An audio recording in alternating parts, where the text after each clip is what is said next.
All rise for Demon Mana.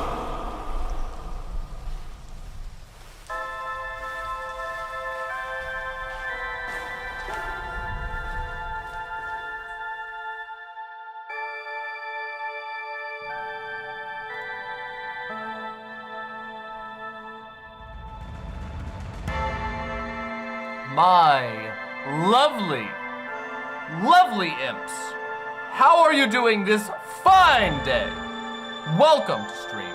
Somniostatic, Argo, Ether, Dank Catlord, Paige, Punk Corpse, the one and only Gay Fesh, Sentient Rat, Little Morphine Annie, Olive Bites, Eat Curie, Fot Knight, Gravel Queen, Uncle Gumball, JS Mascus, Calliope, Paige, Punk Corpse, Fish Sneeze, Baphomet, Scrambly, Versifer, Dragonborn 94,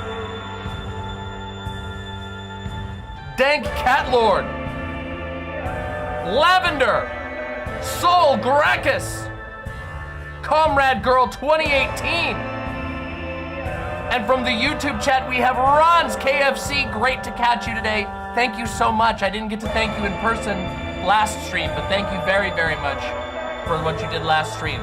Tori Cassiatori, Buffalo Guy, Robo Blue, Drunkenness and Cruelty, Femboyo, Echo, Cureem, Nerium, Leth, Azzy Miller, Double Chinsey, Silver Tarot, 25. Another board person, Rain, Ryan Phoenix, Walalo, Al the Healer, Political Vembo, Linda, Silver Tongue Bastard, Tractor King, Kitty Tick, Prosy Rosie, Paige, Punk Corpse, I think I already said you once, but you can get said twice, Rioma, Andy, Neb, Rain Dog, Puerto Rican vegan musician socialist, Eddie Spencer, Welcome, my lovely, lovely imps. And I want to say a little special shout out at the beginning of stream today to Drunkenness and Cruelty. Welcome to your first live stream ever. I hope you get comfortable. If you start to get comfy, consider coming over to the website if you're on your PC.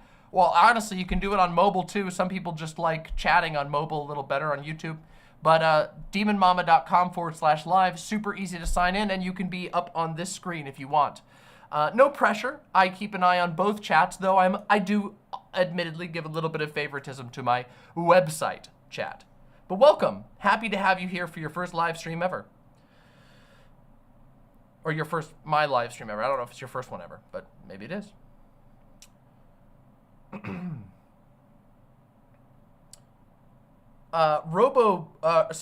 Drunkenness asked, what is situational disability?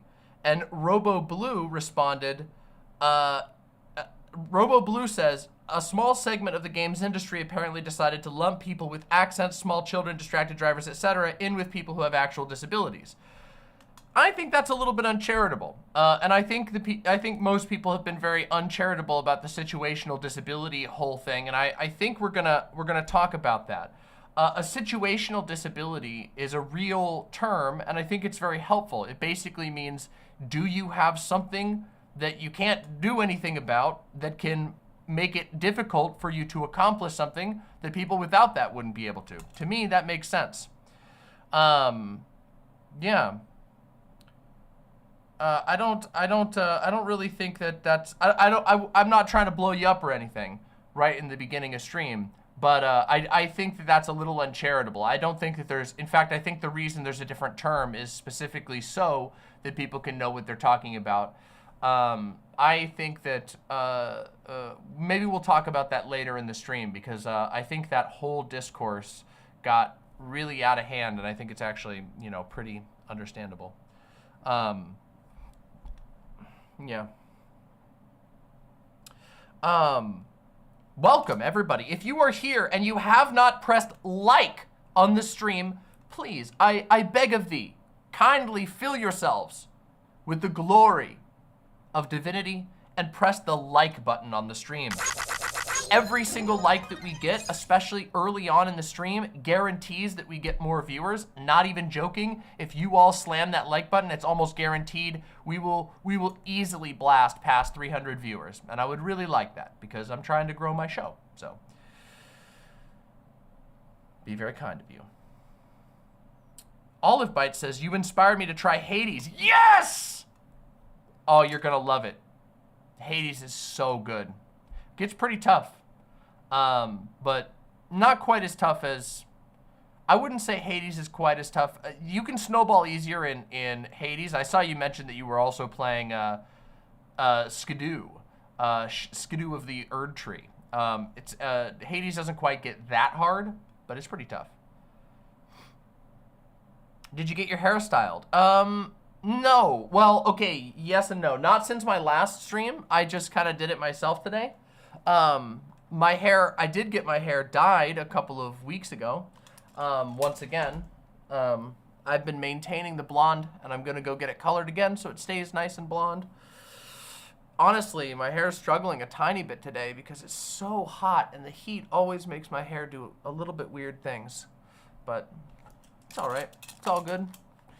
I didn't kill my own hair. No, I didn't. I've been watching Riverboat Jack play Elden Ring a lot lately. Based. I really like Riverboat Jack.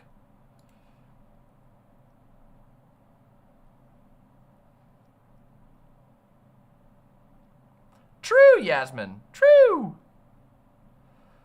Your hair looks so healthy. I'm jealous. Thank you. I do not dye my hair frequently. So I have dyed it 2 times for this color. But since going blonde, before going blonde at the beginning of this summer, I had not dyed my hair in any way for like almost 2, maybe more than 2 years. It had been a long time since I'd colored my hair. So I give it long breaks in between things like that. And also, I won't lie,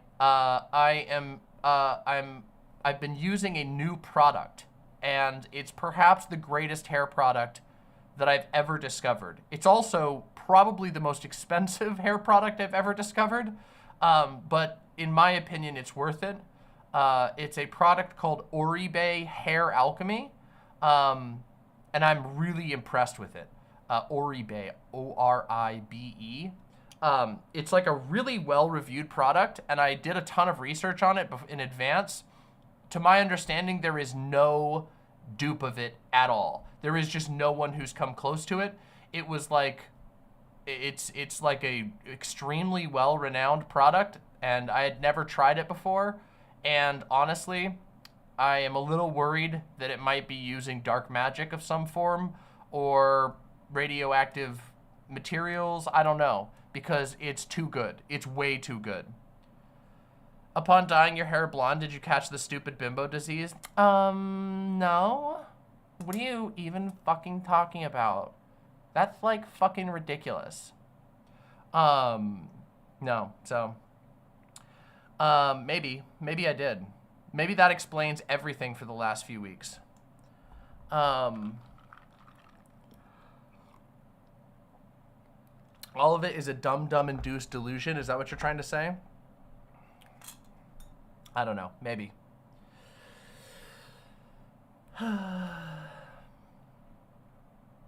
That's tough, Argo.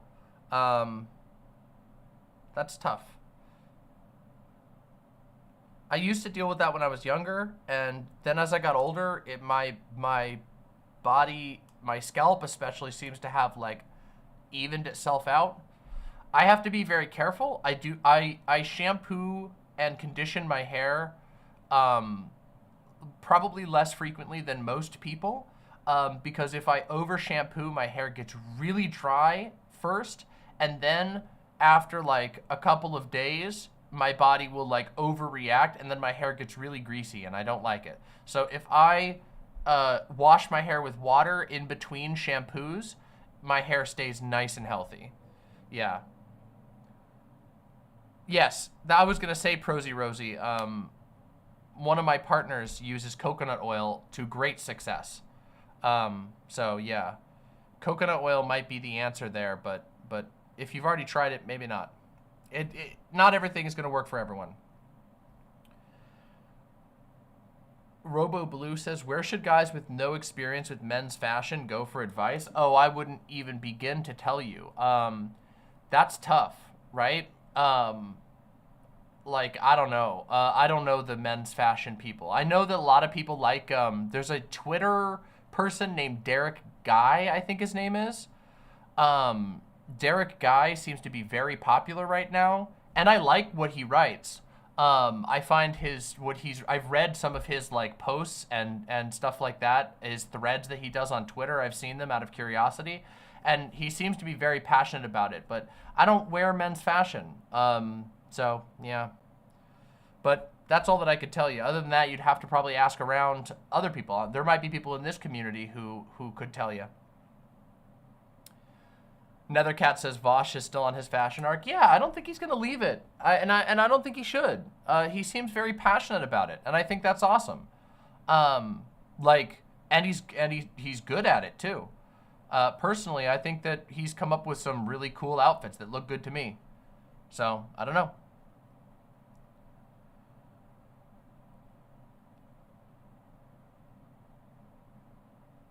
Yeah, exactly. Fishney says fashion arc, more like fashion life. Listen, I think that a lot of joy can be won from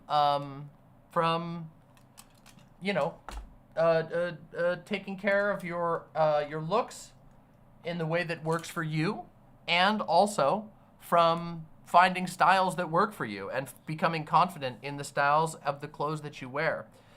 I've been over relying on this little spiky headband lately, but I gotta be honest, the spiky headband gives me like the perfect middle ground of keeping my hair out of my face and letting me like look good. So I think I'm gonna keep it on. I love it. It's really good. I gotta get some more of these. Maybe ones with different types of spikes. It would be cool to get one that was like super ornate. You know, one that had like some Gwendolyn crown type stuff going on. I gotta look at that. That's a good idea. I gotta take a note of that.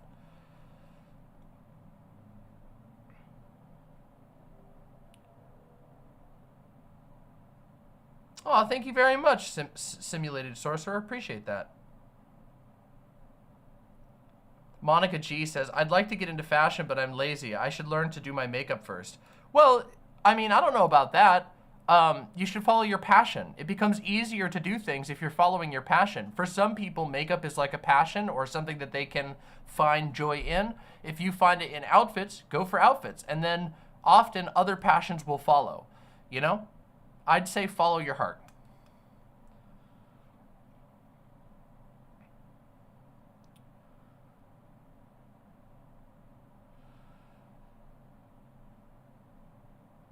Yo, Argo says, I somehow developed motorcycle autism and then found out half my birth family does. Based. Stay safe, but based.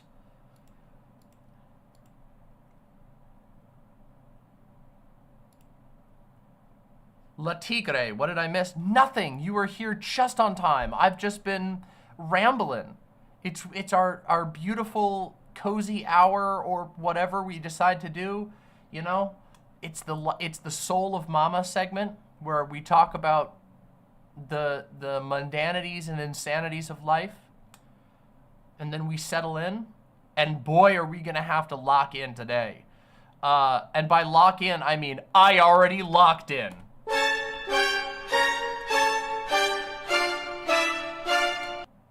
Because today I did something very special.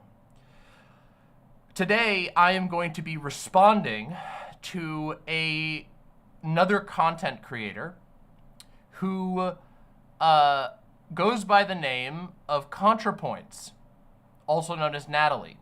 You might be familiar with this content creator, this YouTuber, but this YouTuber has been putting out a lot of opinions about a topic that I have a lot of opinions about, and also has asked for other people's feedback on those opinions. And so today I'm going to be giving those. And I'm going to do so in the best faith possible. And as a result, I actually prepared a very, very large document. That's right. Today, your favorite streamer is becoming a video essayist.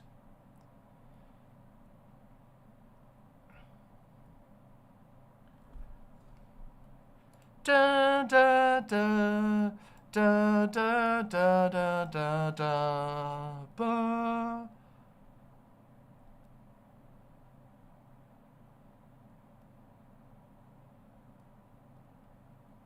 Knowing, I don't, who the fuck is Knowing Better? Why have I seen this name?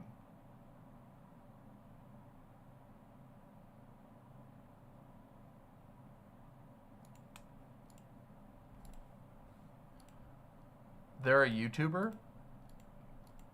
I'm on YouTube right now and I haven't heard of them, so.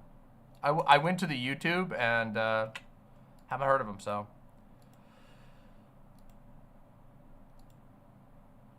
Haven't you engaged with Knowing Better before? Have I? I hope not. Okay, Mr. Krabs, I'll save it right now. Got it. Got your meme. Locked in. If I have, I sincerely apologize. I have interacted with a lot of people over the course of the 5 years on here, and I might have been forgetful. The banger 4-hour video on neo-slavery from 2 or so years back.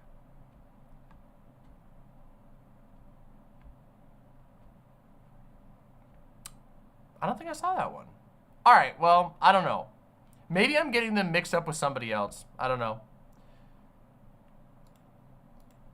I'm not trying to be a hater. I'm just like, why do I keep seeing this name everywhere? Why are people sending it to me?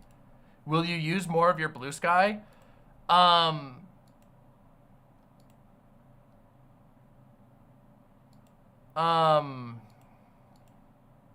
fucking hate blue sky. That is like the most, it's the most miserable social media site on the planet. I think it's actually, somehow, it ends up being, okay, so like, it's not real. It's not truly worse than Twitter. Twitter is like really bad, but it's like it's worse in a way that I find more like I don't know, like more off-putting. Like I still have fun on Twitter, even if it's like every 10 minutes that you're on Twitter, you get a small electrical shock. Blue Sky is like sticking your head in like a bucket of lukewarm mud. I know I've ranted about Blue Sky. Like some of you, all of my late night viewers, all of you who stick around for the real stream when I'm playing video games and stuff, legit, by the way. If you're one of my early viewers who comes and checks out when I do politics stuff, I want to ask you, do you have the courage to stay for my other segments? Because you're missing out some good stuff. But, for those who do, for those who stay late, you guys have heard me rant about Blue Sky before. So this one's for the early viewers, letting them hear me say that Blue Sky is a mud puddle. Yeah. It's not good. Lukewarm mud is cool though. I don't believe that. I don't believe you believe that. Damn, Kenneth Allen Cook. Love me some trans video essayists? Based.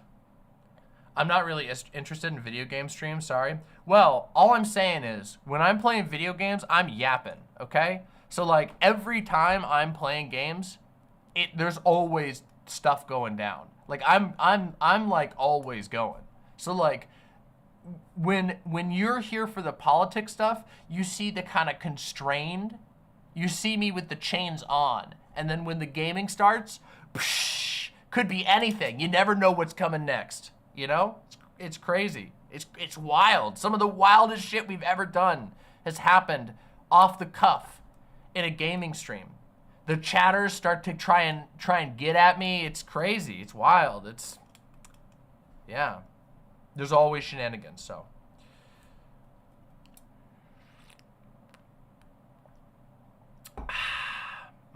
So much water. Ho, we're gonna nail that. Don't you worry, Fought Knight. Trust the plan, okay? Isn't it cool? Isn't it cool how we actually have Blue Anon now? Like, unironically, isn't it wild that America was just like, we don't have enough? Oh, we do? Oh, yeah, we do. It's Blue Anon. It's real. They're the people who are just like, trust the plan!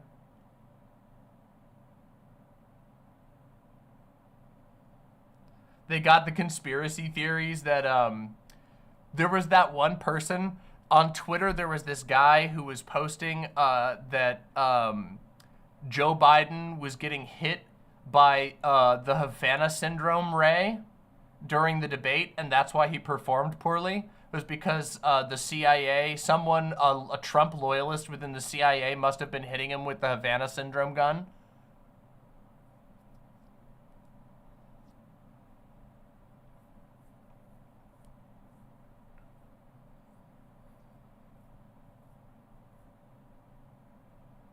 Incredible. Having a couple of beers, yeah, there you go. Havana syndrome is real. Look, I'm a Havana syndrome agnostic, okay? All I'm gonna say is, seems mega sus to me. The left has plenty of conspiracists from the anti-Biden crowd that would earn the comparison better. Yes, but they're not as funny. There is nothing more funny. I mean, that's the part of the reason why like the Q people are so funny. Is because you just can't imagine frying your brain over Donald Trump, and it's even funnier to imagine someone frying their brain over Biden, right? Like, that's the thing. Like, obviously there are totally people like the whole, like, there's like a faction of so-called leftists who are like, they're like lefty, anti-corona, whatever people. But like, God. But they're just not as fun, right? Because they're just kind of copying the right. These guys are going in a, like, they're copying the right too, but in the fun way. I don't know. Whatever. You just have to be there, okay? You wouldn't get it. Just anyway. Aaron Rupar fighting for his life out there. It's so sad. Okay, listen though. I had to stop with the Aaron Rupar stuff when he was like Pelosi posting all the time. I couldn't handle it anymore. So for like a couple of years on Twitter, I went out of my way to follow Aaron Rupar just so I could keep my fingers on the pulse of like the most liberal person you could imagine, but I couldn't handle it. I broke. I had to tap out when he started doing the Pelosi posting. Yep. Some of you know. If you know, you know. If you know, you know. Holy shit, by the way, just taking a quick second. We now have 345 viewers. When I last asked for likes, we had just over 250 viewers. We've gained 100 viewers just like I said. I knew that we would blast past 300. And right now we only have 240 likes. So if we get another 100 likes, we'll probably get over 400 viewers, which would be beautiful. So please, if you would be so kind, grant me your likes. Grant me your likes. Thank you. How do you even Pelosi post? You do not want to know, okay? Western Sentinel says, this should be a banger. I agree with Contra, but I'm looking forward to the discussion. Good. I promise you it will be edifying and useful to you, okay? I put a lot of thought, heart, sweat, brain, whatever else there is to put into it, I put it into it, okay? It was a hell of a cook. I was cooking. All right, someone cooked here.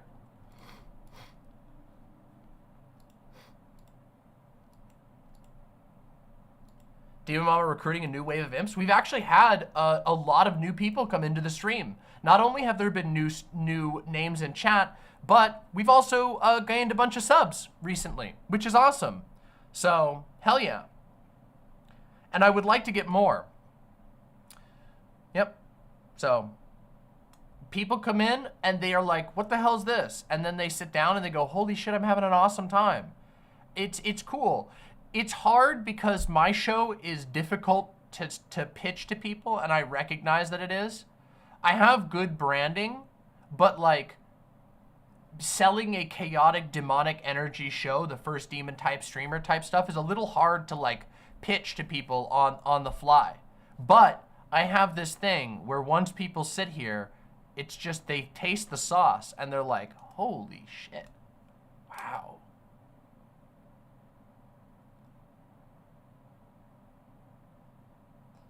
Well, hope to see you later, Windleby. Hope your walk is very nice.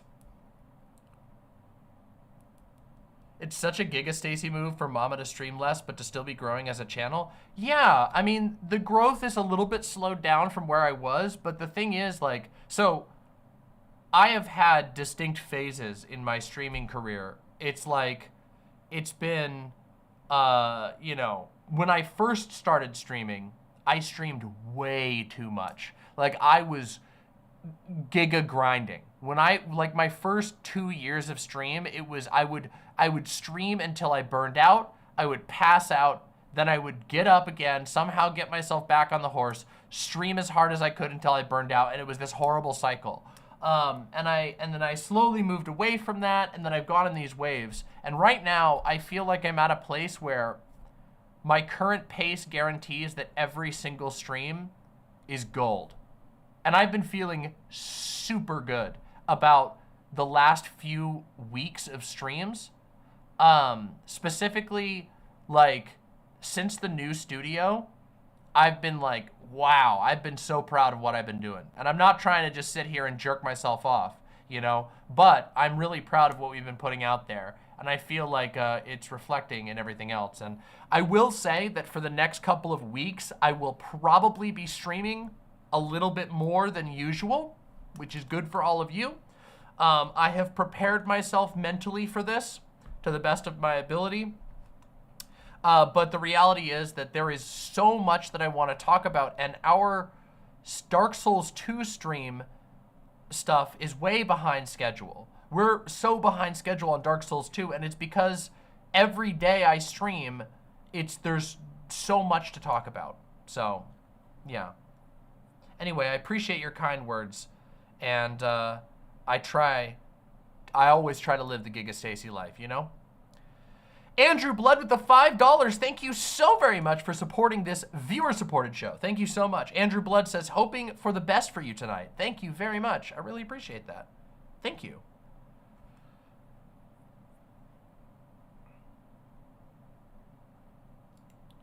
How much would you charge if you ever did OnlyFans? Well, it depends on what I was doing, right?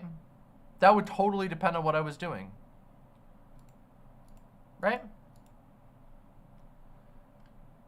Like, if it was easy stuff, then I would charge less. But if it was hard, then I would charge more. But honestly, I don't need OnlyFans. But I have this. I have my own website. So.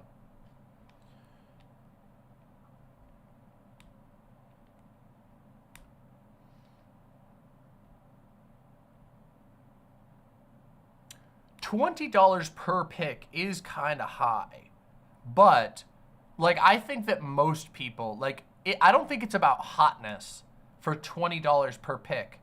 $20 per pick is like you have to have built up a cult movement, right? Like there are I think that people who can charge $20 per pick are like people who have built up affinity through doing other things. I don't think it's like strictly a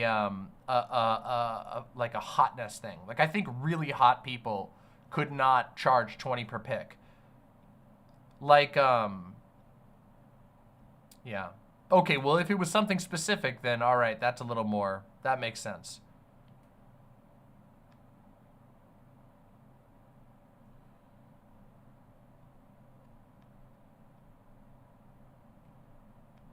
That's pretty cool though, Prosy. That's pretty cool. I mean, maybe I'll do something like that. The truth is, I'm already juggling so many other things. I've been doing so much lately. Also, by the way,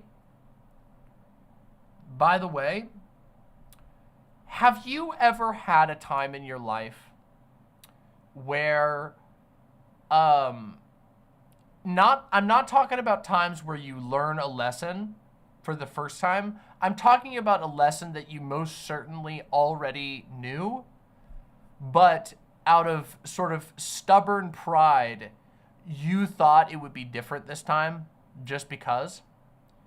Because I just had a moment like that, and it was my last stream that I did, which was almost a week ago.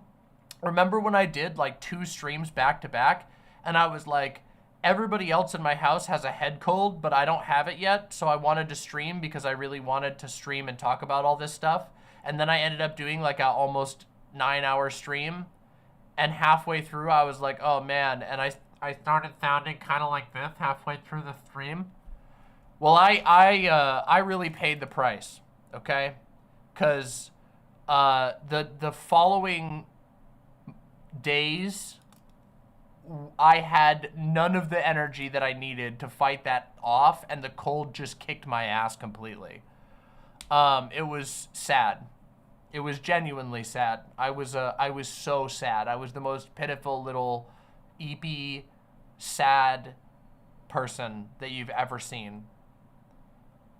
And honestly, I'm mostly cleared out now, but it's like there's still like a little bit left of like the coldiness, the crud. But god damn, I made a silly mistake. Made a silly mistake. Kenneth Allen Cook, look, not to like roast your ass, but you know you don't have to tag me every time, right? Like you can just say things in chat. I like read chat unless it's like something I gotta see. You don't have to tag me every time. Now, of course, everyone is gonna tag me. I'm just letting you know. Like tags are kind of like, hey, this is something I gotta say to you. You know.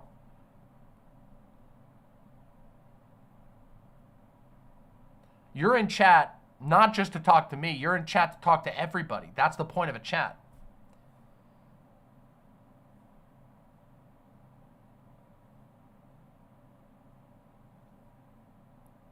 Yeah, if you gotta be like, oh, you fucked up, you said something wrong, or like, oh shit, there's something really funny that you don't know about and I want to tell you about it or something, you know?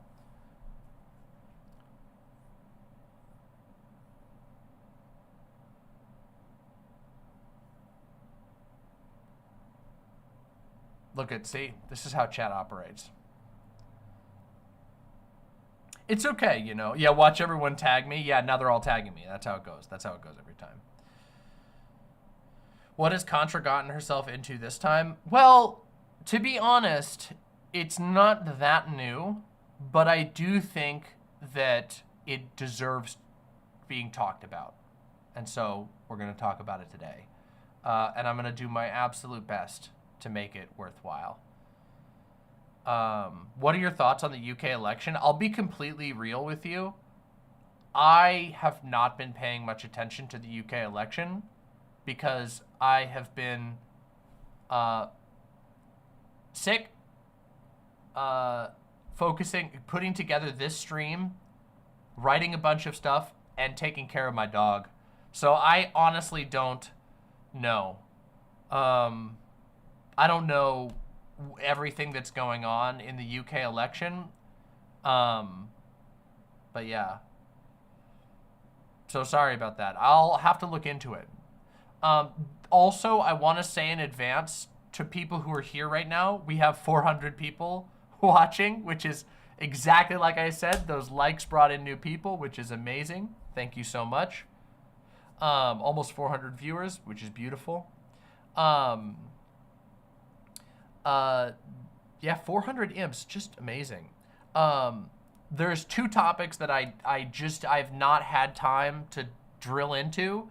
The first one is the UK election. The second one is the Trump unsealed Epstein documents. Yo, Paul's ego. Paul, I hope you're doing wonderfully. It's actually really funny. Right before stream, was thinking about DMing you because I had a feeling you would want to hear what I had to say today and would enjoy it. I'm happy to see that you're here. Thanks for being here. Hope you're doing well. But yeah, for those who don't know, the broad strokes of the story is that some of the old Epstein documents from when he got in trouble the first time, when he went to prison for like a short period of time in a settlement, some of the Epstein documents got unsealed, and they were about Donald Trump, and they are really bad, like really, really, really bad. But the thing is, I have not had time to read through all of it and verify all of the claims like to a way that I feel comfortable covering. So hopefully we'll talk about that in the future, but I don't have that prepared for today, just in advance for those who are there. I read one of them. It's genuinely sickening.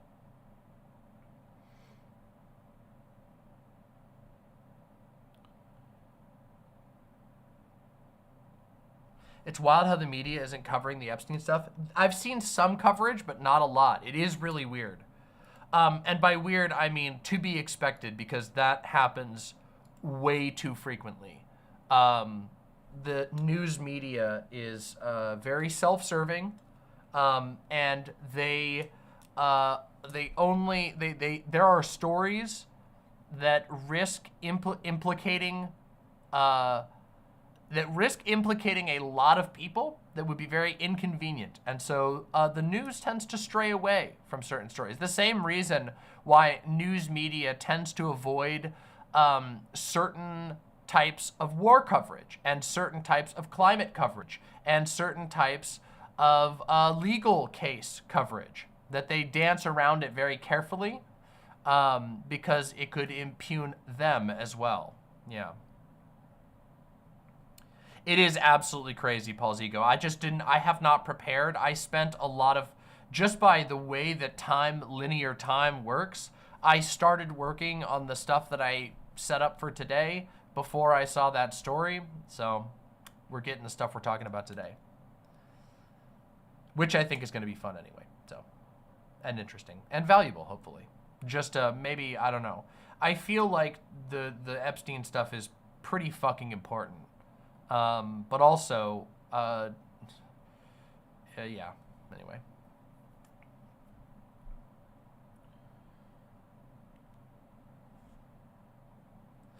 Didn't he have like 13 different phone numbers for Trump? Yeah, he did.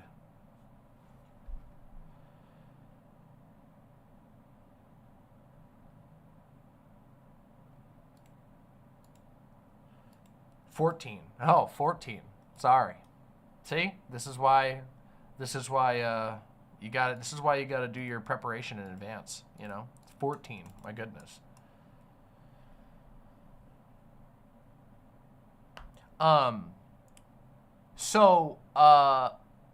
Another thing, this is just my life stuff that I'm talking about.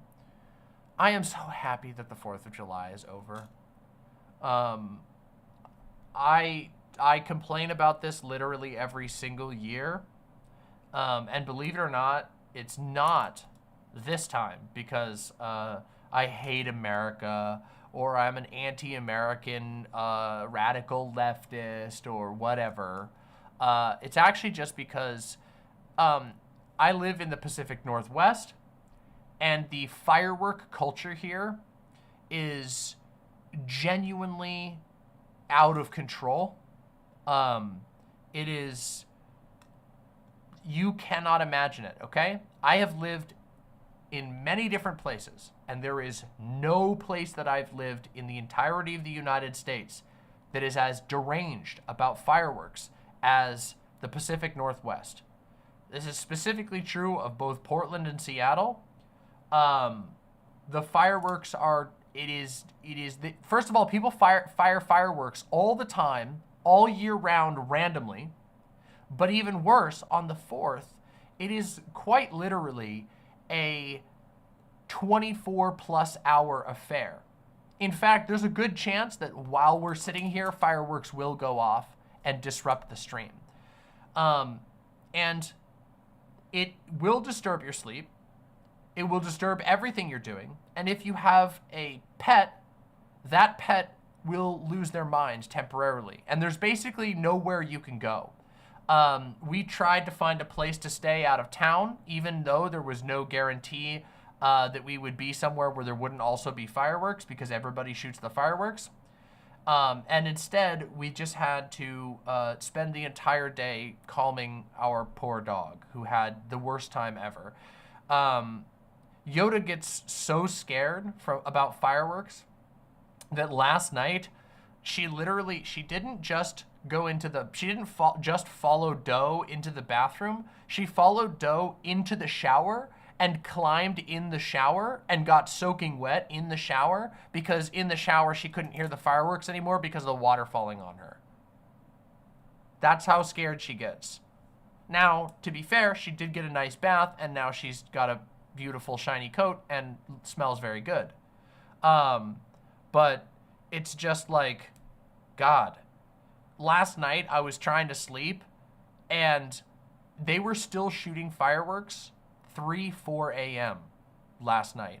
And they started at midnight on the 3rd. You know, so it takes over onto the 4th and you get fireworks immediately. It is just, my God, it is absurd. It's it's so bad.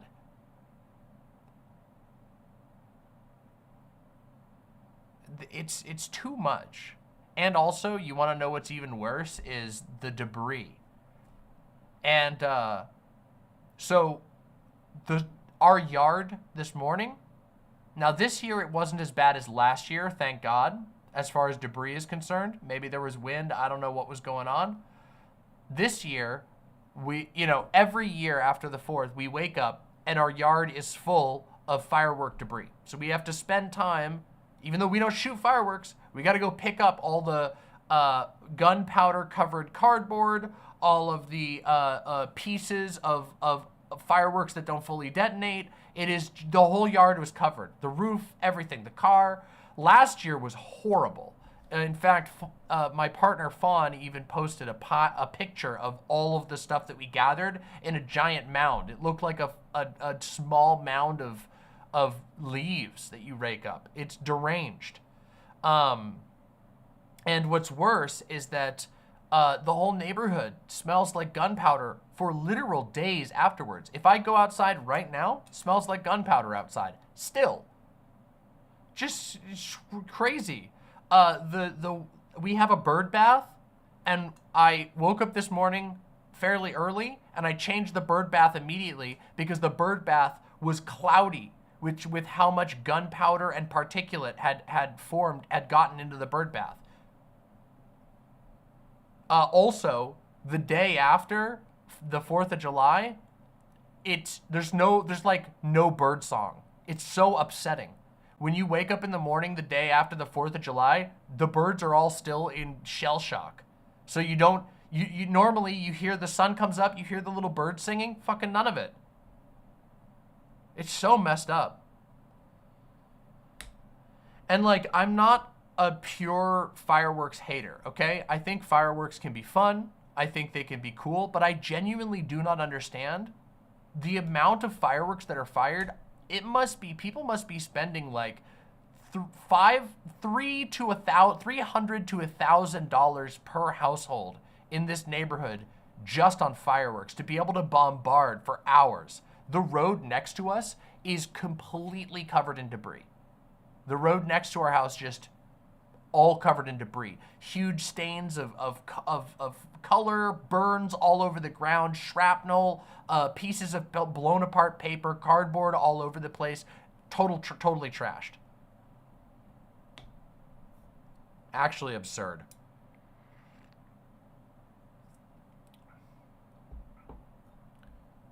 It's too much. It's just too much. It stops being fun. When I was a kid, back in my day, living in rural Maine, people shot fireworks on the 4th. In fact, plenty of people, most people would get their hands on fireworks, or they'd go over to a friend's house who had fireworks, and people would fire them. But it would be like 20 minutes. You'd fire your fireworks, and then you might hear some firecrackers throughout the night, and then there'd be like official fireworks shows, and that was it.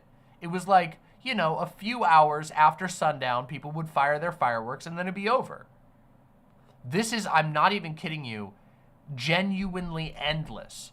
From like the true barrage begins like usually sometime in the late afternoon on the 4th, and it does not stop. Bam, bam, bam, bam, bam, bam, boom.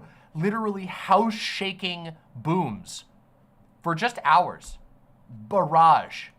There's no space. It doesn't stop. There is no stop. It's actually just so much. And I'm like, why? You gotta, just why? At that point. Don't you have fucking time? Like, how do you find time to grill when you're firing that many fireworks? Anyway, that's my biggest cranky rant of the day, okay? I'm tired of my dog being terrorized for 24 hours to literal insanity where she can't think and is running around the house and trying to hide and clambering over everything and in a dead panic, and there's not much we can do about it. I'm so tired of it. I'm tired of it making I don't know. It's just bad, okay? Look, people have PTSD too. I'm lucky that I don't have that type of PTSD, but there's someone in my household who does, okay? It's tough, and it sucks. And again, I don't care if there's still some fireworks, but I truly wish it was possible to not have to endure an unending barrage for over 24 hours. Or I should say, a barrage for over 24 hours and an unending barrage for somewhere between 12 to 8 hours. It's just too much. Leilani, my goodness. Thank you so much for the incredibly generous $35 donation. Thank you. Leilani says, love your channel and happy that more viewers are finding you. They are, slow and sure. We keep growing, okay? We just keep at it. I'm very proud of this channel. And I always knew that my style would be a little niche, but we've continued to grow nonetheless. So thank you. And it's possible thanks to donors like you. This is a viewer-supported show, so thank you very, very much. All right. Enough whining about the fireworks. Enough whining about the fireworks. There's one other thing I want to talk about before we settle in and lock in and do our main topics of the day, the stuff that I prepped up, which is a game that I've been playing while I was sick. So obviously, I had a really good time with Elden Ring Shadow of the Erdtree. That's been taking up most of my attention, but I beat the game. And despite going back and doing some bonus stuff and getting summoned and helping people out and doing some lore hunting, I decided I wanted to play something else. And I happened to see a streamer that I quite enjoy. I caught an old stream, an old VOD, and they were playing a game called Pacific Drive. And I was like, whoa, this looks interesting. So I decided to check it out. And I'm really happy that I decided to check it out. It's actually super cool. So basically the idea of the game is it is a sim survival game that takes place in the Pacific Northwest. You start the game with this completely beat up, shitty station wagon. And as you go through the game, you explore these various messed up zones. The zones that you go into really, really remind me of Annihilation. Like literally there's like a shimmer that you get stuck in. And in there, everything shifts, which creates like a semi-roguelike type environment. You move from zone to zone on the roads, and the zones get slightly randomized. You have to go take apart cars and find pieces, and you do all this mechanic work to keep your car going. It's like, people compare it to Stalker as well. Yes, I think there's good comparisons to Stalker, yep.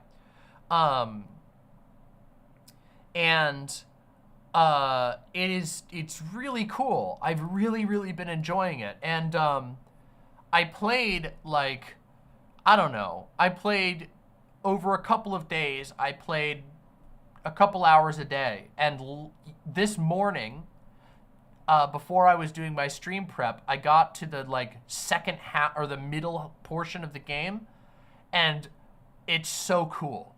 I was like, okay, maybe I'm starting to get the feel of this game. Maybe it's, maybe I'm starting to figure it out. And then I got to the new zone and I'm like, oh shit, now I'm in like an alien annihilation zone where everything's weird and there's all these different resources and there's all kinds of different, I would say it also has some like X-Files / SCP type energy as well. Because like as you explore the zones, the things you have to watch out for are anomalies. And there's all kinds of different anomalies. There's like really scary, aggressive ones. There's ones that are just funny. There's ones that are friendly and helpful. Okay, those are kind of rare, but as you move through the zones, you find all these weird anomalies, and it's super cool. Yeah, it's awesome. The game title is Pacific Drive. It's had a lot of, it's been out for a couple of months, maybe like a year or so. I can't remember the exact release date, but it has a lot of content. And if you like if you like ImSim stuff, the crafting and survival and ImSim stuff most reminds me of like Prey. Like literally down to like you put things in a little grinder and like it breaks down and you get these little cute blocks that you can pick up and craft into stuff. It's not Minecraft style crafting. It's more like Prey, where you get pieces and you gather pieces and then you put them into a machine and then you can synthesize stuff. Really, really cool stuff.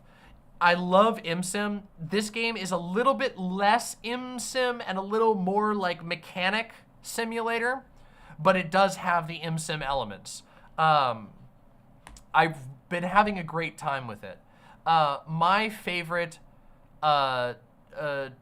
like survival game slash ImSim is a game called The Long Dark. In my opinion, that is the golden standard. It is a hard survival game, and it's one of my favorites.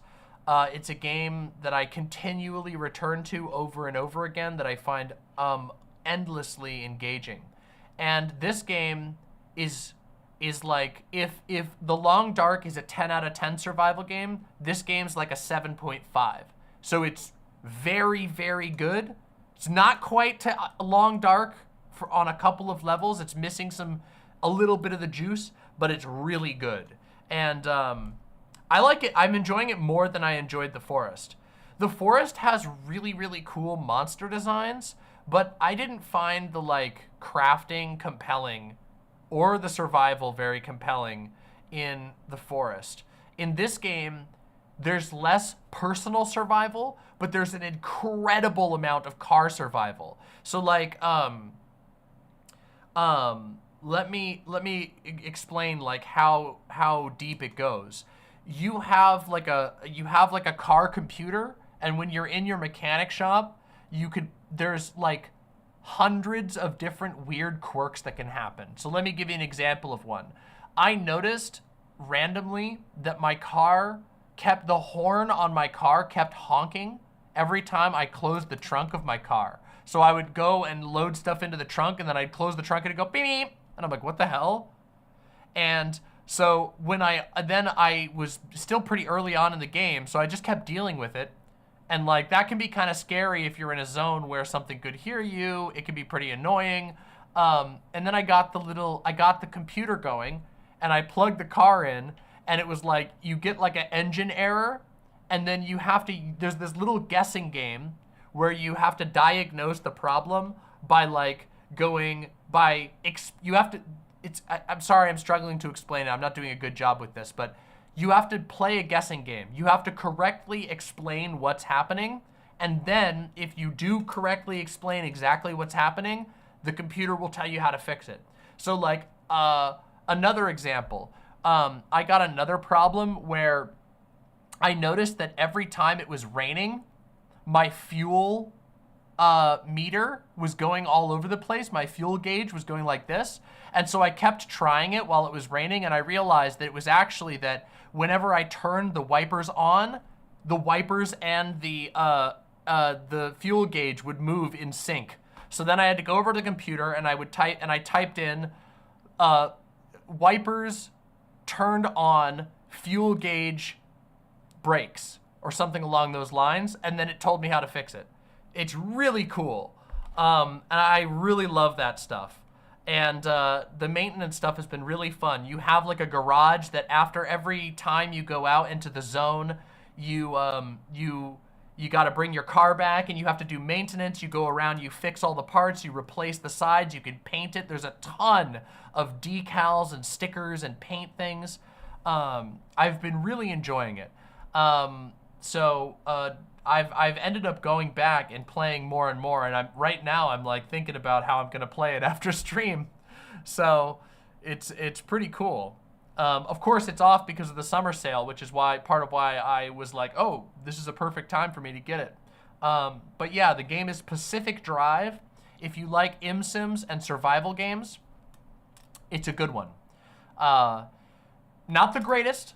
I wish it had more actual survival elements, like, thirst, all that kind of stuff. But it's basically your car is your body, is the way to understand it. You do have a body, and you do leave your car all the time. But a lot of the game it's centered around taking care of the car, upgrading the car, making small changes to it, diagnosing problems, and you drive all over the place, and the environments are just super, super cool.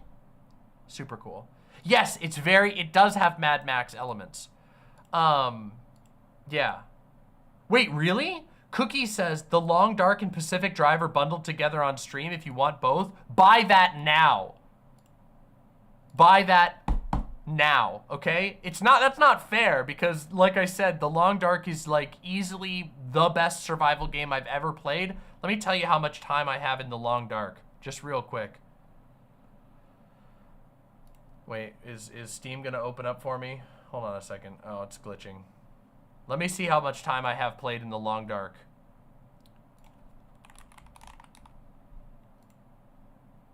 $285 hours in The Long Dark.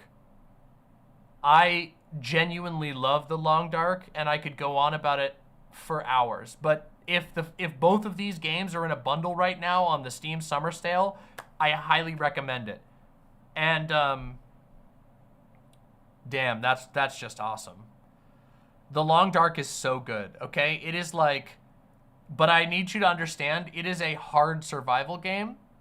So like, I don't mean hard as in difficult. It is difficult, mostly if you play on the higher difficulties, but I mean your gameplay is figuring out how to meet your needs every single day. And it is the most rewarding feeling in the world when you finally get like a modicum of stability. I love The Long Dark. It is so rewarding. I don't know why. There's just, oh, and another thing about The Long Dark that I should say, I don't want to derail the entire conversation about Pacific Drive, but about The Long Dark has some of the best zone design and world design that I've ever seen in any game ever. Moving through The Long Dark is a treat. It's unbelievable that they managed to make the game feel the way that it does. You will always benefit from just on a pure level of a player from going and exploring the world. The zones are super distinct. They're all bespoke design. They're incredible and they're beautiful, like painterly beautiful. The Long Dark, I cannot recommend it enough. It is literally on my, it's funny, I'm looking at it right now and it's in my collection of favorite games of all time. It's probably one of my favorite games that I've ever played in my entire life. Yeah, just so good. Paul's Ego says, I hate survival games. I love The Long Dark. The Long Dark it's magical. Also, the sound design in The Long Dark, it is everything from bird sounds to the wind to the creaking of trees to the metallic sounds if you're staying near like an old building. It's something else. The Long Dark is a genuine blessing of a game, and I love it so much.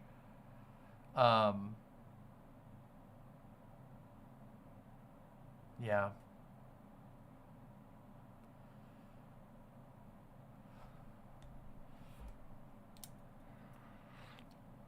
Nethercat says, I love The Long Dark. It's so good. Subnautica as well. So, like, I put The Long Dark and Subnautica, like, right next to each other.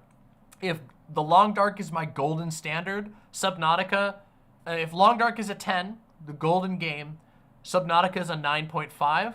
Subnautica 2 is like a 7.5, and Pacific Drive is also a 7.5. That's where I would put it. So, like, not as good as Subnautica, not as good as The Long Dark, obviously, but still really good and a lot to gain out of it. There's a lot of juice in it. It's good.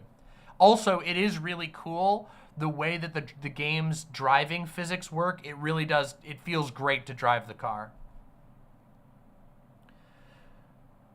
Gutter Bunny says, I need to play Subnautica more. I really like that one. Subnautica is incredible. It's also like the scariest. The Long Dark is scary at times, but most of the time I find The Long Dark to be a very relaxing game, like a supremely relaxing game.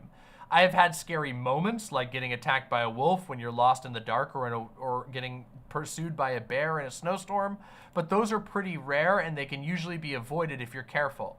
Subnautica that game is designed to take you through some truly terrifying areas. Yeah. Oh, Paul's Ego, Subnautica scared me shitless. Like,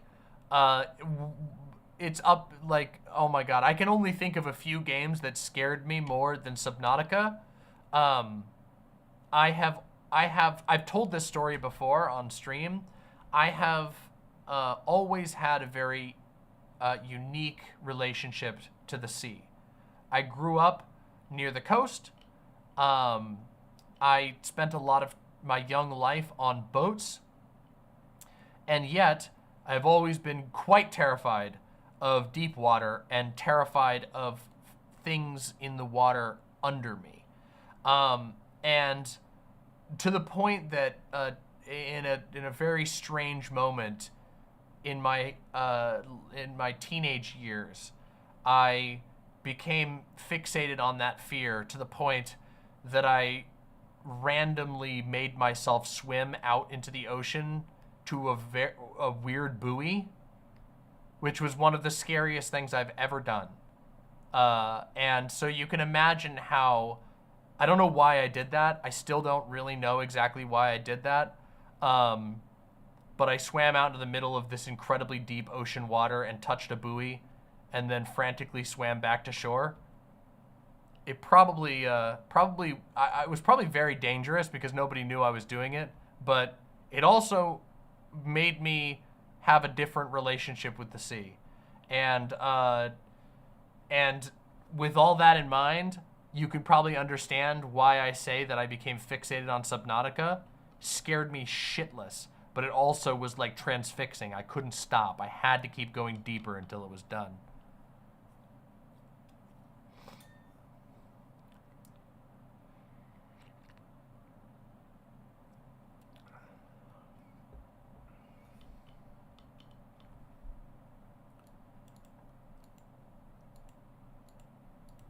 I should do a before. Wait, when does the summer sale end? Yeah, you got the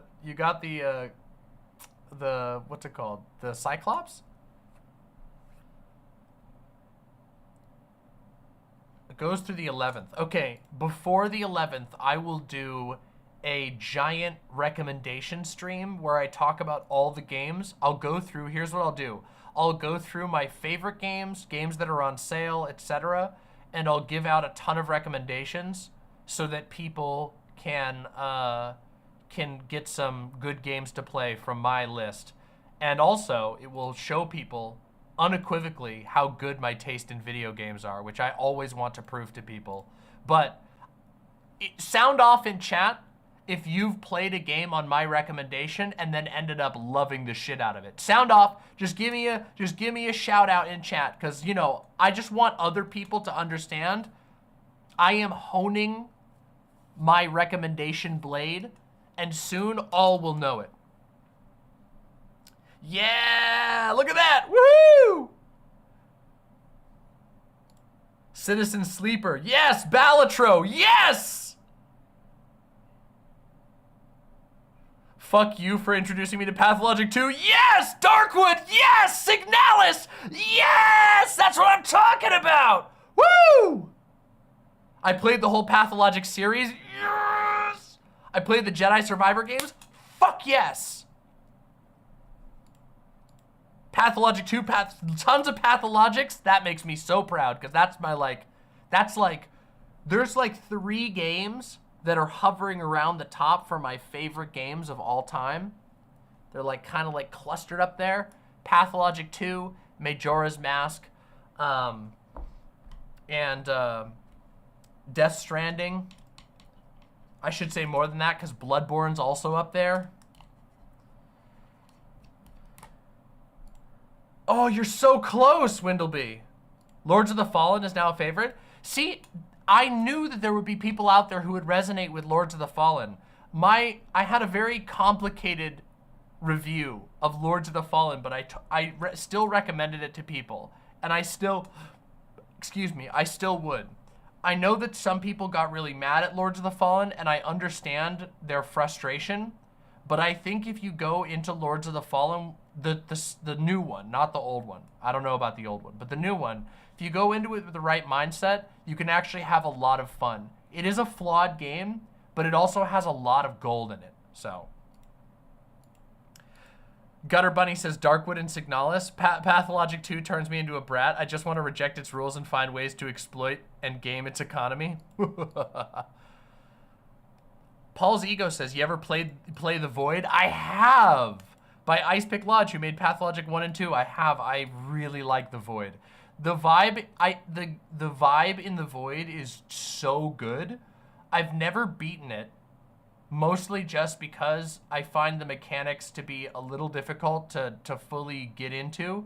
But the vibe is incredible. I really like the Void. Demon Mama stream without talking about Hideo Kojima or a Hideo Kojima game failed. Let's hope I fail every stream. Hideo Kojima is to me like George Miller is to Hideo Kojima. You understand that, right? Like, you know where Hideo Kojima is like, George Miller is my god! I worship him. I will see Furiosa 14 times. Kojimbo doesn't need your money, give it to indies. It's not about money. You don't understand. It's not about money. It's not about money. I haven't played Shinobi. What's Shinobi? I've heard of this game, but I don't know. What platform is it on? It's all about money? No, it's not.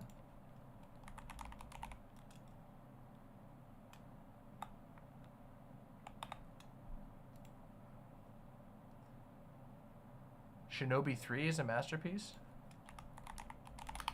There is nothing in this existence that doesn't have anything to do with money. Who said that?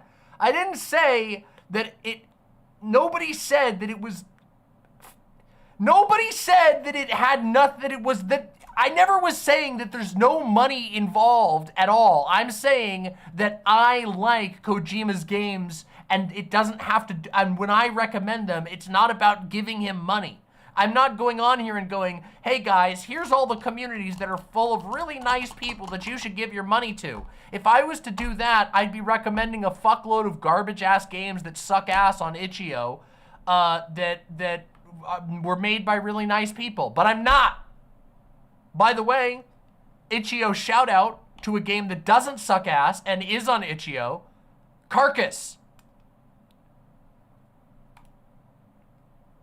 It takes about an hour to beat Carcass.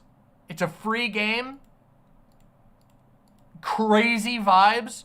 Very scary. If you like spooky bugs and mutants and radioactivity and scary ambience, go check out Carcass on itch.io. War Penguin 55 says, Demon Mama, please debate Xander Hall about Biden. What's there to debate? What do you mean? Is Xan like riding with Biden? Is he like, Biden did great in the debate? What do you mean? New Anna says, my brother gave me a cryptobiote plushie. Is that what you call it? Yes! I love them! I want one so bad. I keep putting off buying one though. Cryptobiote.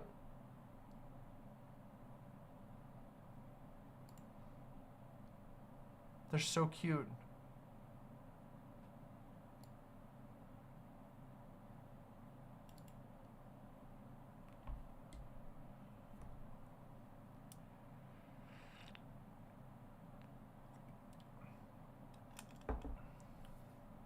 Yes, reinstall the Long Dark. The cryptobiotes are so cute.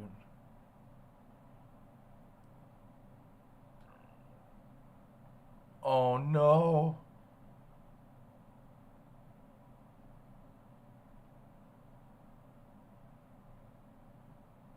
Okay, Xan. No, we are about to do the Contrapoints section. You've arrived just in time.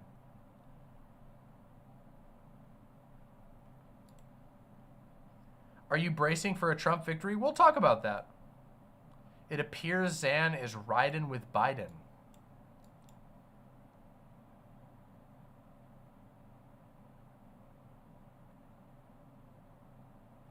Well, this is just saying, should we panic?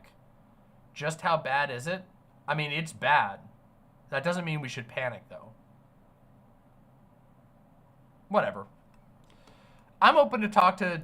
I'd be open to have a conversation with Xan if he wants to, like, or something. I don't think we need to have a debate. We could probably just There's the fireworks again.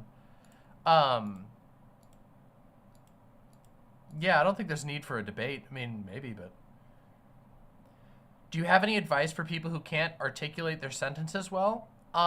Practice. Practice. And don't just practice talking generally. Like, you have to practice, like, actively slowing yourself down. A lot of times if you have a hard time articulating sentences, it's because you get caught in a loop of like thinking about what you want to say, and then you're focusing on what you want to say next and not what you're saying then. And sometimes if you just learn to just very slowly and gently over time, slow yourself down, let yourself take time, you'll be able to communicate that out. But also it depends on the person. Some people struggle for different reasons than I do. But genuinely, speaking aloud and practicing, if you have somebody close to you, a friend or a partner who'd be willing to hear you out, then you know, practice talking to them and go into it with the mentality specifically of trying to go through the conversation, improving how you communicate. And the more you do it, the better you're going to get. Your brain will start to pick up on new habits the more you practice.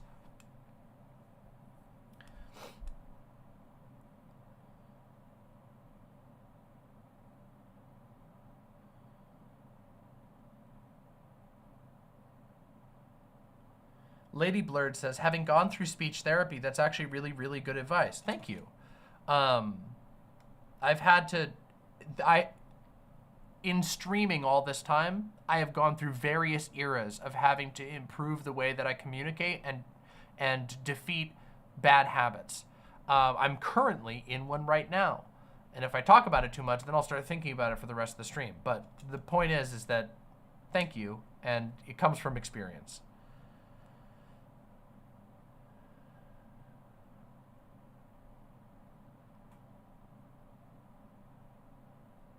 Zan, Demon Mama, Contra, and most lefties are on the same page generally.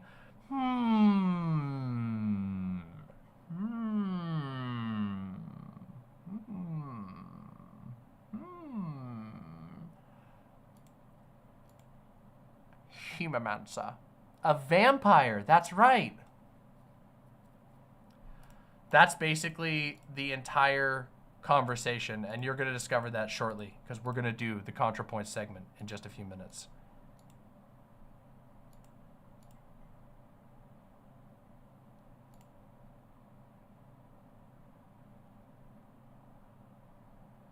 It depends on what page we're talking about.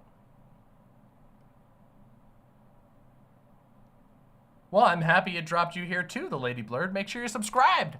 Slam that subscribe. We'd love to have you come back in the future. I stream frequently. Frequently and long.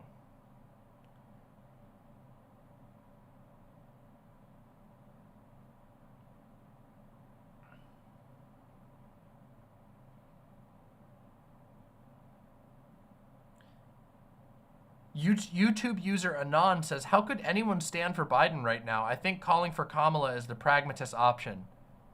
You think you just fell out of a coconut tree? You exist in the context of everything that came before.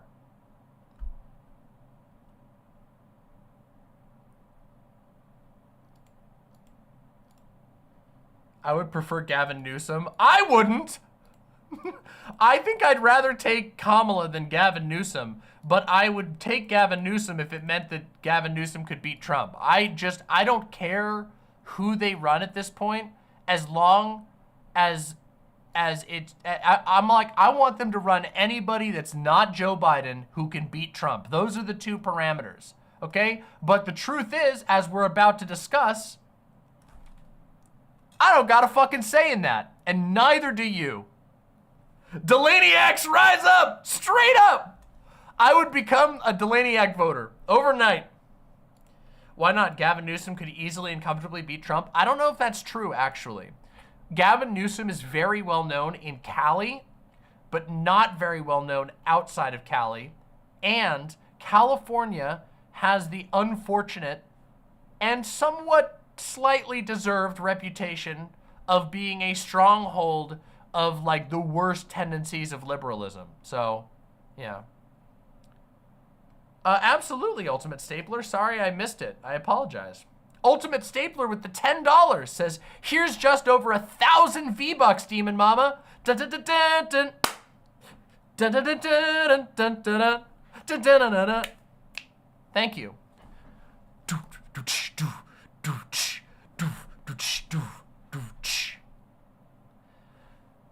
These have been some of the best streams yet, and we're so excited to keep that energy moving forward. Huge shout out also to my beloved Anthony Bastard. Thank you so much, Ultimate Stapler. Thanks for poking me about that. I missed it. I will always read all of the donos that I get. It might just not be the second they come in. It might be during a dono read segment, just because of the way that it goes. The voice boxer with the $10 says, I keep getting distracted by the pretty color of your nails. Thank you so much. I really love this color. I'm gonna actually, I'm probably gonna do this color again when I get them redone, but I'm gonna have them add silver or gold, what's the word? The word that I'm looking for, designs. I couldn't think of the word I'm thinking of. It's not embroidering, it's another word, but yeah. Thank you so much, the voice boxer. I really appreciate that.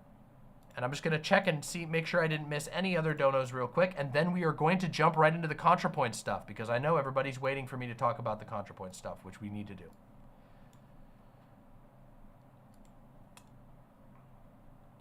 Snyderman with the tier 1 sub, thank you so very much.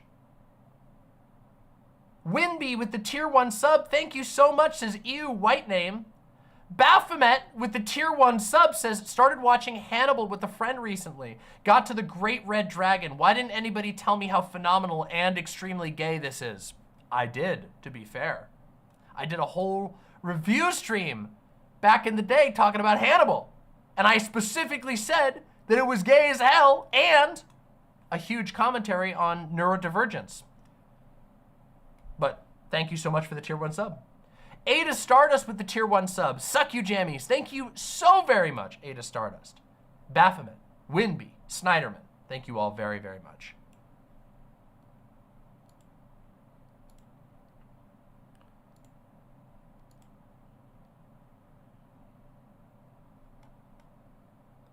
Filigree. That's the right word. Filigree. Baphomet says, how the fuck do you deal with the Seattle heat waves? This shit is miserable. We're not even at the worst of it yet. The heat wave doesn't hit in full until Sunday, and it's going to be really rough. To be honest, it's tough. And the easiest way is to, one, strategic air conditioners. We live in an old house that was not designed for this type of heat, but we have installed little window air conditioners, and we seal up around it.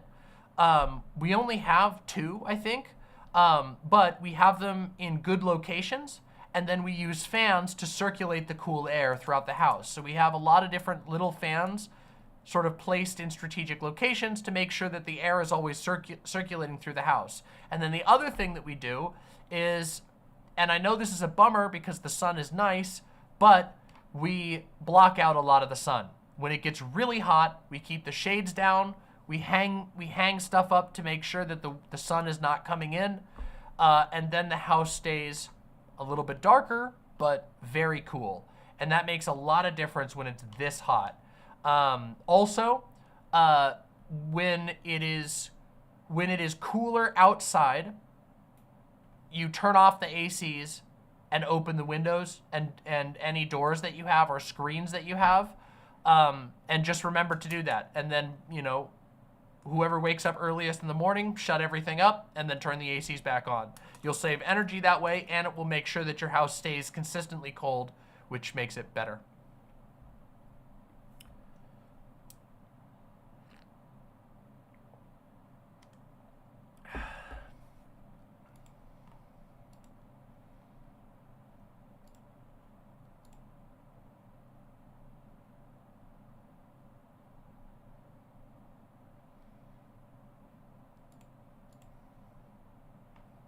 Time to have a little bit of Diet Coke. Actually, I think it's Coke Zero, but whatever.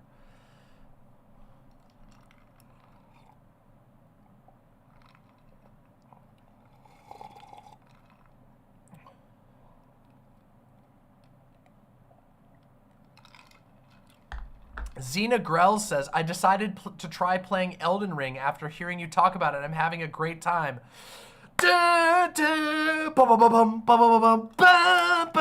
Fuck yes! Yes!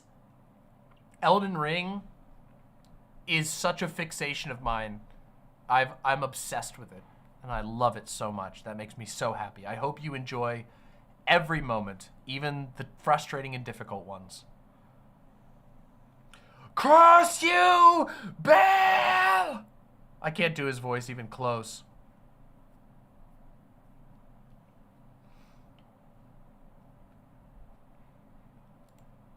Did you ever end up finishing all 3 routes of Armored Core 6? No, I finished 2.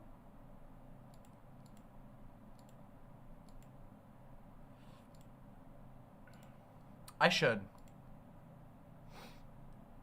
Okay. Okay, everybody. Okay, everybody. If you are here, this is your opportunity. Please press like on the stream now. We want to get here as possible. We are just about to begin the main attraction of the night, which is to say politics, I guess. Yeah, we're going to talk about politics, and we're going to start by addressing Contrapoints. No. No!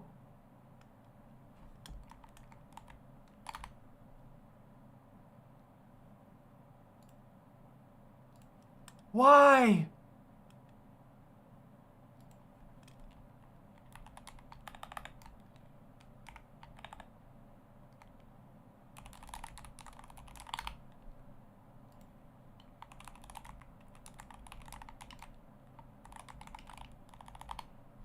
Oh, I think we're back. Ouch. Hold on, let me test something though. Why? Why did that happen? I'm really worried now. Oh no, I'm worried. I'm gonna test real quick. Give it a second.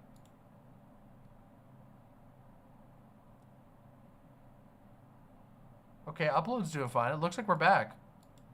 It looks like we're back. Refresh, everybody. Refresh. Refresh.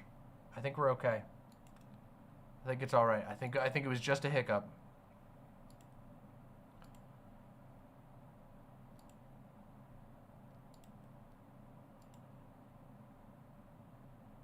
Okay. It looks like it's stable now. Please. Please be stable. Please be stable.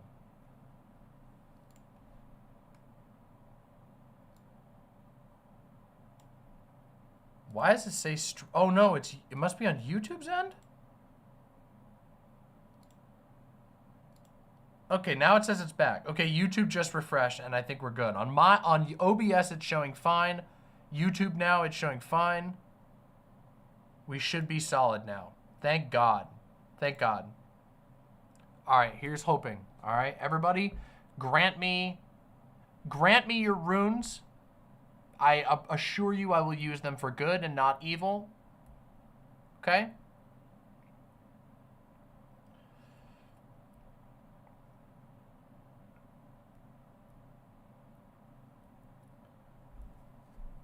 All of your runes, just filter them up to me and it's all good. Too many ACs froze stream? We don't have any. We're like the least excessive AC house. We have like a old ass house. Our house is ancient, okay? Old, all right? It was not designed for it. We only have 2 ACs that run in this house. I heard about that gay fesh, and I think that that is a good strategy for him.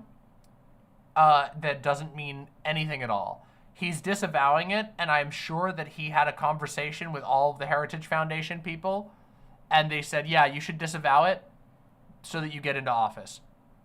Yeah.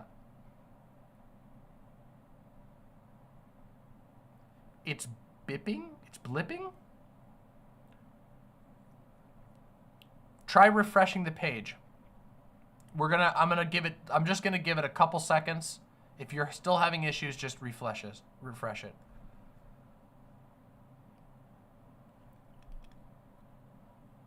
I know, we're almost at 500 viewers, which is awesome.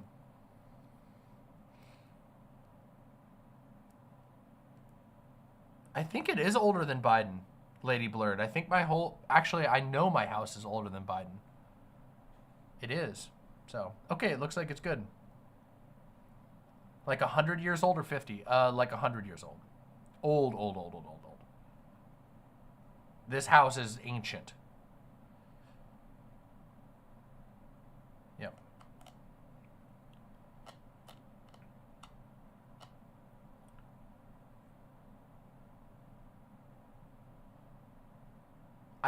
No, there's no lead paint in this house. Like, it's been modernized. There's no lead paint left in the house. It's all been redone, but it is an old house. Yeah. Okay.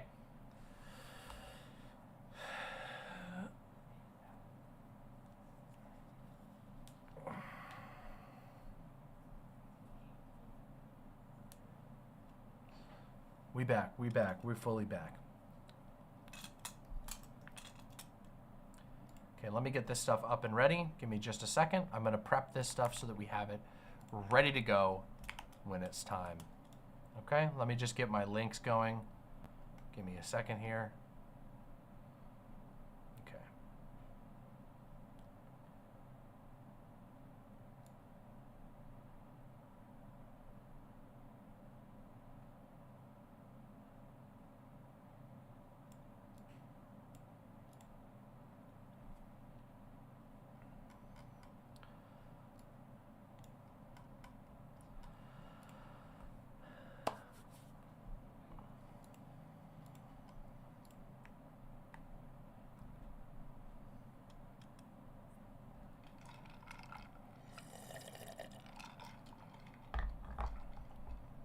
All right, everybody.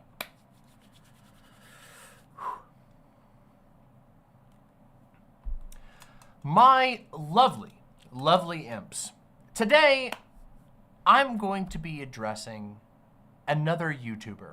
A YouTuber that many of you might be familiar with. A YouTuber by the name of Contrapoints.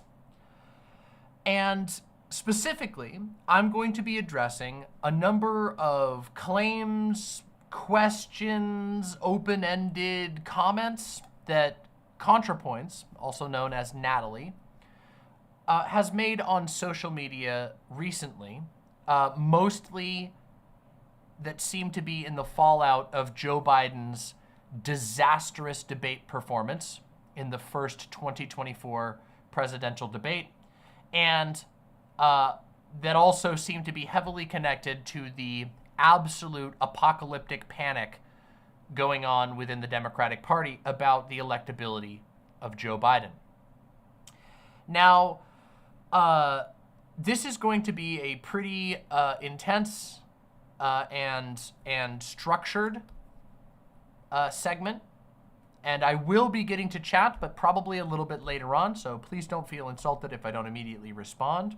I prepared a big response to a lot of this, and I want people to understand that I tried to approach this in the absolute best faith possible. I really mean this. I truly hope that what I say here can make sense to, if Contrapoints is ever to see this, I don't know if that will ever happen, whether it does or doesn't.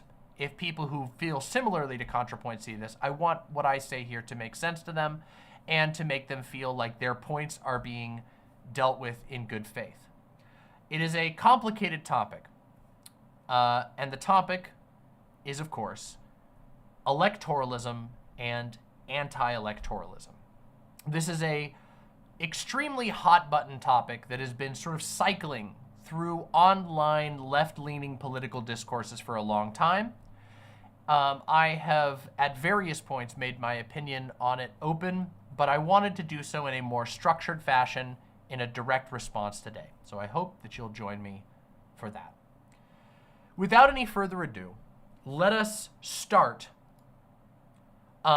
with the thread in question, okay? This was a thread that was made on Twitter by Contrapoints just 2 days ago. So let's read it. Contrapoints says, it's really, really easy to caricature the anti-electoralist left as online misanthropes whose politics is firebomb a Walmart and then not firebombing a Walmart. This is a reference to a insufferable and overused tweet that has become a brainworm meme, in my opinion, but just, it's not the actual tweet, it's just a reference to it. Sorry, I hear the tweet so much. It would help to dispel that myth if they were more vocal about what specifically their methods have achieved. We are all frustrated that the Democrats aren't stronger, more effective, further left, savvier about strategy. But the Democrats can at least point to some significant accomplishments in the last 4 years. A major climate bill, infrastructure investment, nominating Justice Jackson. What has the anti-electoralist left accomplished in the same time frame? I remember in 2020 a lot of mutual aid funds going around for protesters and people hit by the pandemic. That counts as an achievement. But what else? Anything on the level of influence as a major climate bill?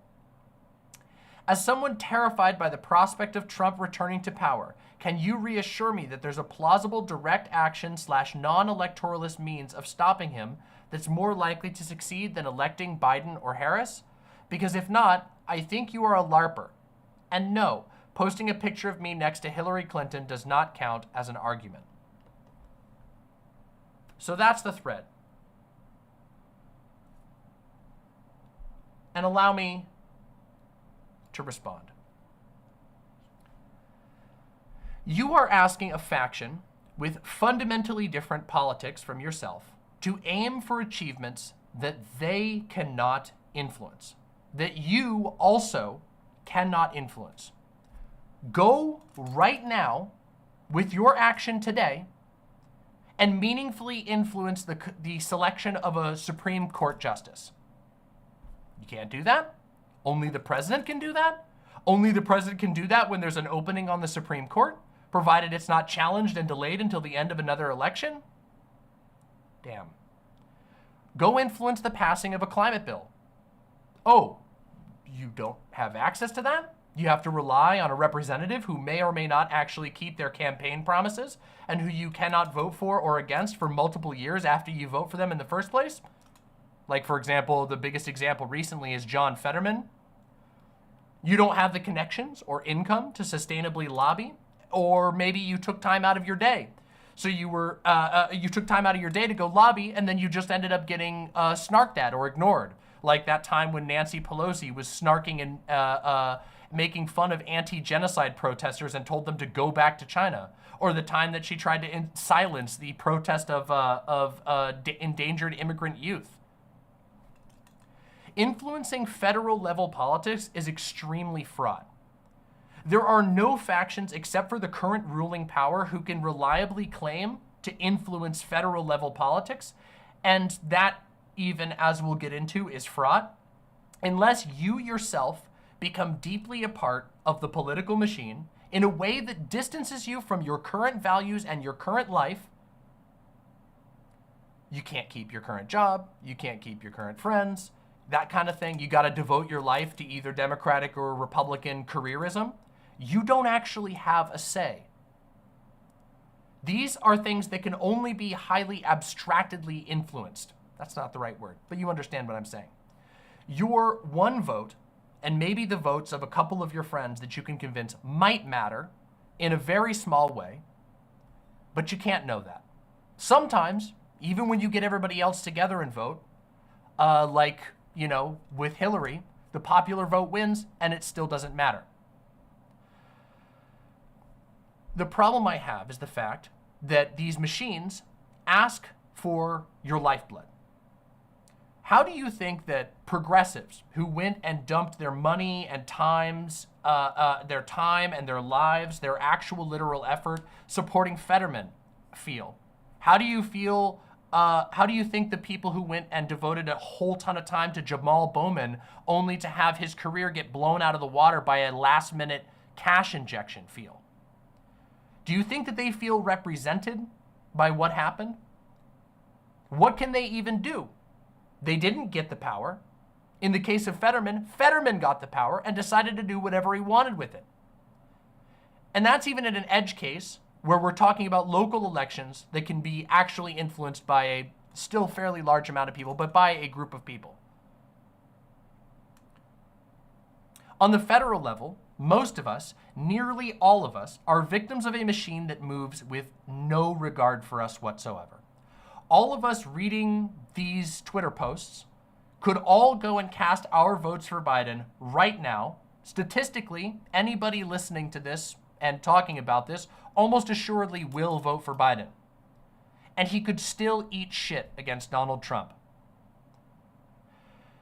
The anti-electoral camp, just like Contrapoints, who I don't know if you'll ever see this, but if you do, just like you, is not actually allowed federal power. The anti-electoral camp just recognizes that and aims to build a politics that can seize power for themselves and those around them with what they can actually reach and touch in their lives. Definitionally, this type of politics does not take the form of acts of Congress or presidential edicts. Feeding people so that they can live another day, participating in acts of protest that physically demand responses, compiling and distributing vital information, all of these are things that are both diffused and direct. So they happen across lots of different people, and they are person to person, a person helping another person, or a group of people helping another group of people. I wanted to take this particular moment here, before we jump into a bunch of other things that I have to say, to talk about some examples offhand that have nothing to do with electoralism whatsoever, but that also illustrate the fact that while there isn't a binary between a strict binary between electoralism and non-electoral actions, that there are sacrifices that have to be made. Let me give an example. Helping trans refugees escaping red states, okay? This is a task that requires communal familiarity and a willingness to be incredibly vulnerable and incredibly personally generous, okay?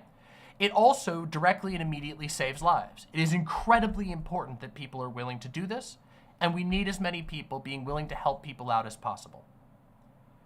Personally, I have never met a Democratic staffer who had housed a trans refugee. Of all of the people, and I know a lot of people who have helped trans people get out of red states, I have never known one of them to be a Democratic representative.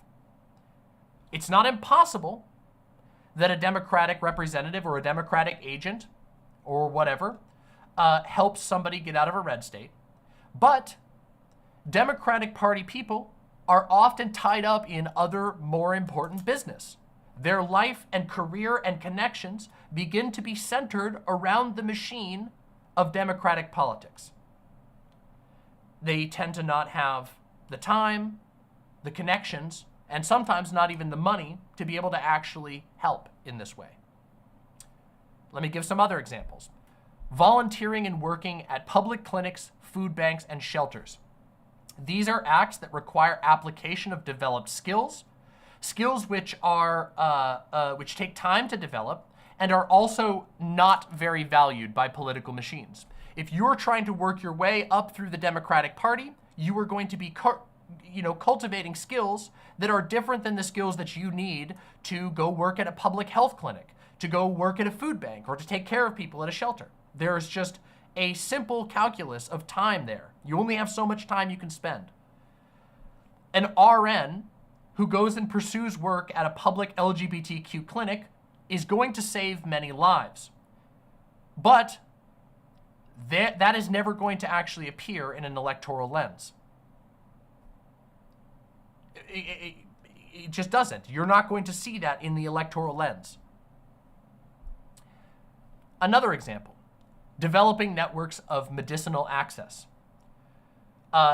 This includes things like antibiotics, chronic pain management, HRT, diabetes meds. There are many, many, many people who are completely cut out of the current healthcare system who need help accessing medicine regularly right now for their lives to be able to go on.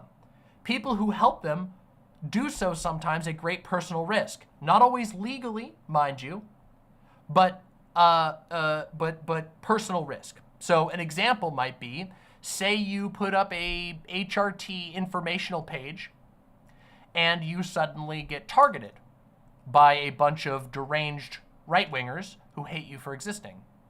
You haven't broken any laws, but you are suffering nonetheless.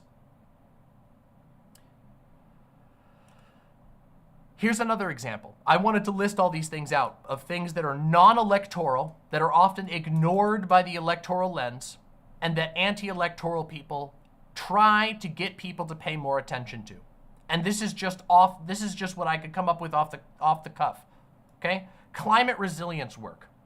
Whether it's organizing carpools to ensure people get to work while reducing carbon output, that's a very small level one. Volunteering to care for the environment by taking care of local parks and shared spaces, there's like a medium level one. Or overt acts of resistance, like those undertaken by groups like Just Stop Oil and other climate groups. All of these groups operate outside of an electoral lens, and yet they directly impact the world around them. A small team of volunteers taking their time to make a local park a livable space can change the lives of an entire city community. A small team of people willing to make a large public statement can fundamentally change huge masses of people's opinions and therefore decisions. One last example here. Skill and knowledge sharing. Everything from access to restricted and banned media to archival work, to collecting, parsing, and communicating difficult but vital topics like how to create medicine, how to do engineering, at-home engineering, how to be able to do household mechanics. These are knowledge types that are often barred away from the average person. And participating in these things is invisible to the electoral lens, but is accessible to those who spend their time building these things, and they're vital. The electoralist lens is a myopic and twisted worldview. And I genuinely don't understand why it's become the default outside of just propaganda. Because I think that on the left, there is a tendency towards people wanting to think differently. And yet, nonetheless, so much of the left has sort of slowly and surely walked its way right back into basically just saying Democratic Party, just towing the line with the Democratic Party. I don't understand how it's possible for people who recognize that all things are political to ultimately conclude that basically nothing is political except basically voting. I think it's a distorted worldview, and I'm tired of pretending that it's not. I think this worldview is going to kill us.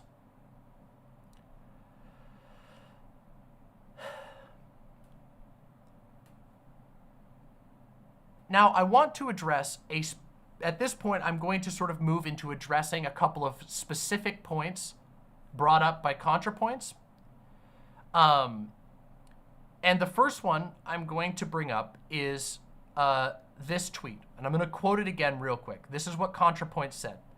As someone terrified by the prospect of Trump returning to power, can you reassure me that there's a plausible, direct action, non-electoralist means of stopping him that's more likely to succeed than electing Biden or Harris? Because if not, I think you're a LARPer.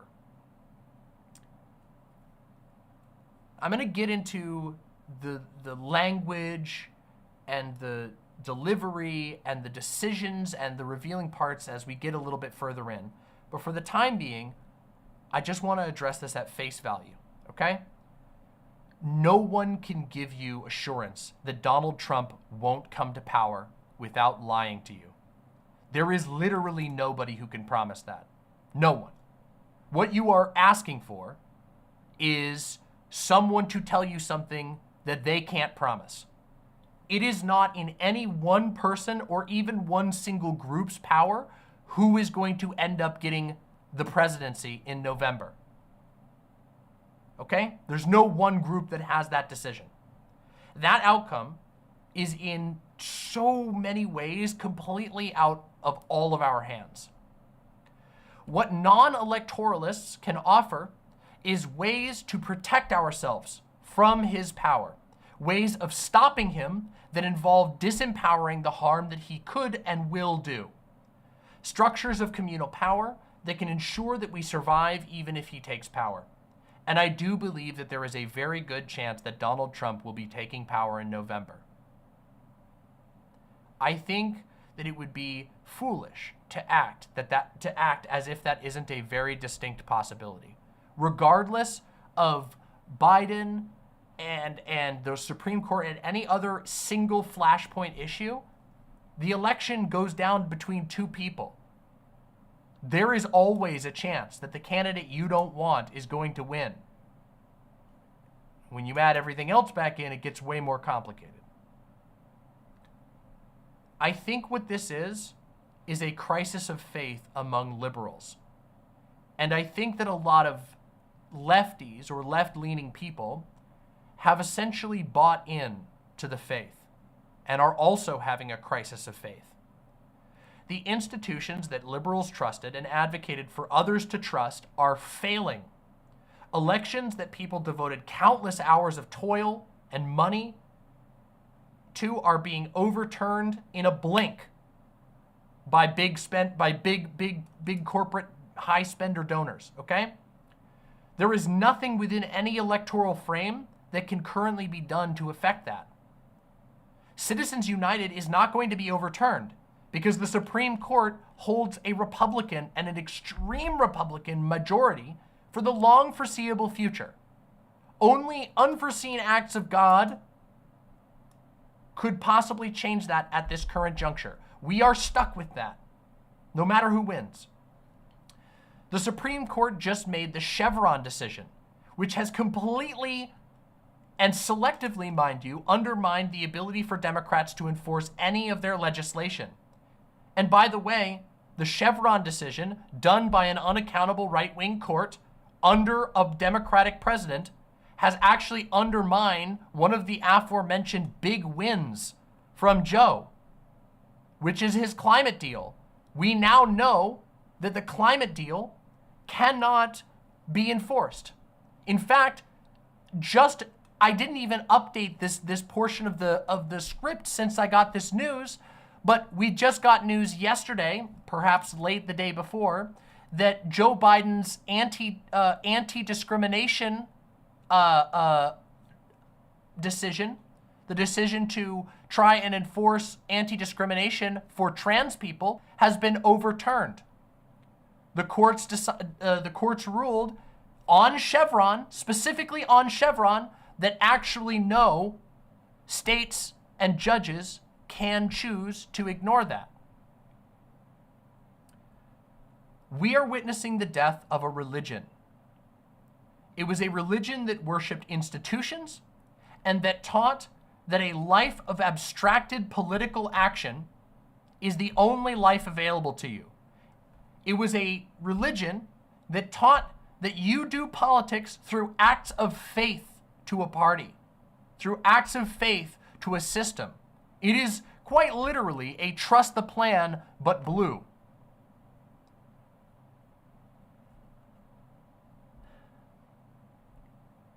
I think that it's irresponsible that so many political public figures resort to convincing their audiences to functionally donate their time and energy to a church that will only offer them blind faith and empty promises.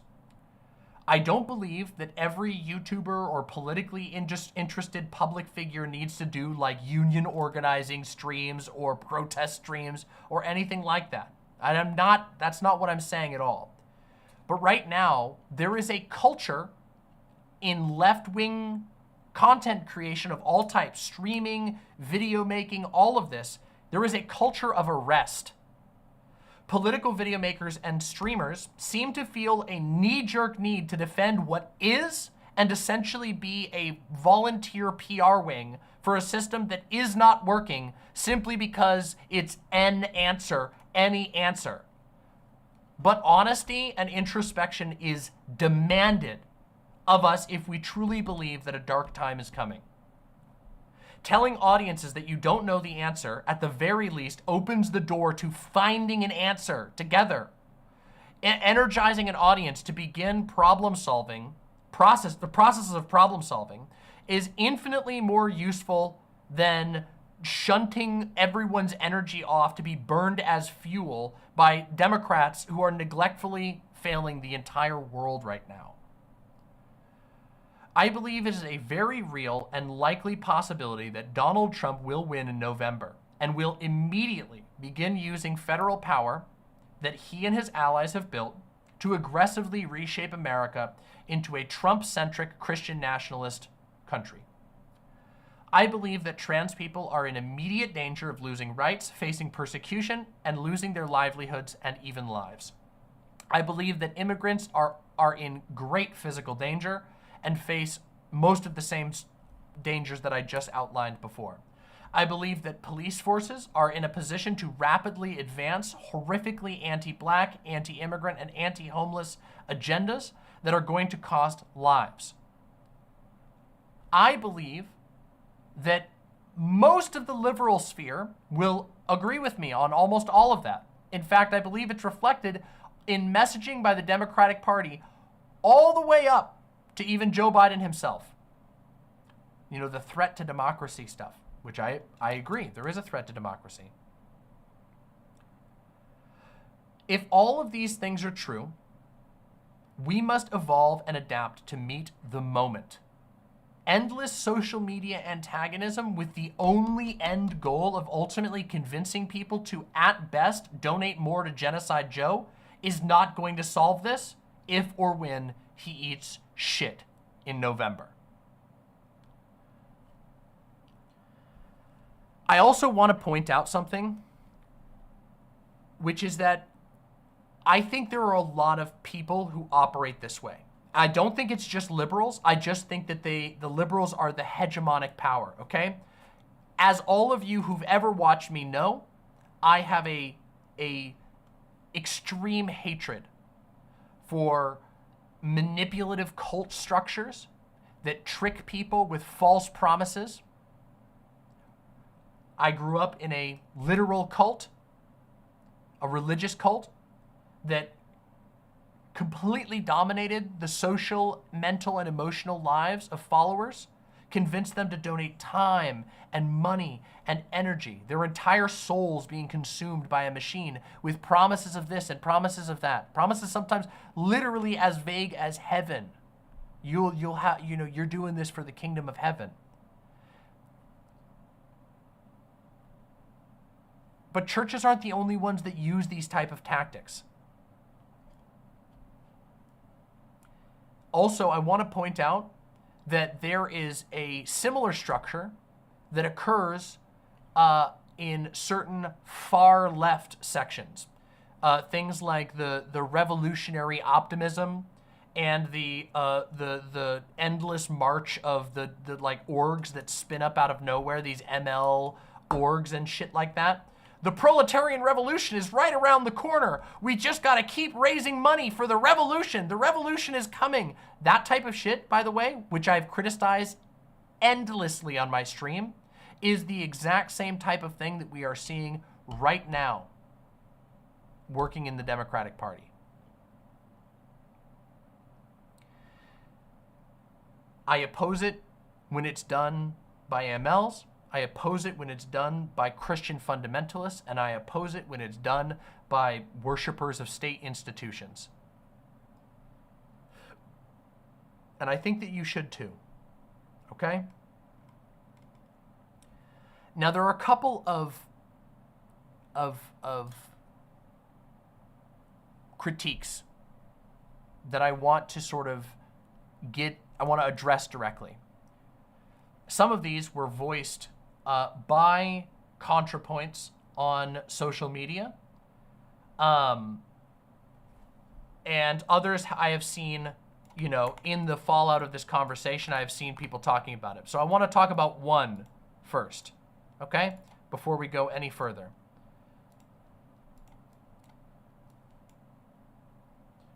Here's the first one that I want to talk about, right here.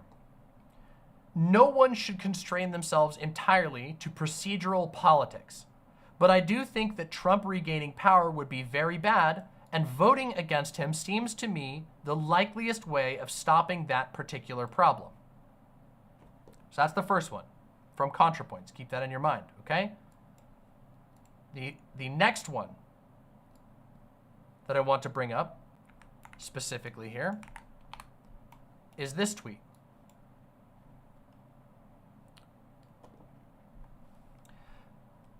It starts, leftist movement, here we go. It starts up here. Literally every single right, this is another user on Twitter who says, literally every single right you currently have were given and brought to you by leftist movements who fought against the capitalists who want you to live in abject poverty for their own coffers. Natalie responds, leftist movements who influenced elected officials. Yes, direct action is an essential component of any political progress, but it still matters who the elected officials are. It still matters who's on the Supreme Court.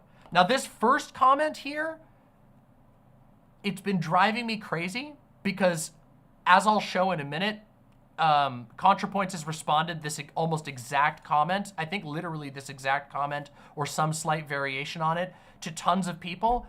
This is quite literally Michael Scott from The Office doing the "I declare bankruptcy." It's so frustrating. The idea that the only end goal is the declaration, the only end goal is an elected official saying, "I hereby say," and not everything that built up to it.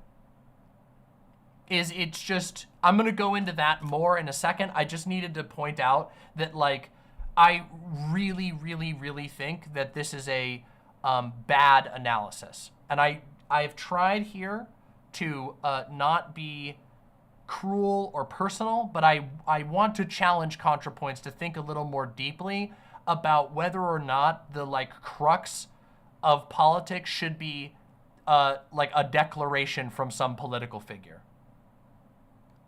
Because I think that is a very bankrupt analysis, and I think that it's very silly when you think about it for more than a second.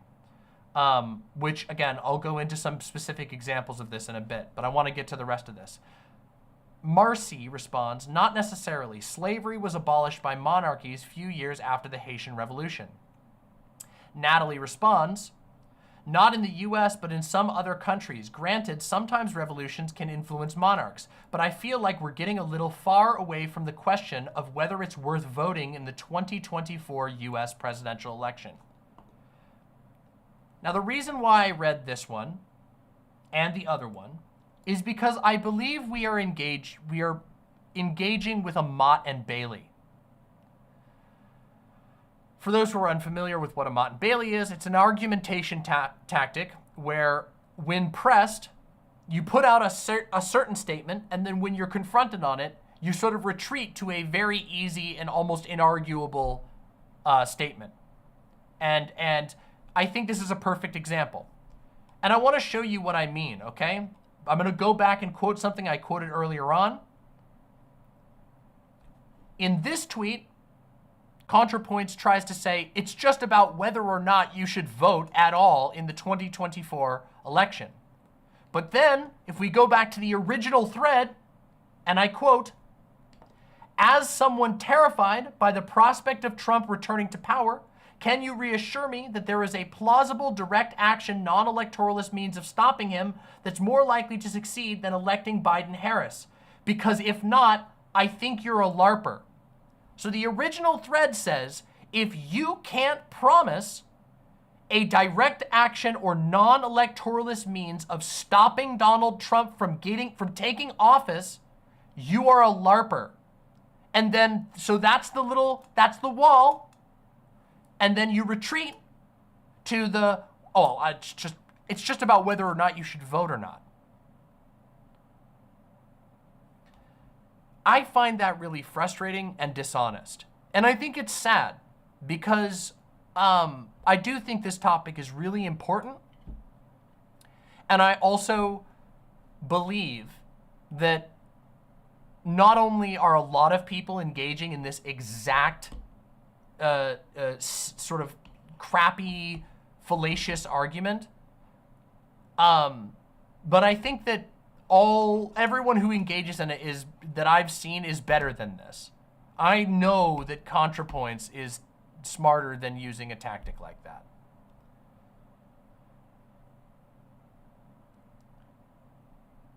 I agree. I'm just going to highlight in chat, Gutter Bunny says, this is actually defeatist doomerism. I 100% agree with you. It is very popular right now for liberals and liberal leftists to call people doomers all the time. But their position is quite literally, there is nothing but Biden, and if Biden doesn't win, we're toast. And it goes really far, okay? Because I want to point out one other thing, okay? I feel like I just want to, I want to engage with Contrapoints words here fairly, okay? User says, at what point will moving to Europe not seem ridiculous or alarmist anymore and actually sound like a reasonable decision? And Contrapoint says, we're there. I am arranging to be out of the country by Inauguration Day if Trump wins, and we'll have to set up funds to get as many of the most vulnerable people out as we can. Now, I truly hope that that Contrapoints means it and will set up funds to help vulnerable people. I truly, truly, truly hope that that's the case. We'll see. Of course, we'll have to see if that actually pans out, but I truly hope that Contrapoints will help others get out. So I find it, all of this is to say, I find it hard to believe that that the Biden camp, the Biden is the only option camp, is not supremely doomer. It's if Biden doesn't win, which I don't have any way of personally influencing besides getting mad at other people on the internet, I will run away, and hopefully other people will run away too.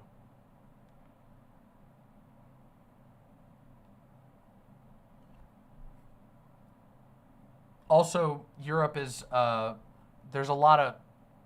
has a lot of problems politically, okay? The far right is also on the rise in Europe as well. Not all of Europe, but in certain areas of Europe, it's pretty bad.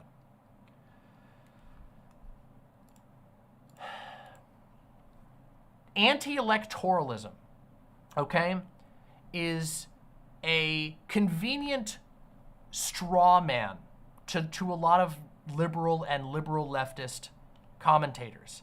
They say it, and then they conveniently never meaningfully define it. It's like the woke, but of the left, okay? There are very few anti-electoralist people that I know personally, and I know a lot of people who are anti-electoralist. I consider myself anti-electoralist. None of these people advocate for never voting at all. Anti-voting is not the same thing as anti-electoralism, okay? These are just not the same things, okay? Anti-electoralism is a position that says that your politics should not be built around electoralism, that electoral politics is a machine designed to squeeze you dry for someone else's benefit. And it is. How can you not look at the current state of the Democratic Party and conclude that this is a machine that is literally burning millions of dollars? They got like $300 million in the month of June from donors, all for Joe Biden to completely and utterly, preventably, mind you, bomb absolutely horrifically in the debate. And when I say bomb, we know that his closest confidants knew that he's struggling. There has been so much information that has come out. These concerns have been around for a long time. Joe Biden has been struggling for a very long time, and he's been getting hundreds of millions of dollars per month from donors and setting it on fire. And there's a very good chance that Donald Trump will win in November, and all of those hundreds of millions of dollars given to Joe Biden will have done jack shit. Except for, I guess you could argue, pay the salaries of some people, which is good for them. Good for them.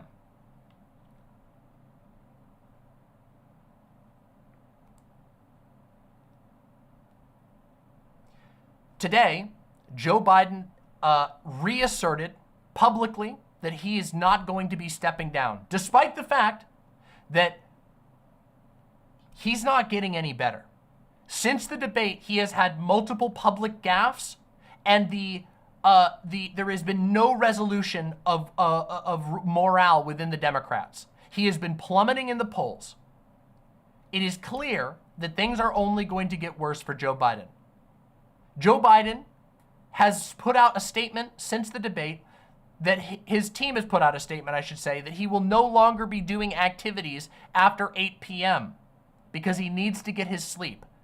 The president is sundowning, okay? I'm sorry, but we need to conclude it. He's sundowning. We can all see it. And it's not that it's impossible for there to be improvements in the lives of people who are struggling with what is likely some form of dementia, but sundowning is kind of a pretty serious sign, and usually you can't, make improvements in your day-to-day life while also trying to be the president. That's just not how any of this works.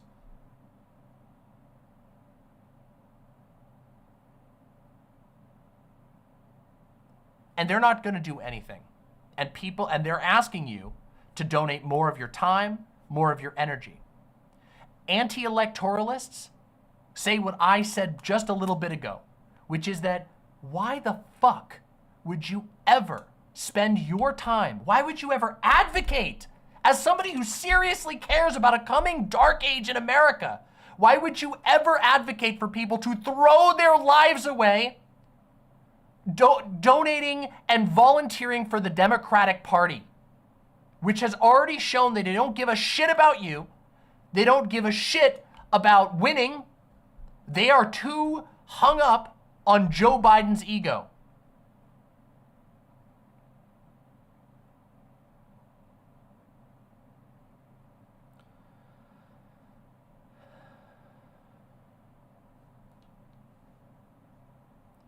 There is so much that we can do.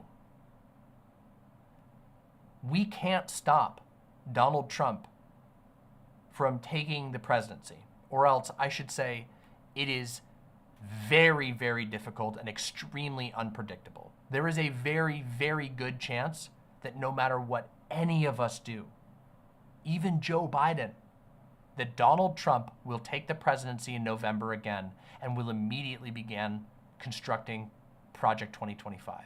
For all of the people listening to this right now, for all of the people who saw Contrapoints' tweet, all of the people who engaged in all of this discourse, everybody who watches political content, you all got to think about that. You are not, none of you are Joe Biden. And if Joe Biden can't even stop it, we need to put our energy elsewhere. Even if that energy is just going to figuring out, to asking the questions. This is what I meant when I said that there is a culture of arrest on the online liberal left. There is a knee-jerk reaction to anybody who tries to talk about anything that isn't spending more time with the Democrats. I've literally heard huge lefty content creators say that the only path forward is through the Democratic Party. That is delusion. And it's wrong, and it's bad, and it's deleterious. It's wrong to tell people that. You're telling people to go to church, to pray harder, instead of saying, maybe I don't have the answer. Let's start putting our heads together. Instead of encouraging your audience to start in their own lives thinking about what they can do to insulate them from a psychopath who is likely to take power in November, people are sitting there going, no, trust in the Lord. I hate it. I'm disappointed and frustrated and infuriated.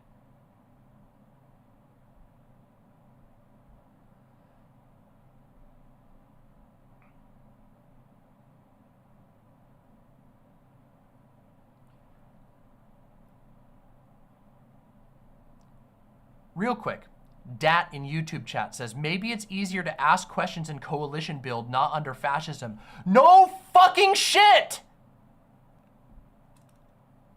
But you don't have that power. Who has the power to decide whether Donald Trump is going to win the election? Joe Biden could croak tomorrow, and the Democratic Party hasn't even taken the time to set up a real heir. We've been talking about this for over a year. We've been talking about this for years now on this channel. This is the thing. That right there is the thought-terminating cliche that I'm talking about. I think you should vote. Go vote. Do your vote. Get your little sticker. But let's acknowledge that your vote is very small. It's a good thing to vote. It's a good thing to vote locally. It's a good thing to pay attention to politics and know what might be coming your way. And what is coming our way, in all likelihood, is some pretty messed up shit. And as I pointed out, Joe Biden, even if he wins in November, still has to contend with a Supreme Court that has robbed him of his power. A Supreme Court that was chosen and targeted by right-wing forces in this country as a way to undermine any politics that aren't their own.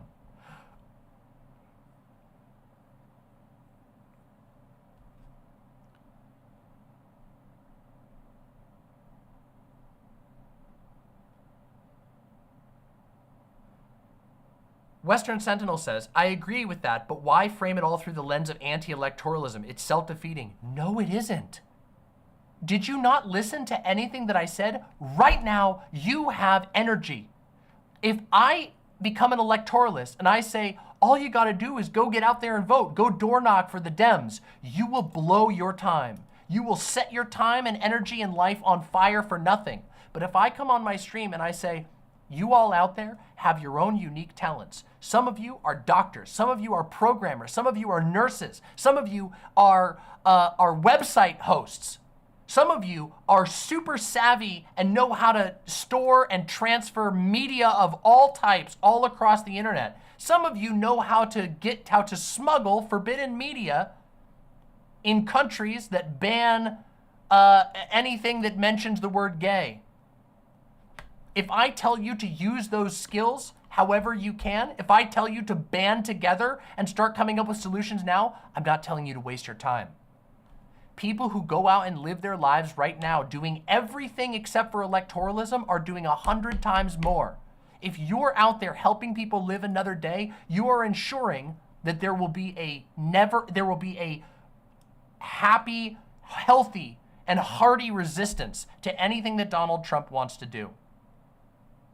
But if you spend your time fucking burning your energy for the Democratic Party, you might eat shit in November, Donald Trump takes over, and then what? No network, no nothing. I want people that are watching this now, that watch Contrapoints, I want people to start thinking about what they can do with the power they have, however small or big. I want them to think about what they can actually do to help people survive, to prepare. This is why I take an anti-electoral position. Not anti-voting for the 9 millionth time, but anti-electoral. I don't believe that the average everyday person should spend their time becoming a slave to the Democratic machine. They have enough fucking slaves. They have enough yes men. Why would I ever tell anyone to become that? This is what I'm talking about, okay? And I'm gonna wrap up this particular portion. After this, we're gonna read some other responses to Contrapoints that I think are really good, but this is the end of this section for me, this little segment that we're gonna put up on YouTube eventually, okay? But I'm gonna end it with this, okay? We are stuck. The liberal left sphere is stuck, okay? And not in the fun way, okay? They're bound up in themselves. They are not prepared. We are getting lapped. We are watching every day. I log on and I see every left-leaning content creator I know despairing at the Supreme Court as the world gets worse outside of their hands. I want us to evolve, okay? It's time. We have entered a new age, okay? We've entered an age of rot and schism. And it's time for us to change the way that we move around in the world, the way that we talk about politics. We can't keep falling into this lazy bullshit anymore.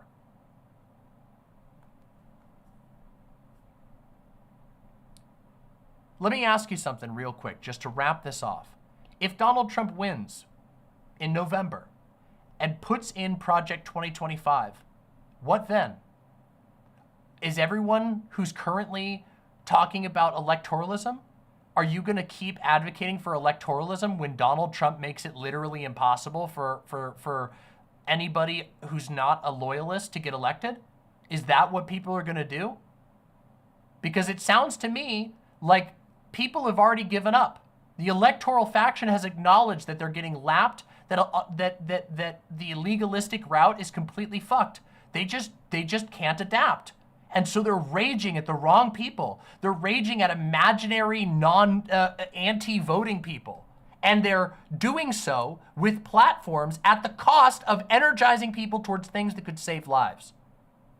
I want people out there doing the things that I listed above, helping trans people escape states, contributing to GoFundMes for survival funds, gathering important information, sharing knowledge that would otherwise be tied away, making copies of, storing, and keeping media that is being censored. I want people to collect books that have been censored by Ron DeSantis. I want people to collect the books and the media that has been banned by Utah. I don't even know what the governor name is there. Who cares? I want people to care about their environment, to start making it livable in ways that Donald Trump can't stop you from doing. And if he tries to stop you, I want you to work together with everyone you know to figure out how to undermine that. He's going to make rules that will require being pushed and resisted. Will you be able to do it? Will you have the connections necessary? Unfortunately, I think, and even I am guilty of this, I think a lot of left-leaning YouTube people, they work themselves into isolation. They make themselves, they take paths that lead them away from real connection to other people. They become siloed off, and then in fear, they defend the status quo. And I even say this right now, that I even have been guilty of this. Now, I'm pretty good about admitting it and owning my mistakes, as you all know. Sometimes people get mad at me. But I want people to evolve. Things need to change. I want people to change. You don't have to do, a stream where every stream you boot up and you're talking about every radical action. In fact, I think that would probably not be beneficial. I just want people to stop fucking wasting people's time, lying to them, and trying to convince them to believe in a faith that is a lie. And to quote the great Duke Aldea, a lie remains a lie. Anyway, thank you for hearing me out. If you're watching live, make sure you check out the next section where we're going to go read some other responses to this thread that I think were notable. If you're watching this as a video, press subscribe down below, and please leave me your comments letting me know what to think. I don't know, like I said, I don't know, and I don't think that Contrapoints will ever actually see this video. But I hope that people who think like Contrapoints will, and will think again. Thanks for watching.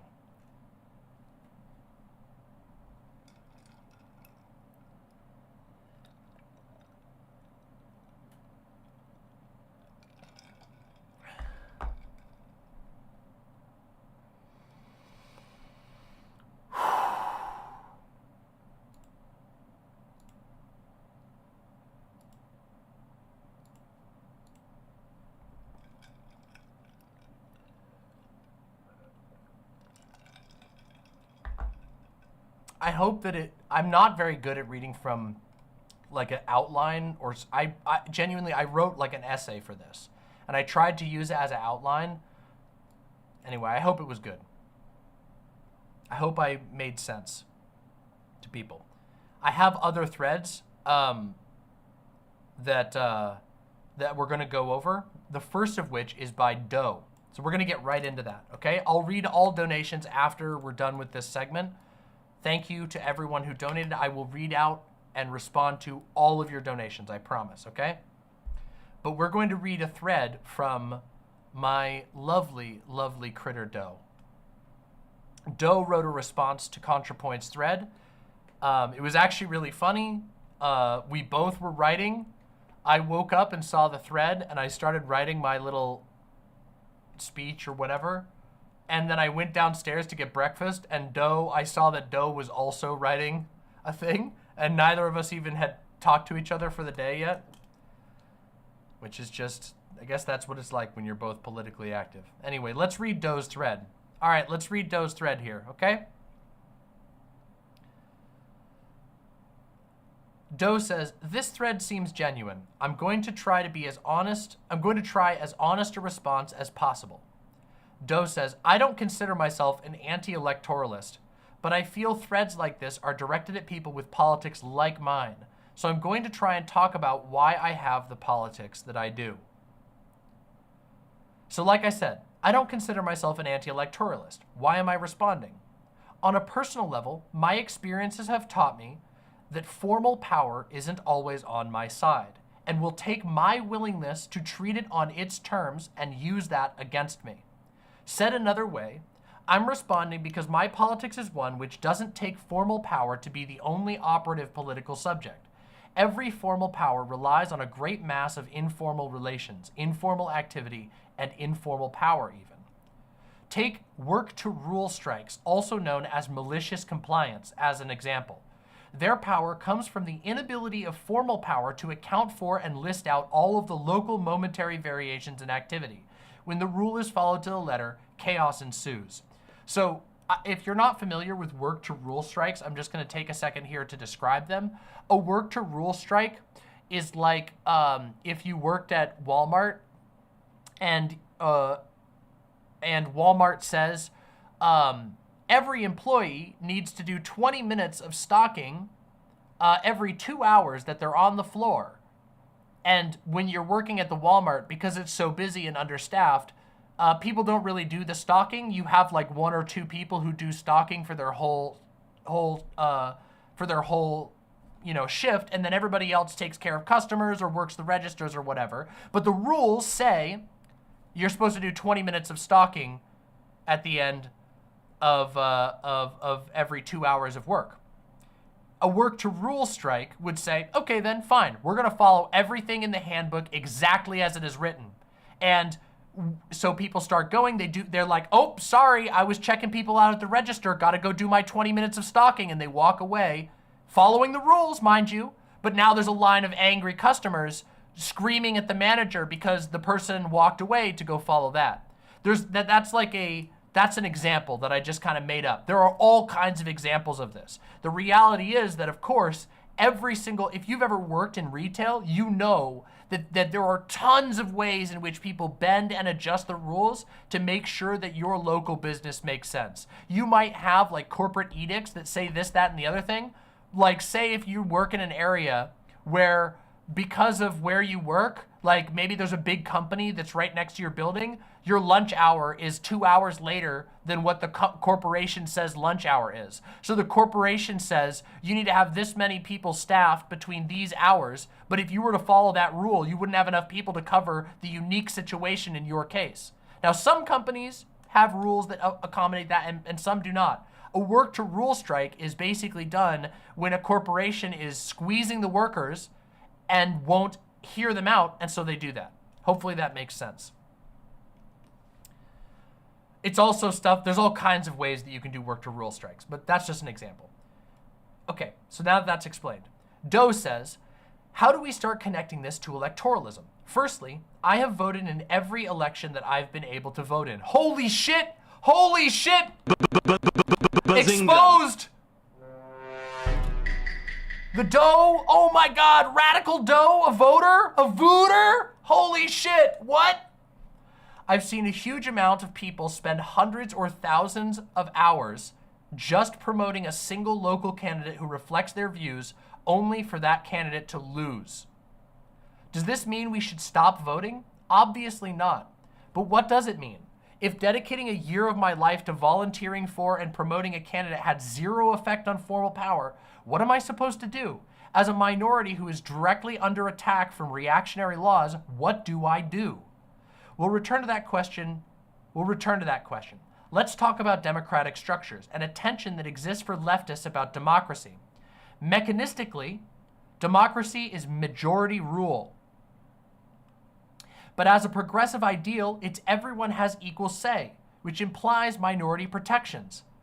But we're all progressives, leftists, etc. here. We know that our democracies are full of non-democratic mechanisms. We know that some powers have more say than others. From gerrymandering to money in politics, there are material circumstances that relegate the so-called equal say beneath them. By pretending like elections are an equal playing field of ideas and advocacy, and pretending that with enough advocacy, enough volunteering, and good enough ideas, any politics can be enacted, one can have one's time and energy sapped away into activities that change nothing.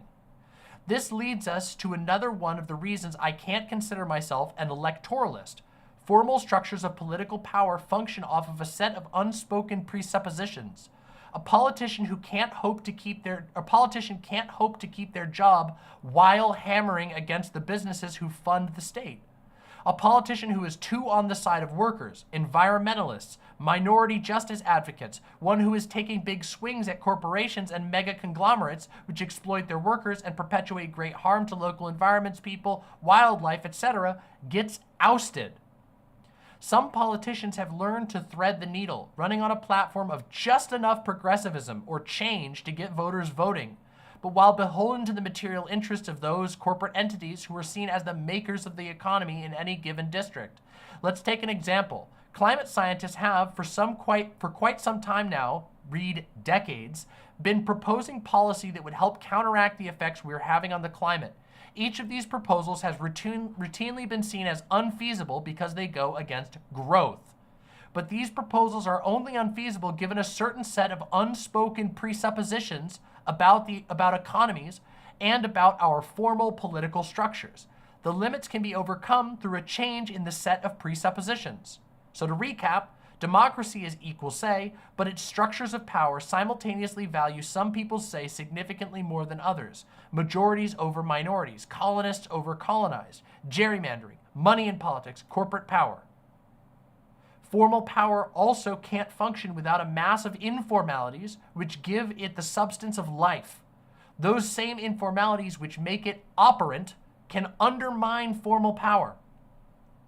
So, with that said, when presented with the experience of attempting over and over and over again to get some amount of representation for my own needs and receiving, in return, an onslaught of Christian nationalism attempting to criminalize my very existence, what can I do?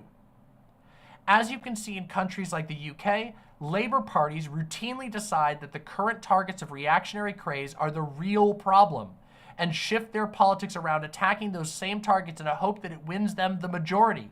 We've seen some Democrats do the same.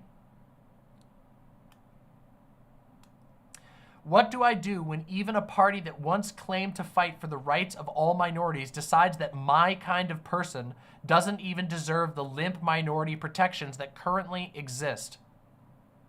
The answer is obvious, and it just stares us in the face. You resist. You break the law as necessary. You lie. You jam up the mechanisms being used against you. You stop pretending that democracy is an equal playing field of ideas. It isn't. National powers like the federal government will always be able to boast doing the most since their decisions inherently apply across the entire population. But even in the best of legal protections, informal power can undermine those protections. Legalizing gay marriage doesn't mean kids don't get kicked out for being gay anymore. Employee protections against racist or transphobic or homophobic employers doesn't actually mean the workplaces won't discriminate. It just means they'll have to hide it through formalities. Our system of democratic power is fundamentally undemocratic. And even in the best case scenario, in which it was truly democratic, as a minority, I still have particular needs that are separate from a majority. The levers of formal power are out of my reach and out of your reach. Since those levers are out of my reach, what can I do? Can I live my life as a political agent? I can live my life as a political agent. I can form collectivities with others in which we can carry out greater actions through our collective power. I can undermine bad laws by protecting those who break them. We have all been failing. I am not going to write a laundry list of successes of resistance, many of which will never be reported, since they could be acts of illegality and secrecy. But it is through organized, coordinated material pressure that we begin to be a power.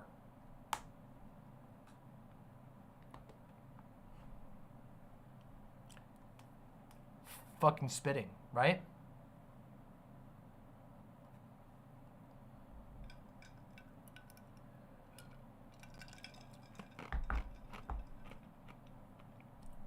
As you can see, Doe and I agree thematically on a lot of things, but we have a different way of looking at it. There are certain points where we're like in 100% agreement. You know, like for example, that your energy and time is limited and can be easily sapped away by ruthless and careless political orgs that claim to be looking out for you, almost like a church claims to be looking out for you and saps away your money and time. We are definitely in agreement on that. But there's like, we have slightly different frames of analysis and you know, the way that we both look at it is a slightly different perspective. Doe has a Doe has a very, you know, Doe is very much more influenced by like writers like Deleuze than I am, where like Doe has a more looks at things more as like connections of various small machines, and I find that very fascinating and interesting. Also, Doe is a lot more restrained and diplomatic, I guess, than I am.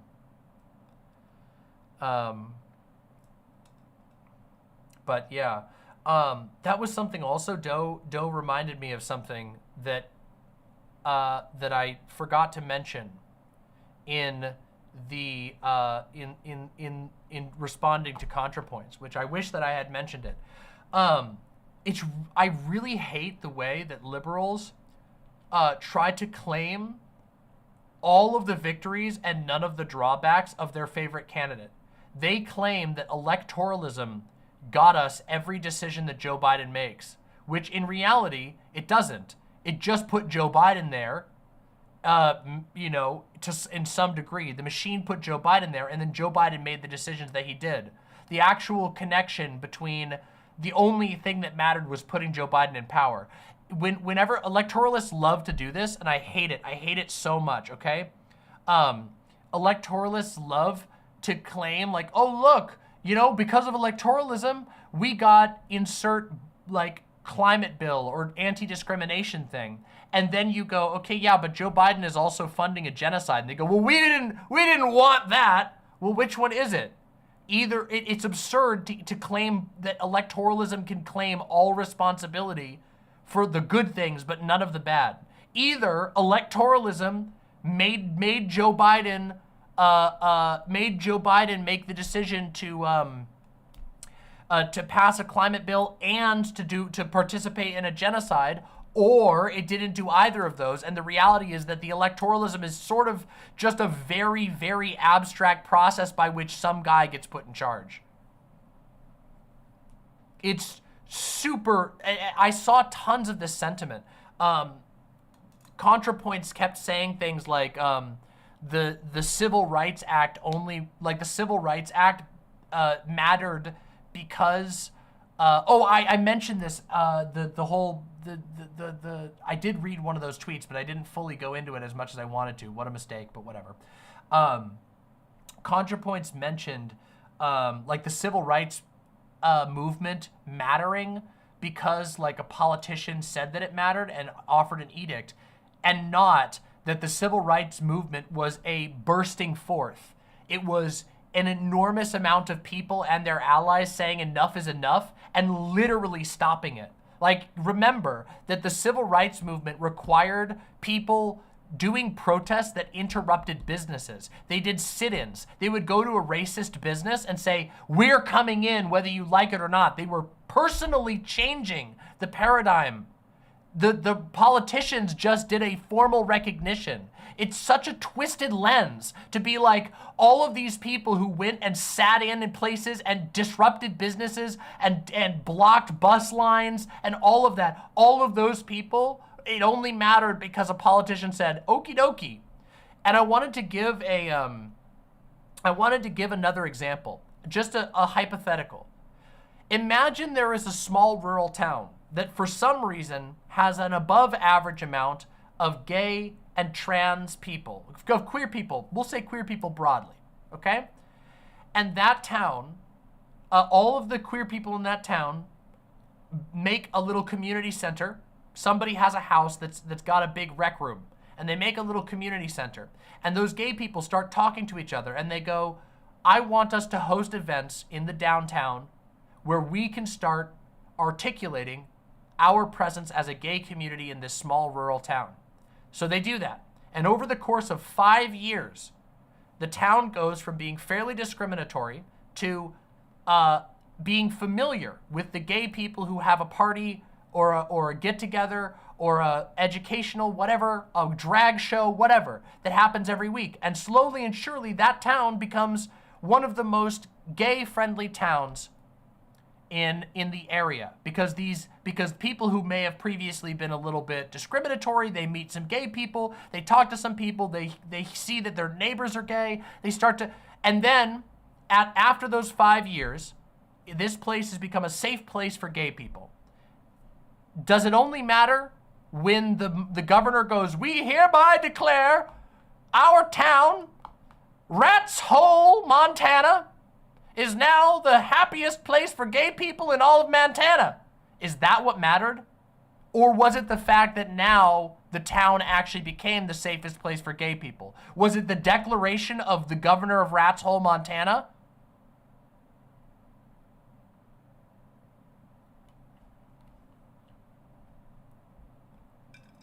Or was it the actions that people took that changed the town?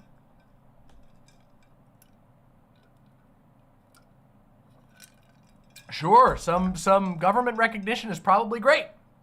But what mattered was the town becoming safe by people's actions.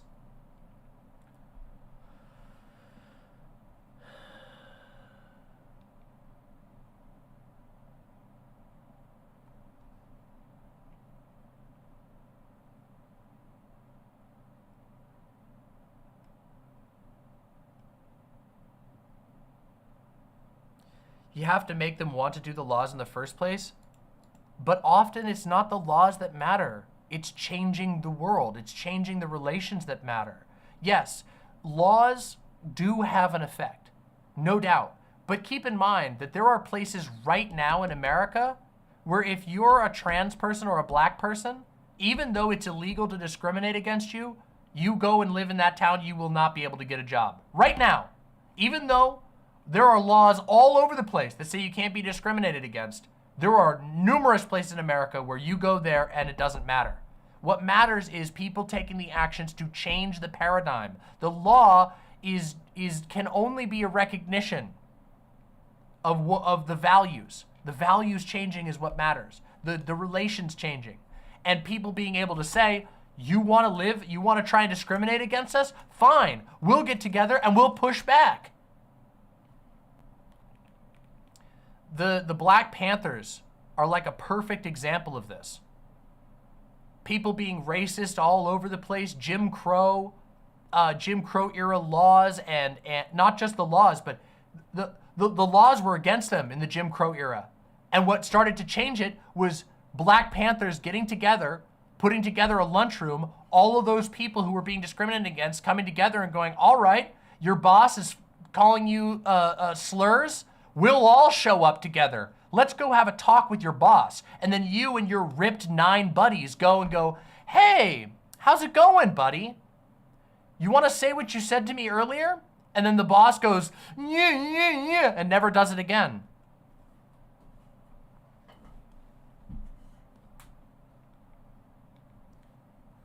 It was people living in towns where the KKK could beat the shit out of anybody who looked, whose skin looked too dark, and they all got together and said, "You want to beat us the fuck up? We'll beat you the fuck up." And then all of a sudden it's, oh shit! Whoa, let's sit down and have a talk now.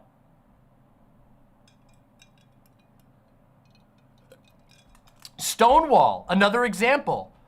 Cops breaking, cracking down on gay people over and over and over again. And finally, gay people said, enough. If you think you can do this, we'll make a stink. And we'll make a stink every time. It'll cost you money and time. So either you stop cracking down on us, or we make a stink, and you have a bad time.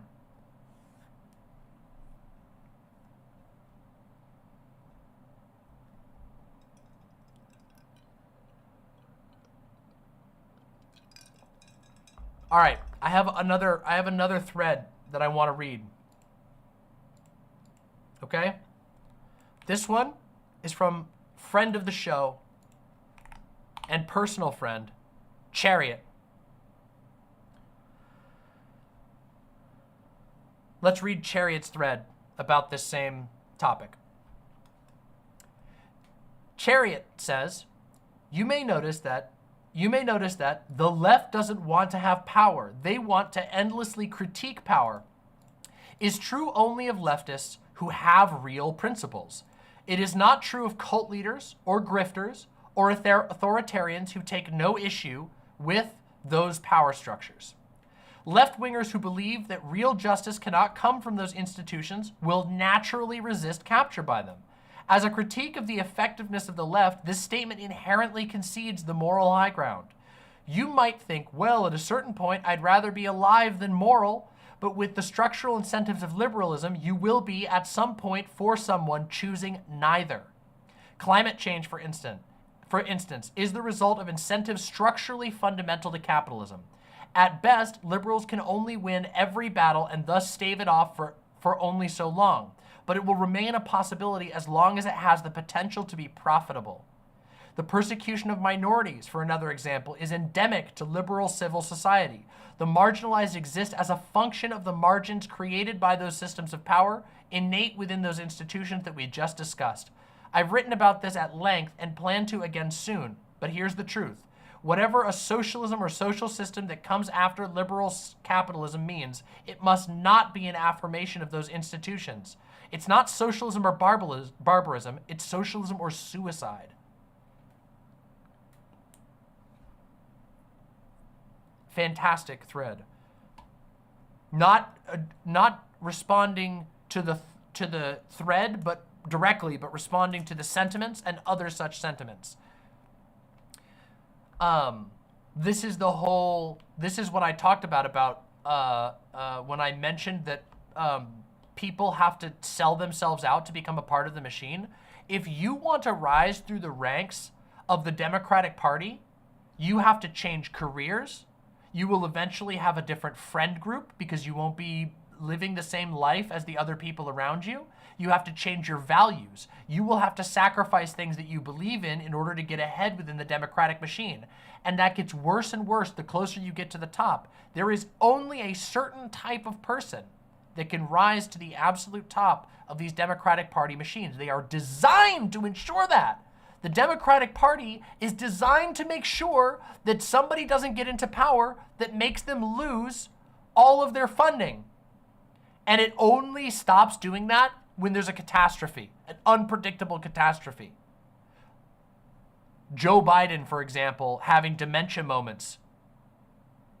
And now they're like, oh shit, we don't know what to do. And we can see they didn't even plan around that because it wasn't even in their mind that that was a possibility. I really like the way that Chariot described this.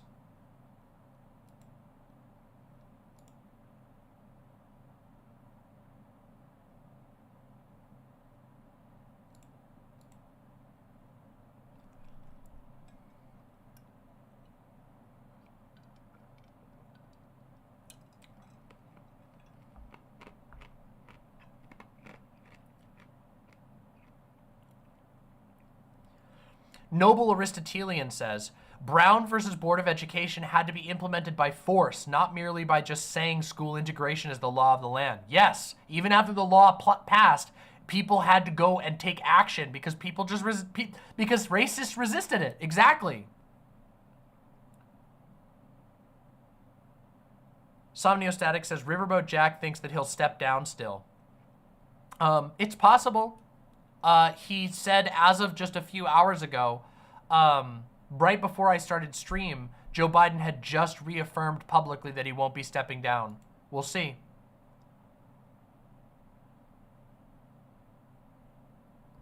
We'll see. Joe Biden stepping down would be the smartest move he could possibly do right now. He is going to lose the election if he tries to continue. Even if it's possible, think of it this way. Even if Joe Biden, on paper, is the best shot against Donald Trump right now, we know it's going to get worse. I have a whole section on Biden, so we'll get to that in a minute. We'll talk about Biden in a second. I have another thread that I want to read through, okay? I want to read through Zexeezy's thread, okay? Some of you may know Zexeezy, aka Muke.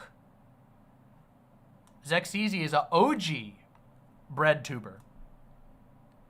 And Zexeezy made a thread on Contrapoints' thread, a response to Contrapoints' thread, and I wanted to read it, especially because Zexeezy has a very different perspective than mine, and I wanted to talk about it.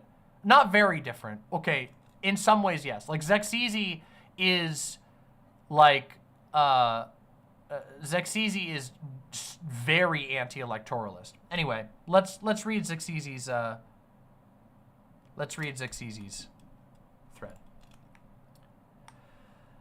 Zexeezy says, I appreciate that you're honestly asking what alternative exists, but this cannot continue to be framed as just voting one more time. The impetus of direct action is recognizing that the Dems are not only ineffective against fascism, but that neoliberalism is what is producing it. Given this, alternative forms of power untied to the Dems is the only option against fascism. If you don't think the left does anything, quote unquote, fighting Trump means making it your responsibility to make them do something. Luckily, things are already more hopeful than that. Direct or radical action, like anything, requires numbers to work, and it's only very recently that there have been significant people aware of it as an option. I don't know if I 100% agree with that, but that's fine. Movements are incremental. We don't get to take over the government first try, but they inspire more people than before. For example, 2020 didn't lead to many direct concessions, but it did set the stage for the recent occupations, which, thanks to their more radical politics than, say, Occupy Wall Street, were able to win lots of concessions in defunding Israel. This is a really good point from Zexeezy that I think gets criminally undercredited on the left. I've seen a lot of commentators become very jaded towards all of the George Floyd protests during 2020, as if it didn't fundamentally change the conversation around resistance in modern America. Yeah, obviously, police, one of the most entrenched institutions in America, didn't just immediately give up a white flag and get defunded. However, the fact that everyone knows and has been paying attention to police brutality is a huge deal. It has completely changed the way that people think about the police. It has completely changed the way that people think about resistance, and I do 100% agree that it set the stage for the student protests for Gaza, which were crazy. Even the tactics carried over. You can actually see in real time the development of protest tactics from 2020 that were used again effectively in the school protests. Anyway, let's continue. Now, because of their actions and brutal police retaliation, yet more people are radicalized than before. The reason this all matters is because when, not if, the far right eventually wins, existing movements prepared to take direct action will be the only line of defense left. This is very similar to what I said at the end of my little speech, but worded a little bit differently. The idea basically is, for all the people who are talking about electoralism out there, what happens if Joe Biden loses? What if everybody does the electoralism and he loses? What happens if the Supreme Court maintains its right-wing position? Then what? Then you do what everybody else is saying? You should probably just start doing that now. Acelaces says, this is all without even mentioning revolution. Even if that's still an impossibility to you, it should be obvious that with the Dems in the state that they are, you have to start preparing now to defend yourself. I also just think that coincides with preparing to win. I think that that's a good thread. Acelaces has different politics than me. Acelaces is much more revolution focused than I am. I don't think that Acelaces is like the revolution is going to save us type guy. I just think that Acelaces fixates on revolution as a more distinct event than I do. Whereas I believe that that revolution takes the form of like a tide. You know, it's not it's not a single spark point. It is countless spark points that form only upon historical analysis into any purely coherent movement. But I like Acelaces a lot. We have slightly different frameworks that we operate in. Also, another point here, Acelaces says, by all means vote, but the point is that by their nature, the Dems are geared to lose to the far right regardless of how hard you plead people to vote for them. It only goes so far. Their current performance is nothing short of incompetent, even before the debate, e.g. Gaza. I also agree with this. And another point to the another coin in the little box of people straw man anti-electoralists as being anti-voting when in reality, they're not anti-voting.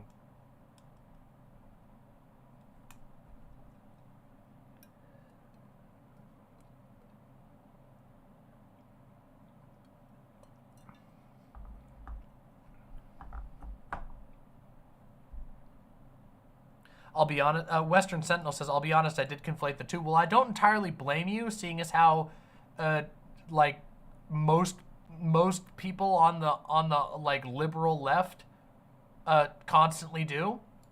And I don't, and the only reason I can articulate as to why they do that is because it's convenient for them. This is what I'm talking about the state of arrest that I want to change. I want to see people change their approach to this topic completely, fundamentally. I believe, I don't even need to say it at this point. I don't know.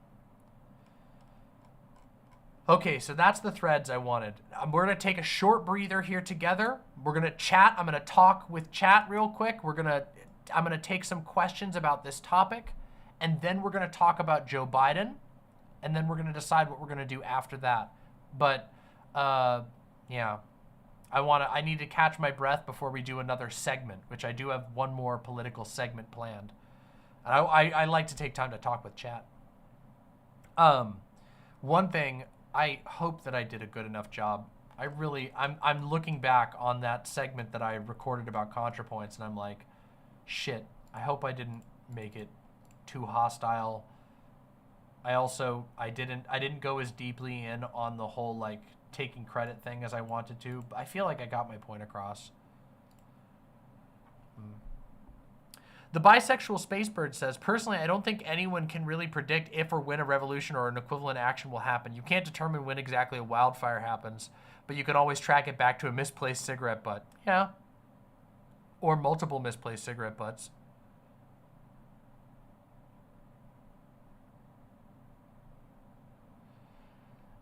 Ashmar asks about Yoda.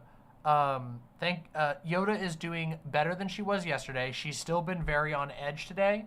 but she's been doing a little bit better.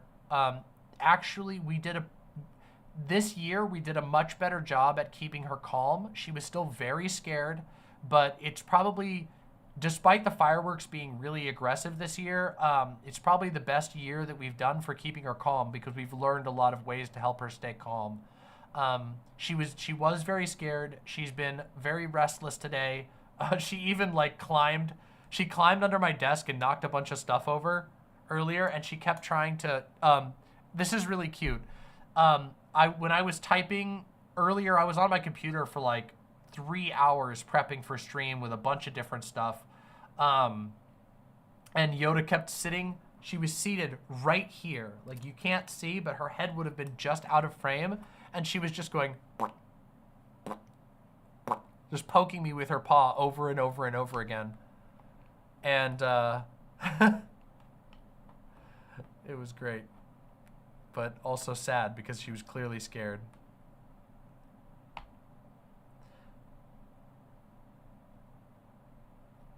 Have Studios said, I just got in. Has Demon Mama talked about the Contrapoints situation yet? And if so, when in the stream? Yes, I just finished the Contrapoints section. Gayfesh can probably give you a timestamp.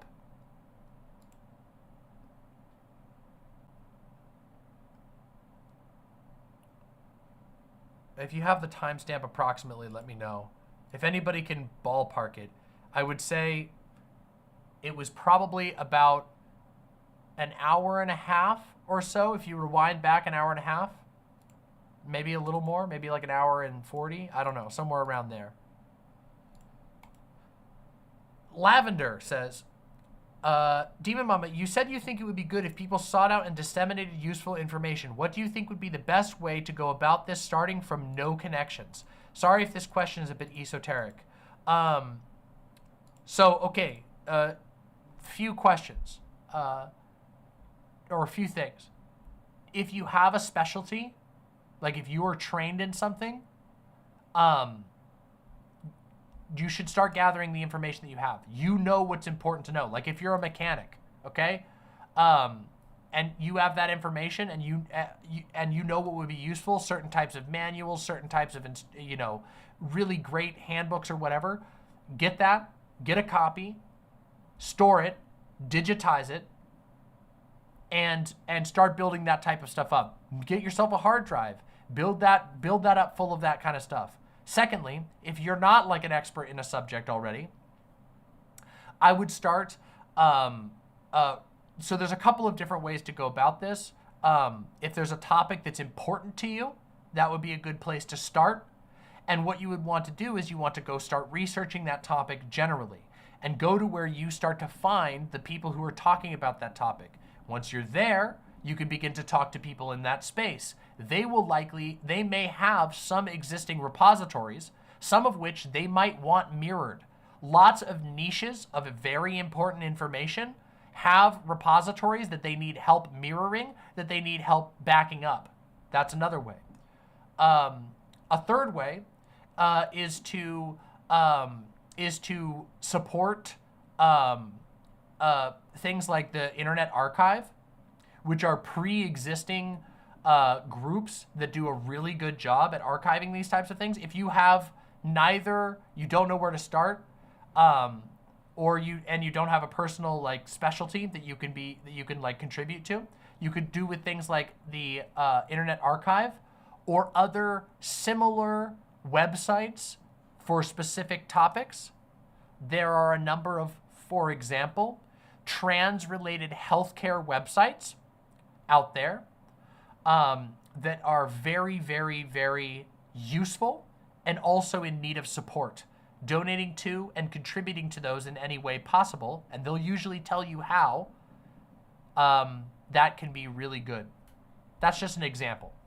But if it's not, trans stuff is not the only thing. There are things like websites for information about diabetics health already exist out there, and they will tell you how you can support them.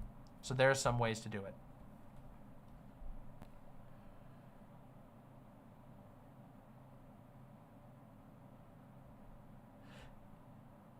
By the way, Gayfesh says the segment starts at 1 1:39:25. Thank you very much, Gayfish, for whoever was asking for the timestamp. 1:39:25. Thank you so much.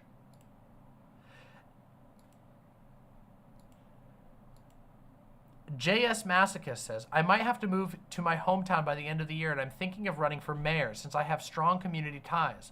While I know we just got done talking the issues of electoralism, do you think you have tips for anyone wanting to hold a position in local politics? Weigh your decision carefully. Local politics can be incredibly impactful. And if you got it, you got it. Go for it. I'm not saying that there's no circumstance in which you should ever participate in like formal politics. In fact, you should if there's an opportunity, but you should weigh that carefully. And also, there was something, oh god damn it, I just lost my train of thought. Hold on a second, let me get back to it. I'm not saying you shouldn't participate in formal politics ever. Yeah, local politics is a toss-up. And if you can make an influence there, you should do it. Absolutely. Just make sure that you're careful about the calculation and recognize the limitations of it. And also, you know, be careful. Guard yourself against becoming sucked into a machine that you don't want to become a part of. You know, when I say electoralism, I mean electoralism as a frame of politics. That politics, I am against electoralism in the sense that I don't believe that people should center their political view in the idea that elections are the answer to political power. That is what electoralism is. Electoralism is a viewpoint that fundamentally believes that we get stuff done via elections, when in reality, elections are like only one out of literally everything else that's political that we can get things done through.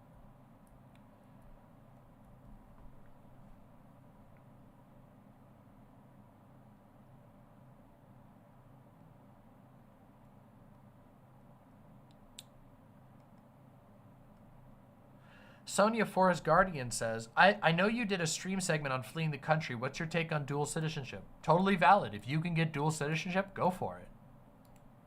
There's obviously some drawbacks to it, but if you got it, go for it. It's just, it's not a real option for most people. Dual citizenship usually arises because of the circumstances of someone's birth. Like if you're born in another country while someone is living in that country, that's how you get dual citizenship.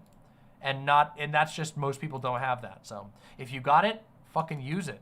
That's a huge advantage for you, and that's a good thing. Ether says, I agree with the point that we can't continue to direct all of our resources to electoralism, and that direct actions and structures of mutual aid are more important now than ever. I don't know that I agree that anti-voting is not a prominent voice on social media right now, or that they are not problematically influential. I do not think that anti-voting is influential. I just don't believe it.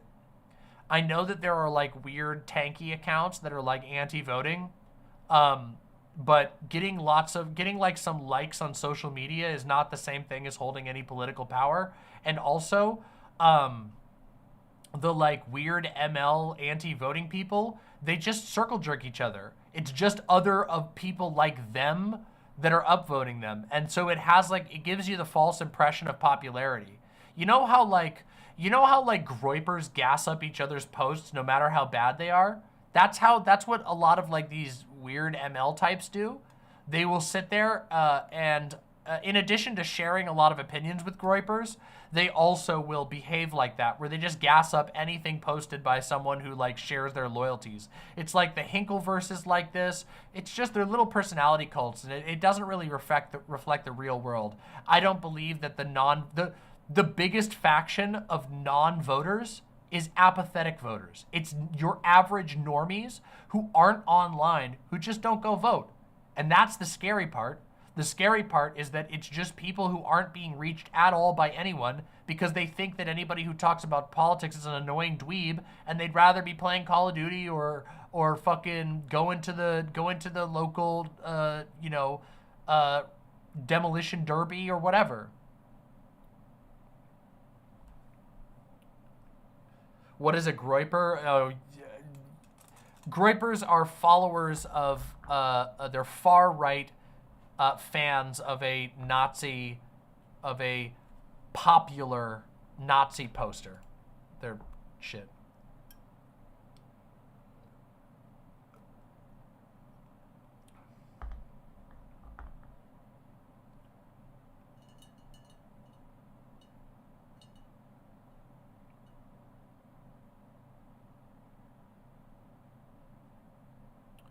Lady Weirdo said, my specialty is graphic design, though I never got my associates. Would that be helpful beyond making propaganda? Of course it could be.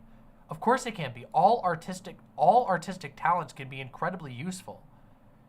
It's just a matter of finding where you can use it. And if you don't know where to use it now, then your mission should be, let me find a place that I can use this. That's part of what I'm saying when I try to tell people that we need to stop like just directing everyone's energy into purely hyper-electoralist means. I want people to direct their energy and get people thinking at finding the things that they can do. Like, people out there have all kinds of talents. Wait, here's a great example. There's someone right now, what I'm making, I'm talking to like, we had over 500 people watching at the peak of what I was talking about.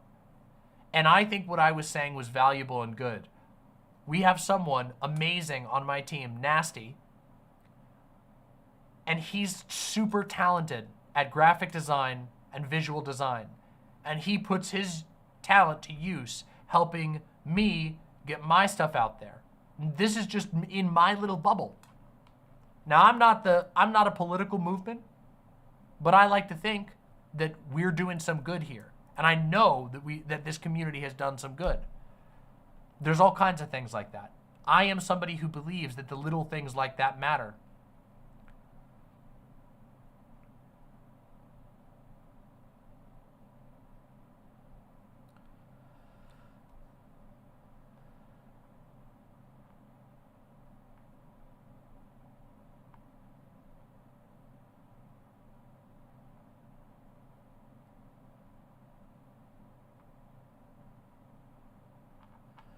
Hypno Amber says, there is some good news. The GOP also totally put all their energy into Trump and have no alternatives to replace him either. Unfortunately, they have more. They do have more behind the scenes stuff ready to go.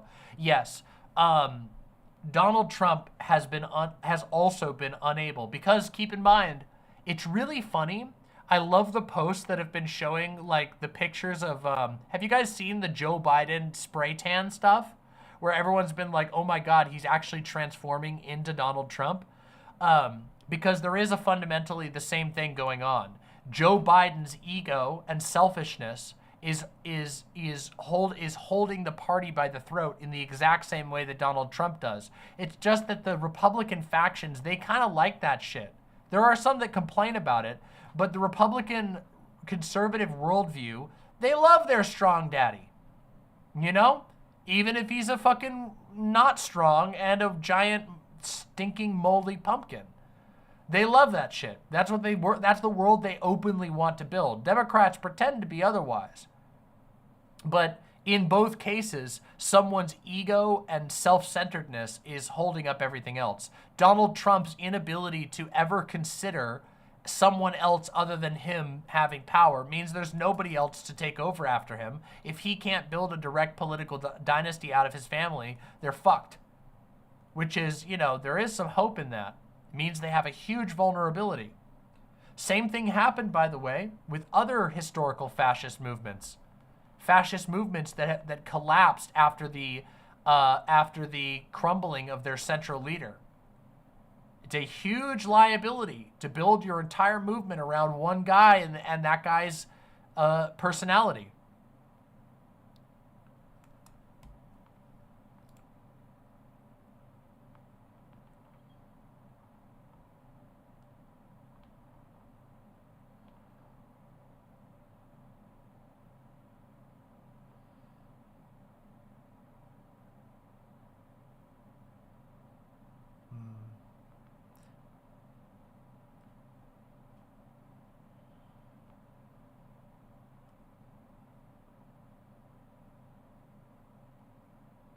JS Masochist says, I would have never thought about running for mayor until I found your community and spent time with the lovely imps here. Your work is incredibly important, Demon Mama. Thank you. Thank you, JS Masochist. I wish you the best of luck. Regardless of whether you decide to pursue mayorship, the fact that you are finding the opportunities, the cracks that you can go after, that you can work at and wedge open, that's awesome. There are times where local political scenes are the place to make the move. I just think that's I just think that is separate from a fundamentally electoralist worldview. Anyway, I just wanted to reassert that so I was clear.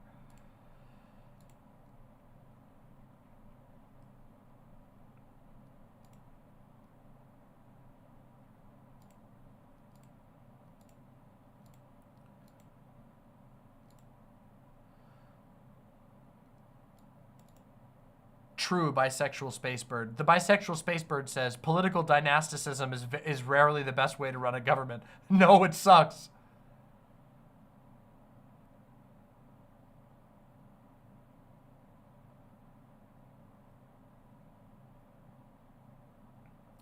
Hippie Pug says, I mean, I'm a cook and a mechanic, so outside electoralism, I have some skills. But heck, if you can wash a dish or swing a hammer or anything really can be helpful when contributing to a cause.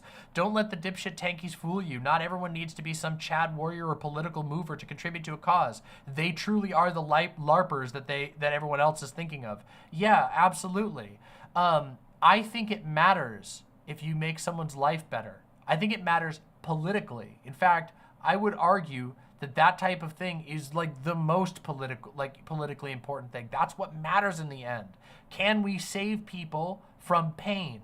Can we help people thrive? Can we build strength together? That's what matters. And there's so many uncountable, unimaginable ways to do that. There's the part of the thing that frustrates me around liberal conversations around politics is there's a great devaluing of basically every skill that you can't like pitch to like some boss at a political org. Like a political movement is so much bigger than political orgs. It takes being able to help people live another day is another entire goddamn human there to make the world a better place alongside you. It's so important.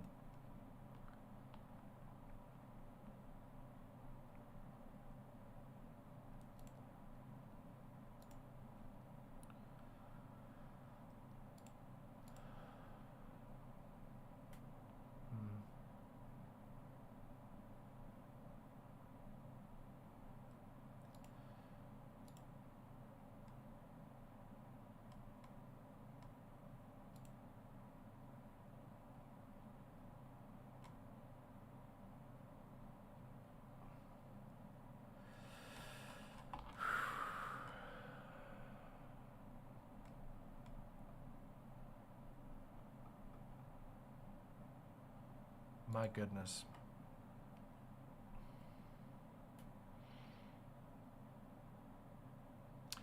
The Lady Blurred says, but really, even musicians move masses. Yes, they do. Yes, they do.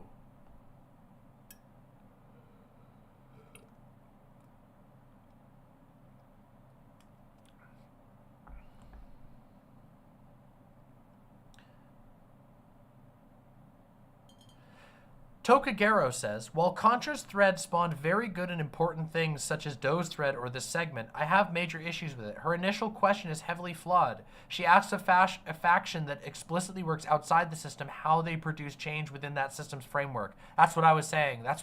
Yeah. And while direct action, mutual aid, and so on have and will influence the system, their goal is not to make that system better. It's to make the life in the communities we act in better. Exactly. That's what I'm talking about. That's what I'm talking about.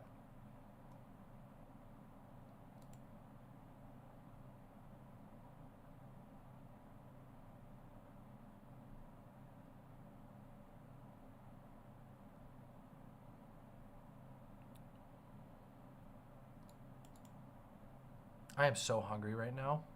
God damn it.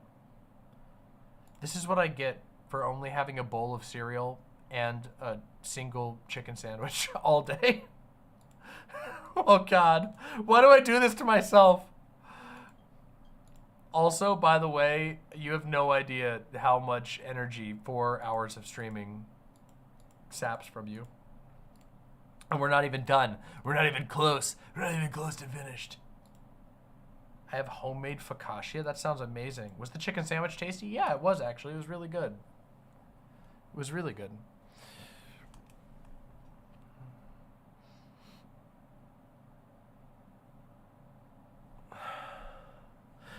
Fawn is about to come into the room and scold me. Nah, Fawn wouldn't scold me for food. I would have to I have to scold Fawn for food. The river flows the other direction. Today I just let it get away from me. But Domite.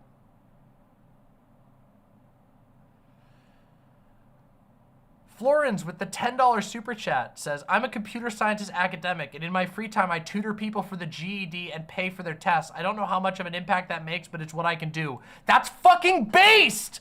That's fucking amazing! Are you kidding me? That's incredible!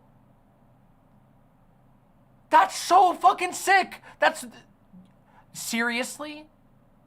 I can tell you, based on personal life experiences, helping people get their GED is fucking sick.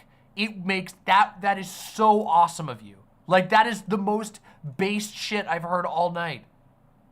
You should feel awesome about yourself. Seriously. And if you ever don't, clip this segment and save it on your computer and play it back to yourself. That's fucking awesome.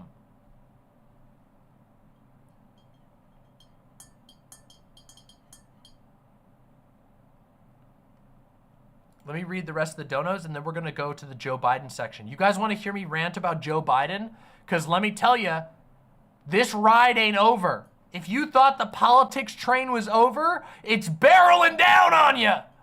You better be ready, because the train's coming for you.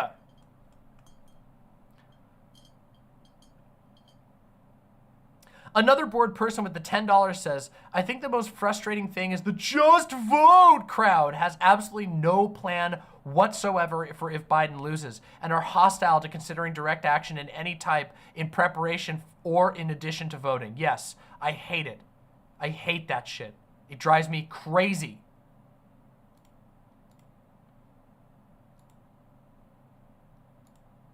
Oops. I have to bring up my donos. The website donos.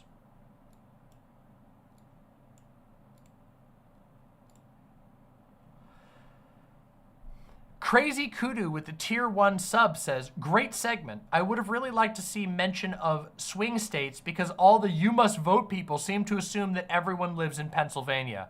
Yeah, I didn't want to dig too far in on that, but we all, like, that's the thing.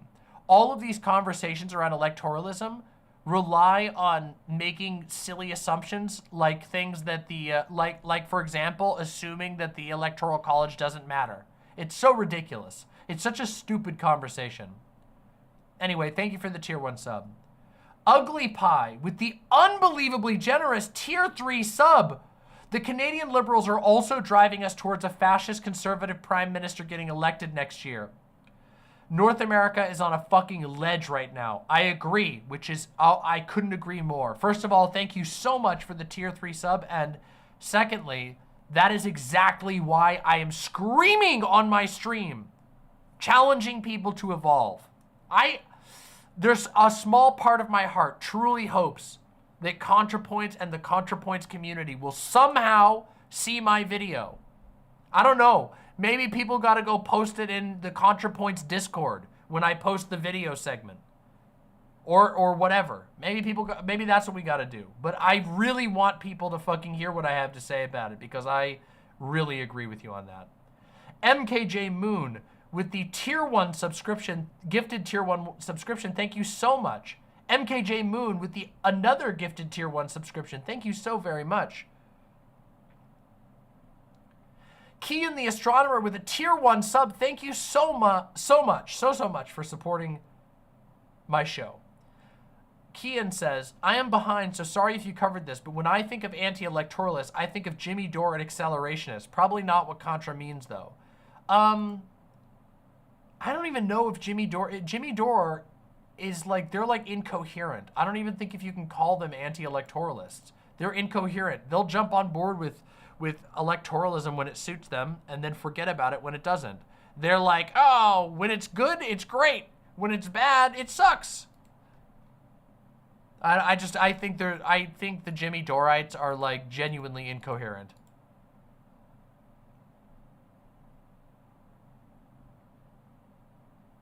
Scarlet Volcano says, I would like to hear your thoughts on the Electoral College sometime.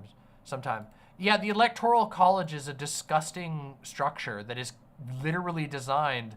It was designed to keep landholders in power, and now the function that it serves is the exact same thing. It benefits the votes of people who own land in huge rural areas. It's very, very flawed. Really unfortunate with the tier 1 sub. Thank you so much. Kablanc. Thank you very, very much. Kablanc. Kablanc. I'm gonna become an NPC streamer. You give me a donation and I'll say what you say. I'll go bonk. Bonk.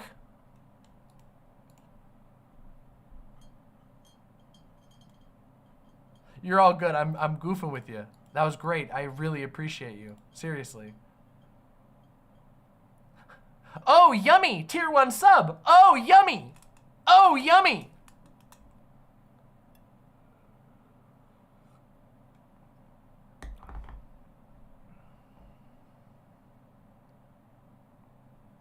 Ready Steady says, I am worried. Trump said that he will go after communists, Marxists, fascists, whatever that means to him. Given all the other developments, should we all be worried here? Oh, yeah, we should.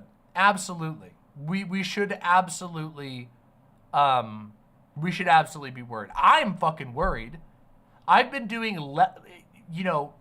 vocally left-leaning, extremely pro-trans content very publicly for multiple years. I am worried that there is a real chance that I will not be able to continue doing this in the coming years. But I'm gonna go as far as I can with it. Like, if they want to shut me down, they're going to have to come tell me to shut down. Otherwise, I'm going to keep talking about this stuff. I'm going to keep reaching out and building community. But it's possible it might just not be as viable. I don't know. If Donald Trump takes over, they want to categorize trans people as pornography and ban pornography. That would mean I couldn't make a show unless I stopped openly communicating as trans, and that cat's a little bit out of the bag, So yeah, I'm worried about it. I'm worried about it on a personal level as well as on a broad level, but we'll see. We don't know yet. We have to roll with the punches and react as it comes. Prepare as we can. I have other ideas. I have some backups. I got some ideas on how we could. I got some ideas how we could keep this show going. It just might be a lot harder.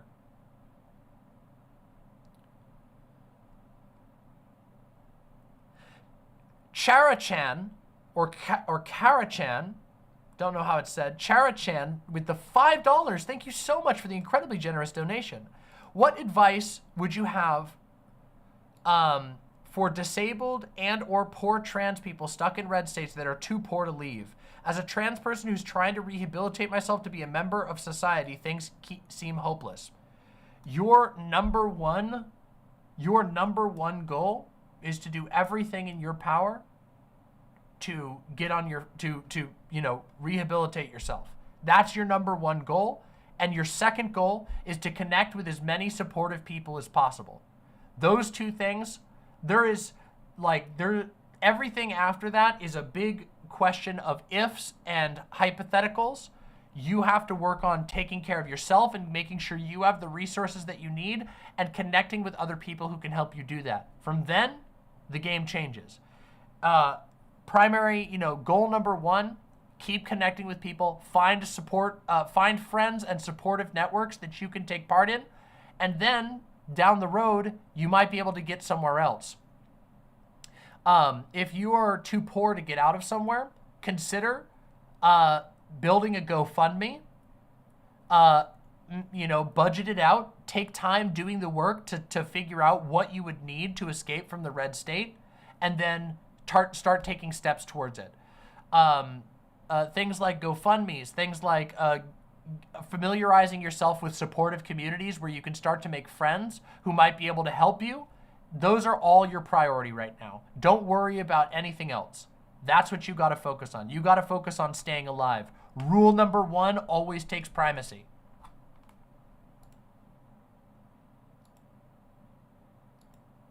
Lauren X Pandamus says, I hope you realize that we will all be looking up to you for hope. I do. That is a really heavy burden, and I do not know if I will ever be able to fully live up to that. And I will always remind people that at the end of the day, I am just a fucking goofster. I am just a goofy little person who manages to say some poignant stuff every once in a while. I'll always remind you of that, but I do take that very seriously.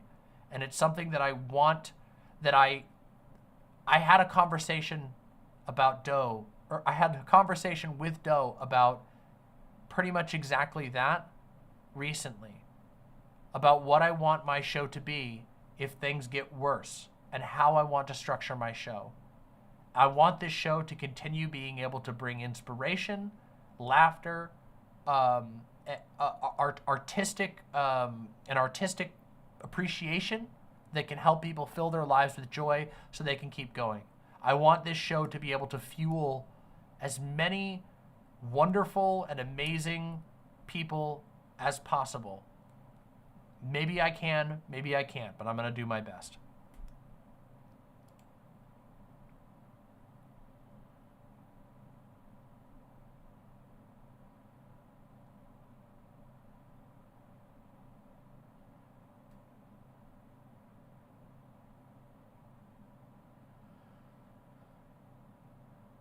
Lauren X Pandamus says, do you think that blue states will be able to hold out against the federal government?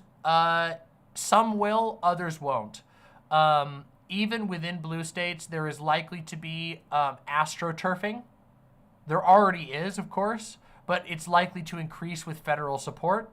I don't know where it goes from there. I do think that some blue states are going to hold out where there is just going to be huge resistance. And I think the proof of this was the Trump pandemic era stuff. The West Coast was a completely different world in some ways from the red states with regard to how they handled dealing with Trump's completely stupid approach towards COVID. The tri-state compact on the West Coast made a huge difference.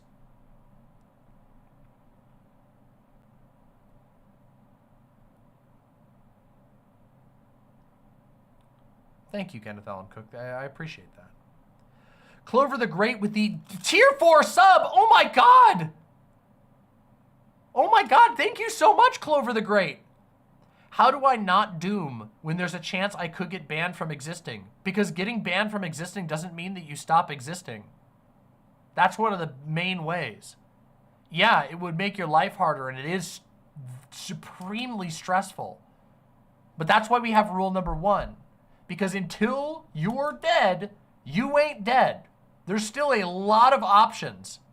And not only that, but if people attempt to ban you, it can produce a additional support. There are going to be people, lots of people, who are going to become activated by that and will be willing to support one another and fight back. You cannot ban trans people, queer people of any type from existing. They can say it all they want, but it's like trying to ban the air. It's just not going to happen. That's how you don't doom. You don't doom by realizing that Trump is limited. The federal government has massive limitations. Let me just take a reminder, okay? The federal government can do a lot of nightmarish harm, but can we also recognize that it also kind of sucks? The federal government claims to be the world superpower. It bungles entire wars. It fucking collapses under its own weight. The federal government has a shutdown multiple times a year now. For the last decade, There have been recurring federal government shutdowns because it is so weak and incompetent that it can't even keep itself going. There are huge weaknesses and failures in the federal government. Even though it does indeed have the potential to do an incredible amount of harm, and we should acknowledge that, there are cracks, massive, gaping cracks, and we will find a way through them together. Don't doom. Doom is what they want you to do. And I mean that because they want you to surrender so that they don't have to do any work. The work of silencing opposition is grueling and expensive.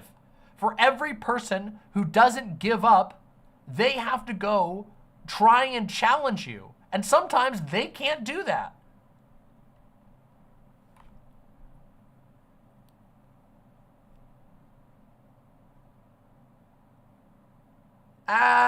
Says, I feel bad for Demon Mama. The pressure must be hard. One person isn't supposed to hold up so many people's mental health. I don't hold up that many people's mental health, but I do feel pressure. This job is socially demented.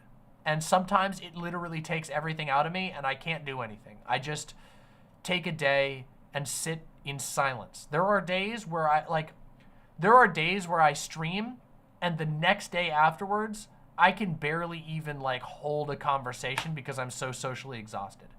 That's just how it goes sometimes. I've learned a lot of tactics to be able to deal with it. And also, there is comfort in knowing that at the end of the day, I can stop if I need to. Now, that might not be true forever. You know, there might be a point in time where, you know, Donald Trump could come into power and say, well, you're on a list now for being a leftist agitator, for being a communist agitator, and we're going to make your life hell. And that would really suck. But if that happens, we'll deal with it then. For now, I know that there's a lot of pressure on me. Sometimes it does get to be a lot, but I also have a lot of real life support. I've developed some tactics for dealing with it, and I know that in the end, if I really want to, I can turn off my camera and lay down. And yeah, but I don't want to right now. I sometimes want to, but I don't want to right now.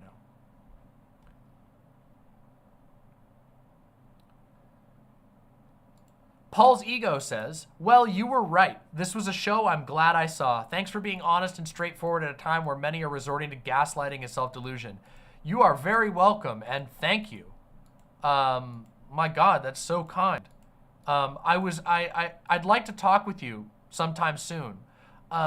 We should set up a talk on stream and just talk about all this. We should just riff about all this shit sometime soon if you're down for it. I gotta figure out my fucking schedule, but I'd love to do that. Because I think we'd have a lot to say. The gaslighting is insane. There are some of the big liberal accounts have completely lost it. It's crazy. Watching a morale break in real time is wild because you have people who are like clearly everyone around them is routing and they're still riding forward.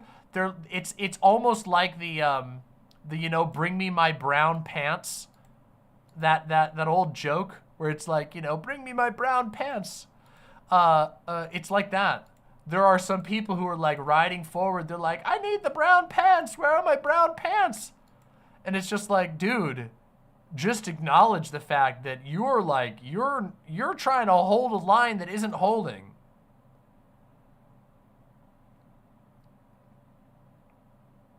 There's a lot of the gaslighting is crazy. I felt the gaslighting more intensely before because now it's so obvious that people are like, I feel like there's more people on my side who are finally acknowledging it. The shit that was driving me crazy, the gaslighting that really was getting to me was like a little bit earlier in the year before the debate, these people coming in and just being like Like, oh, like, you criticized Biden. You want Trump to be elected. Like that whole shit, that whole entire chapter of dealing with those people, the people who tried to pretend like they aren't just fascistic in their own way. When I say, hey, Joe Biden is seriously fucking up on Gaza, he's seriously fucking up on a number of issues, and then they come in and go, you don't even believe in voting. I'm gonna take pleasure when you're put into a camp under Trump.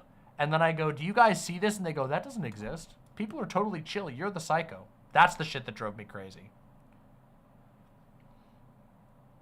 Oh, we're gonna talk about that, Kazama.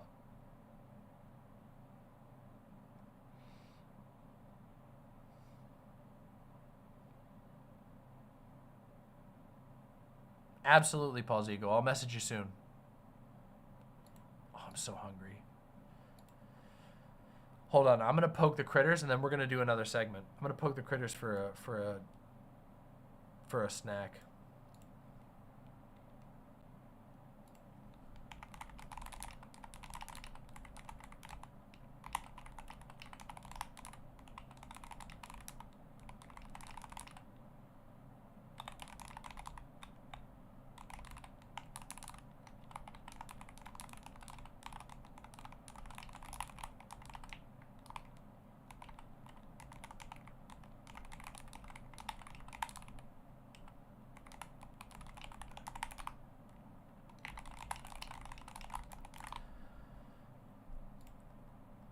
Paul's ego says, if you don't support Biden, you're a Trumpist, has been ringing in my ears for 4 years. Genuinely, I hate that. It's one of the lines that I've always taken issues with. Yeah.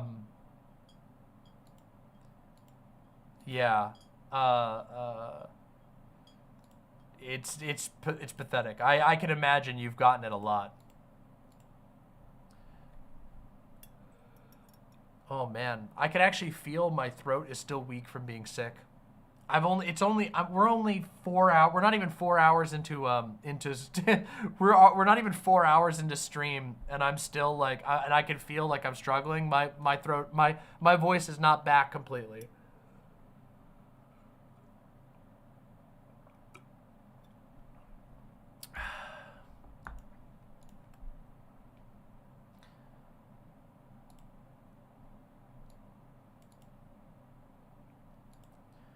Lauren X. Pandamus says, let's just reflect on the fact that Biden funded a genocide for the last 9 months to keep his donors, and now he probably won't win anyway. Pain.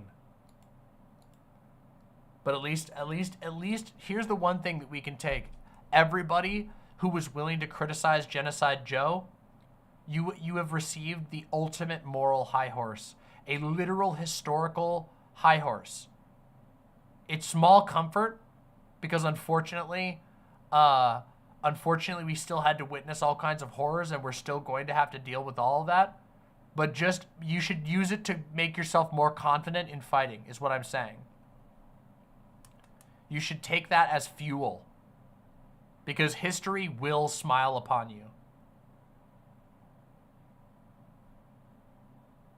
It's the smallest comfort, but it is a comfort nonetheless.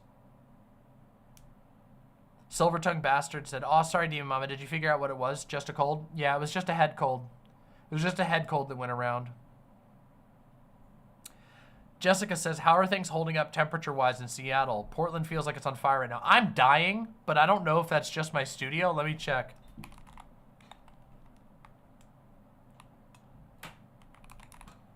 Yo, oh, you're amazing. Oh, thank you so much. It's so hot. It's so cool out there. It's hot in here. Oh. Do you know what the temperature is? AC coming in. Maybe I should leave the door open for a bit. It's probably loud though.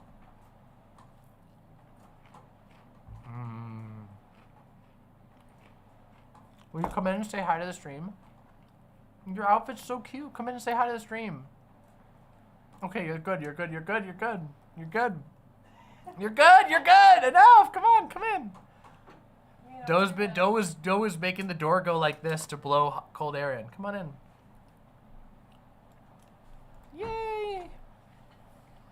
The Moofit is so cute. My sound gate is blocking the noise. Really? Based. That's. I don't even. It must be the compression actually. I don't. My noise gate is really low. I'm sorry. You're cute. I'm watching your stream for a bit. People like your thread, by the way. That's sweet. You can't really hear it. Maybe I should just leave the door open. It is so much cooler. Do you know how hot it is outside right now? No, but we just went on a walk. I mean, it's Was it cool. really hot out there? It's okay. It's fairly. I know warm. it's not. It's not supposed to get. It's supposed to get really hot on Sunday. We're about to do a Joe Biden segment, even though I've been yelling indirectly about Joe Biden this entire time. I know. Okay, it's currently 82 degrees out. That's hot, but not that. That's not unbearable. In here, I don't even want to know how hot it is in here. It's probably like late, high 70s, not late. In here, in this room, Probably maybe even in the 80s. it's way hotter than that. I'm sorry, my computer's been heating it up. It's 92 in Portland. Yeah, that's what we're supposed to get. Actually, I don't know. It might have changed. Let me look at the forecast. Do you want tortellini? Yeah, I'd love tortellini. Holy shit. I'm gonna go work on that. Yeah, we're not supposed to get hit with the high temps until Sunday. So we'll see. But we do have an emergency heat advisory. Don't give me some. What? Too? Sure. A Doe's tortellini is fucking killer. It's so good. No, it's not fun. Don't say that. Don't say that. Don't undermine my own compliment. Cheese or meat? On my stream? Undermine my compliments? To the dungeon! The dungeon! 108? Oh my god. What the fuck? You gotta escape 115. What are y'all doing? Holy shit, Paul. What's that Bobby Hill quote? It's not Bobby. It's the mom. That's a Peggy. clean burn in hell. Oh, I thought you were talking about that When one. they're talking about fuck, I don't remember what city that is, but it's like 115. They're like, this is an affront to God or something like that. This is like uninhabitable. I don't remember. 118. Jesus. That's absurd, JS Masochist. I'm glad you're safe inside now, Windleby. My God, that sounds miserable. Oh no, I almost lost a goldfish. Alright, I'm gonna work on some tortellini. Okay. Thank you. Thank you for bringing me a little snack. Of I was like, course. You In need it. water too, or just just sody. okay? I drank a good amount of the water, but it's still got some in there, so. Alright, I'll see you soon. Thank you. Oh man, the room just dropped. It's so much cooler in here now. I'm gonna open the door on and off to keep the room cool because I'm planning on getting a quiet fan for this room. But I haven't picked one yet because it's really hard to decide. As it turns out, it's actually really difficult to make a quiet fan, and a lot of the fans that say that they're quiet aren't actually quiet.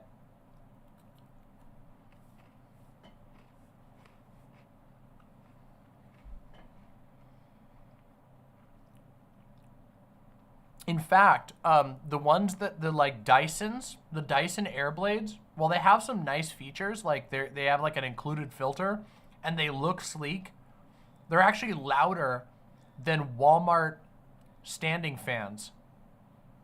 And they have less maximum air throughput, which is kind of crazy. A $19 Walmart fan is quieter than the Dyson Airblade Silent Cool HEPA Plus, which costs like $460. Apparently there's like a sweet spot. There are some tower fans that are really quiet and also have good throughput, just not by Dyson. Dyson is actually pretty bad at making quiet fans.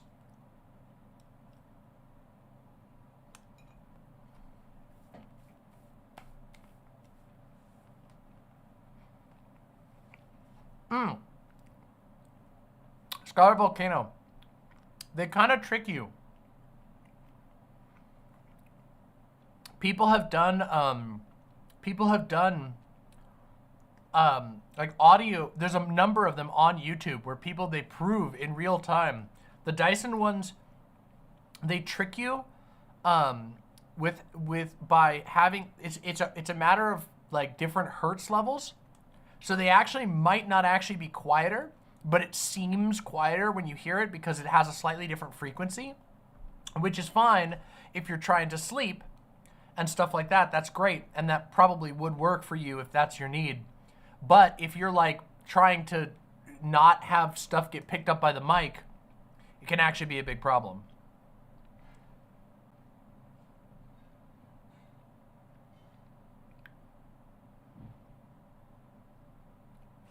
Ugly Pie says, Dyson are dirty liars. I have beef with their vacuums. Honestly, I don't trust Dyson as a company, personally.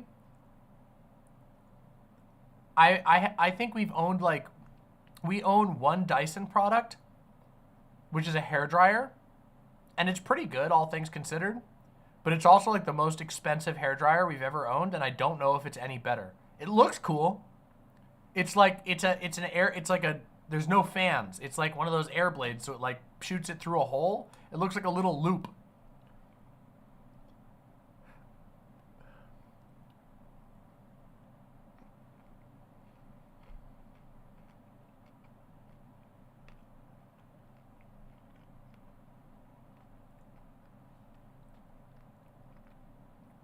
It's fine, but whenever I watch reviews of Dyson on the internet from reviewers that I trust, their products always get really like bad reviews on all, and it's usually like analyzed on the claims that they claim about them. And also, if I remember correctly, Dyson vacuums are like really hard to repair if something goes wrong. They're kind of like an Apple product where you have to go to the Apple store.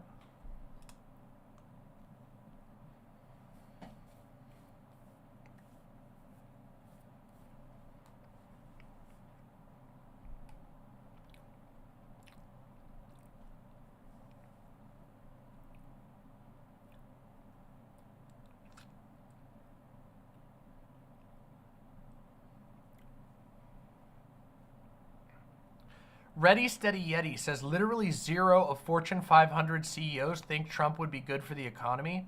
Nazi Germany had corpse firmly on their side. How do you think a Trump regime is going to go? Down in the dirt with those 180 days they keep citing?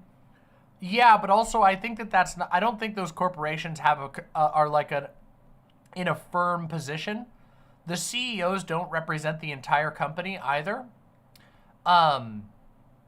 And I feel like they would change their tune if it came down to it. A lot of them have benefited from Donald Trump, and their public statements are anti-Trump.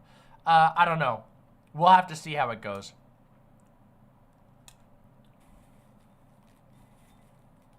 We'll have to see how it goes.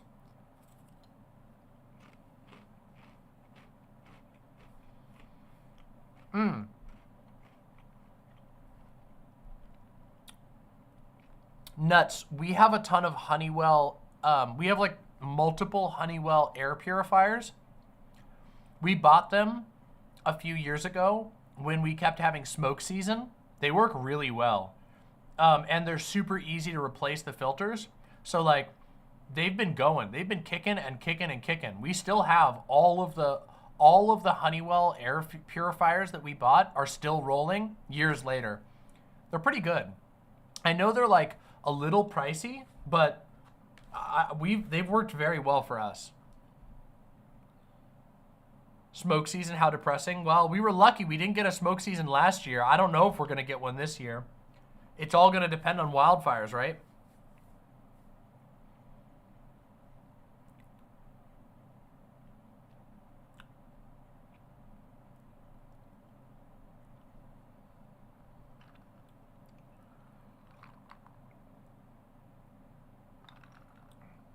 What is smoke season? Smoke season is when it's basically what happens to states that are nearby states that tend to have wildfire seasons. So what happens is wildfires cough up a ton of smoke, super, super dangerous smoke. Like I'm talking smoke that shreds your lungs, throws it up into the jet stream, and then the jet stream Actually, I shouldn't say the jet stream. Air currents, because I think the jet stream refers to a very specific current. But anyway, it tosses it up into major air currents, and then they get carried to other states, and then they settle in those areas. And if it happens to coincide with a dry season in that area, it means that the smoke will hang around and not go anywhere for long periods of time. The smoke season, the first 2 years that I was here in Seattle, I shouldn't say the first 2 years I was here.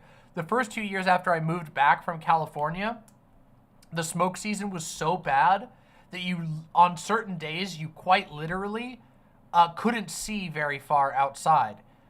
Your view, it was shocking. It was like being in a fog bank, but except if you go outside, it burns your lungs and mouth. And it was so bad that if we didn't run air purifiers, your house would just smell like smoke and it would get hard to breathe. So basically everywhere was advocating for air purifiers to the degree that the state was putting out notifications on how to make your own air purifier with box fans and cheap store-bought filters. And we were lucky in that we bought the filters pretty early on, so we didn't get like price gouged or anything. It was literally necessary. We would have to change the filters frequently because of how dirty they would get. So that's what the smoke season is. I'm on the East Coast, and all the smoke from California was so bad, my nose was black. That's true. At one point, the smoke got carried all the way across the country and settled on the other coast, which is absurd to think about, but yeah. We did not have a smoke season last year, which means that three out of the 4 years that we've lived here since we moved back, we had a bad smoke season, and one we did not.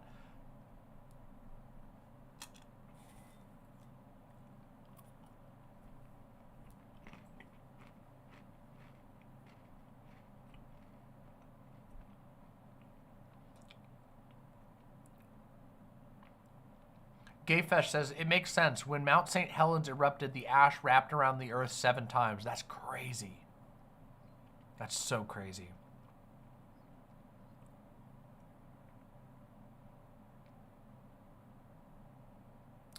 Once I'm done eating my snack, we're going to talk about Biden.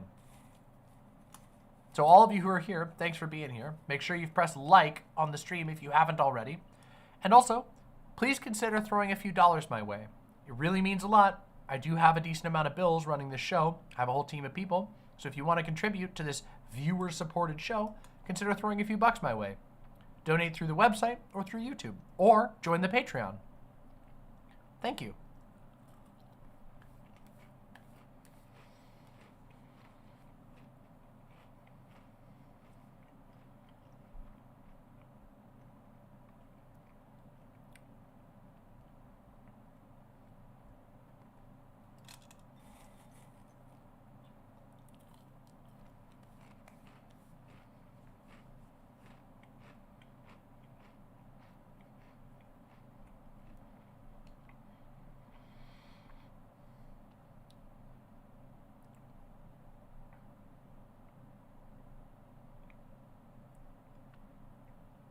Ready, Steady Yeti says, thank you for your show. Keep fighting hard. We all love you, and let's throw the fascists to the curb. True!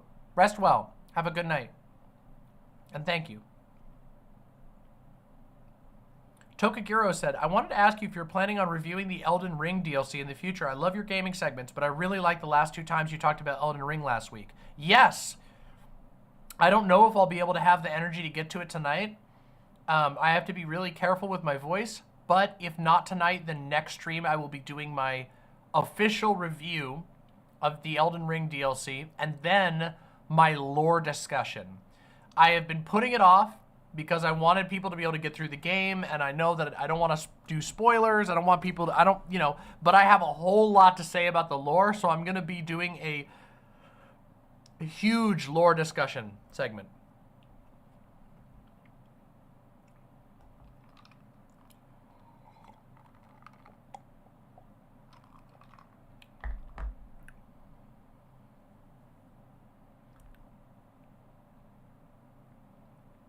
Did you see the trailer for the Graceborn Elden Ring mod? Is that the Bloodborne mod? I saw something like that. I thought it was called, I didn't think it was called Graceborn, but I saw a trailer for like a Bloodborne mod, total overhaul mod for Elden Ring. It looked pretty cool. It looked a little cheesy at times, but it also looked, there was some cool stuff. I think looks like a cool game.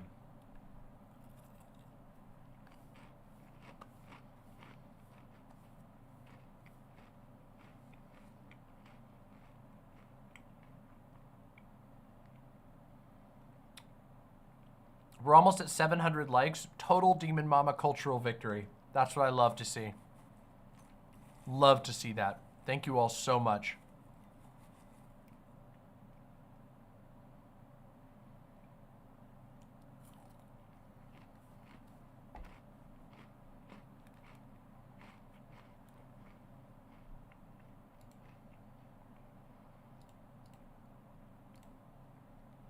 Oh yeah, I was gonna check something real quick.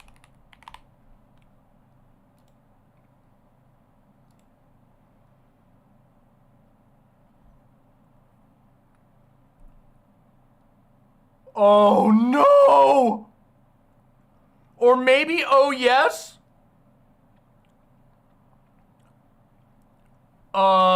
Breaking news? Hold on a second, wait. I need to verify this. Hold on.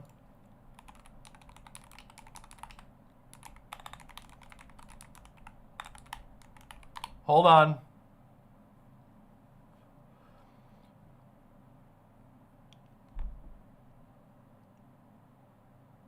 All right, this.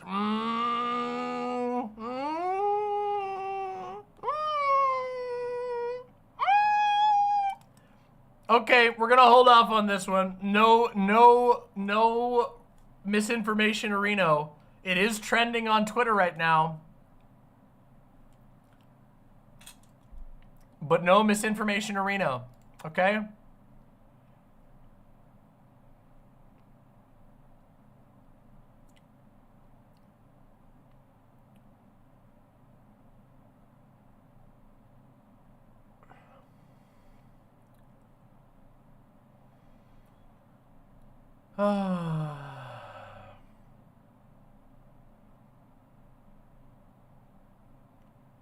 Too bad.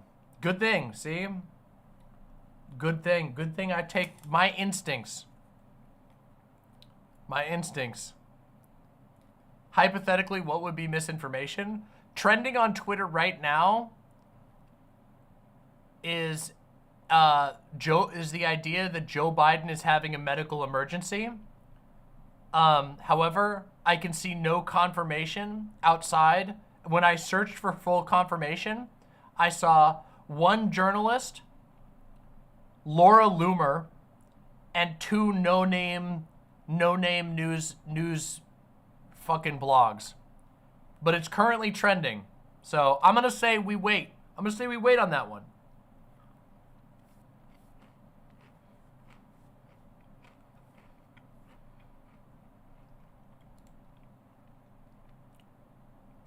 Who the hell is this person?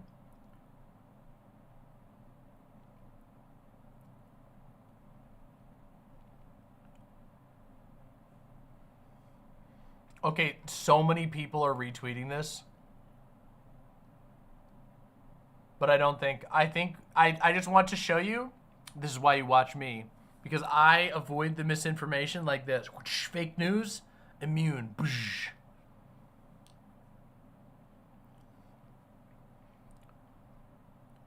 Yeah, I think it was literally started by Laura Loomer, which probably means it's just a fucking misinfo stunt.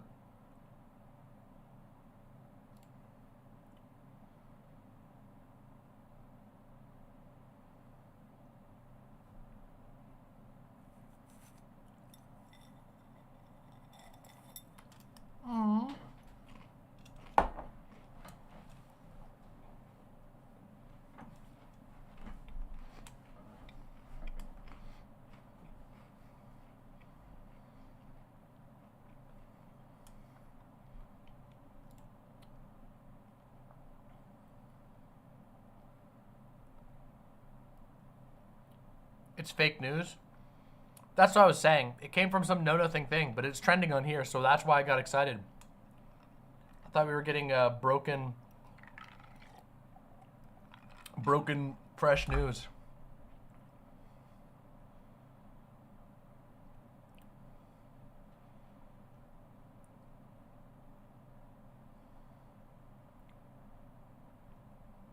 All right, I'm almost done with my goldfish. Then we'll have more fun.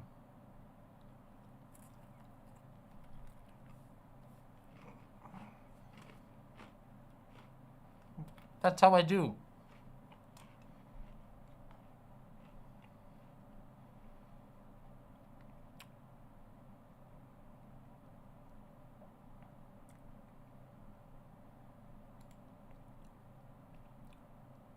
Is there a new Joe Biden clip? I don't think I did, no.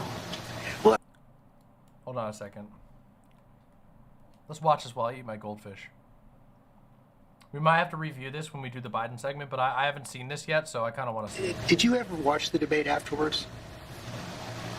I don't think I did, no. Well, what I want to get at is, what were you experiencing as you were going through the debate? Did you know how badly it was going? Yeah, look. The whole way I prepared, nobody's fault, mine. Nobody's fault but mine. I prepared what I usually would do, sitting down, as I did come back with foreign leaders or the National Security Council, for explicit detail.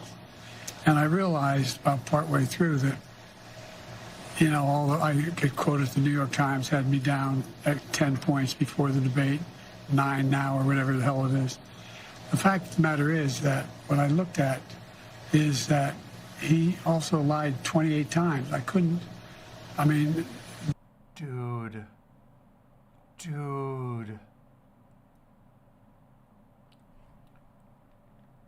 Okay. I'm going to say this again. So sorry to the live viewers. I'm going to say it again in the Joe Biden segment for the people who watch on the videos. This is only going to get worse, okay? This is only going to get worse. He is not going to bounce back miraculously. There's not going to be a golden bounce back. This type of shit is only going to get worse. The Dems need to acknowledge that right now. That even if Joe Biden, right in this literal moment, is still the best bet against Trump, Joe Biden in November is not going to be the same Joe Biden as right now. And the Joe Biden right now is not doing hot. And I don't believe that Joe Biden right now is the best bet against Trump. He's washed. The way the debate ran, not my fault, nobody else's fault. No one else's fault. But it seemed like you were having trouble from the first question in, even before he spoke. Well, I just had a bad night. Bro.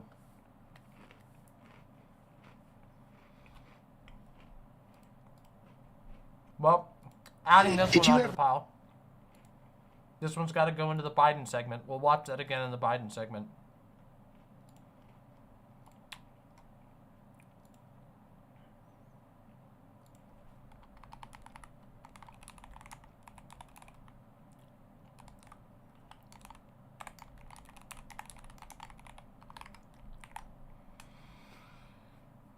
I just had a bad night.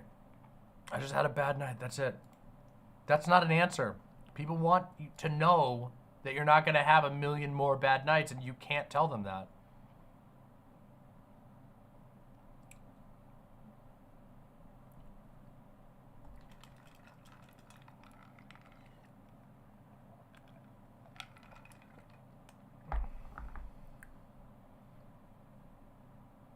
Uh-oh. We got another one.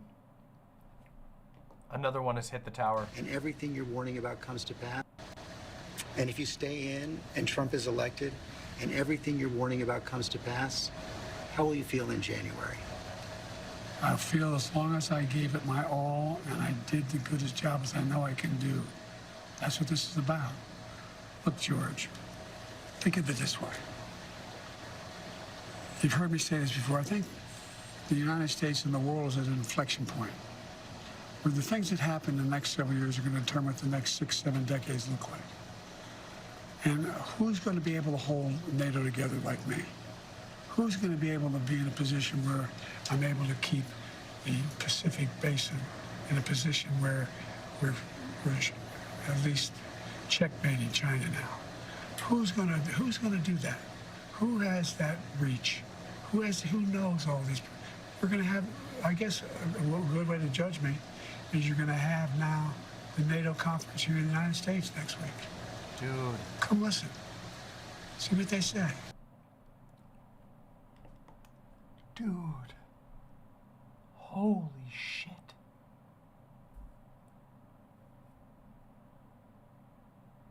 Washed.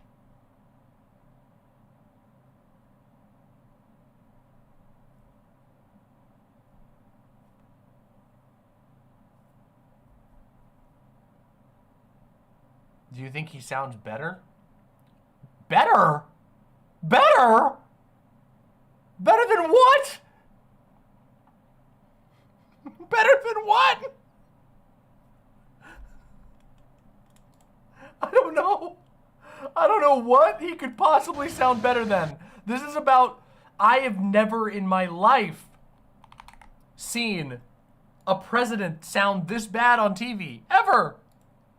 And I am including Trump.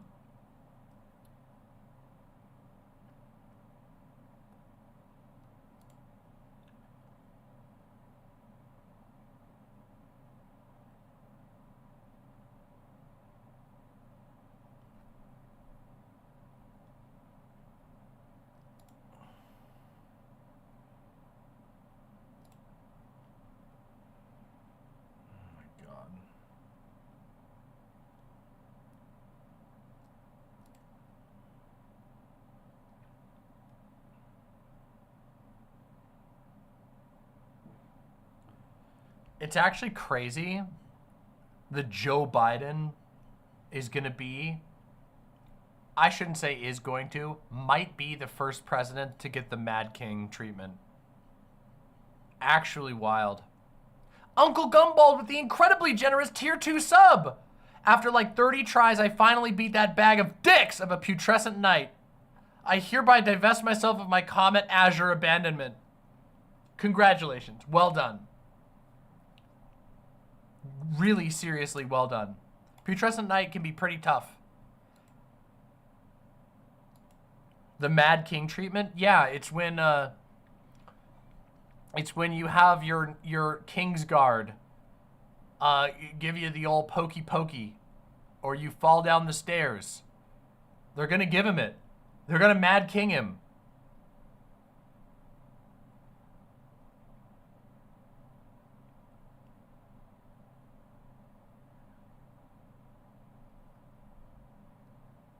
Seeing Biden do this? Wait, let me see. This was from June? Oh boy. Okay, let's see this one. This was from earlier. This was from June 18th. So this is before the debate.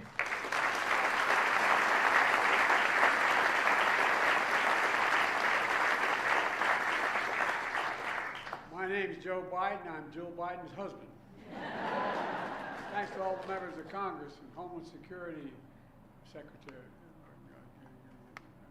I'm not sure you're going to understand. But all kidding aside, Secretary Mayorkas, as well as Secretary Becerra, and advocates and families for law enforcement, faith leaders, everybody's just here.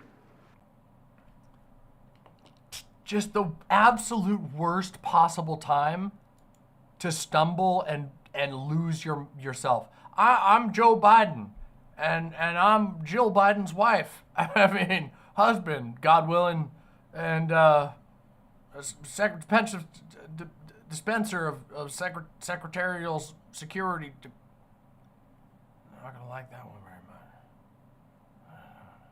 Never thought about that really. Anyway, Jesus Christ.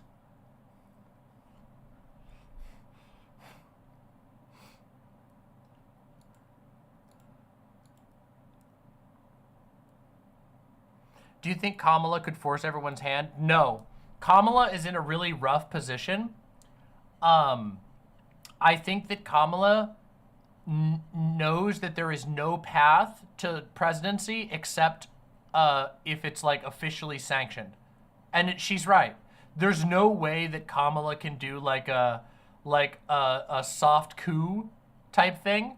There's nothing has been set up for it. And given also that she's like the first black woman VP, she also knows that that would like severely be a bad look in the eyes of fucked up Americans. Honestly, Kamala's in a really rough position. Yeah, really rough.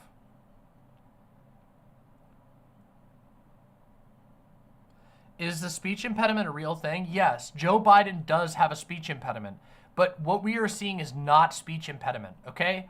Speech impediment is when he stutters a little bit.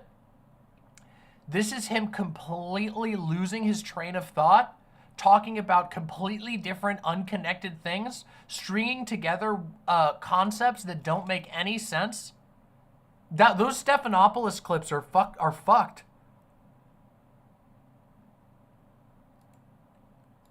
This is not. We've seen what a speech impediment looks like.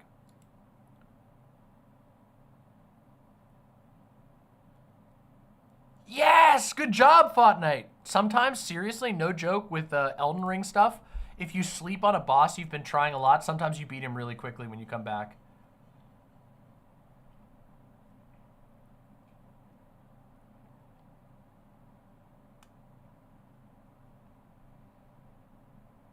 I do think Kamala could win.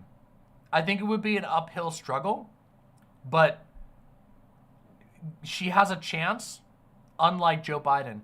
Another thing that I really agree with, which we'll talk about this again. I gotta really finish this snack. We gotta do this section, but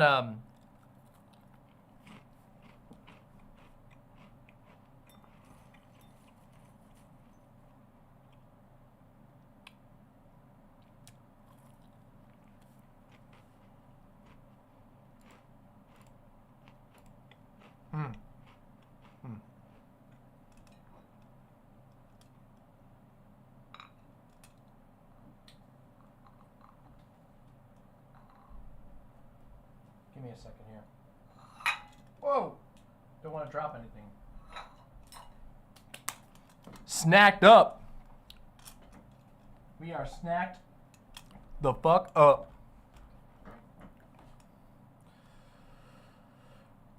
Okay. Let's do this Joe Biden segment. Sup, motherfuckers? Joe Biden says, flipping a water bottle.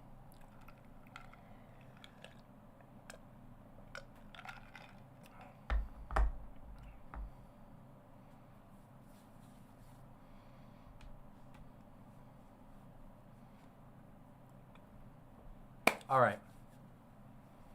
My lovely imps. We need to talk about Joe Biden again, because things are not improving on the Joe Biden front. It has been it has been a rough couple of days, and things are not looking up for Joe Biden. In fact, a lot of people might say that things are looking down. Today, which is to say when this is recorded, the 5th of July, Joe Biden made a very loud public statement that he will not be stepping down. Now, the reason why there's even a discussion around Joe Biden stepping down is because his debate performance was so bad, and his following public appearances have been so bad that there is a genuine crisis of faith within the Democratic Party. Now, let me just show you what Joe Biden said today, just a few hours ago before we started streaming.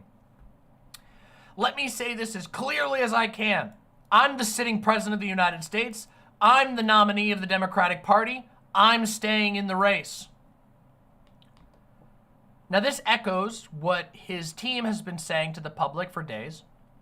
And obviously, we wouldn't expect a president to like immediately give up and back out of the race because of one bad debate performance.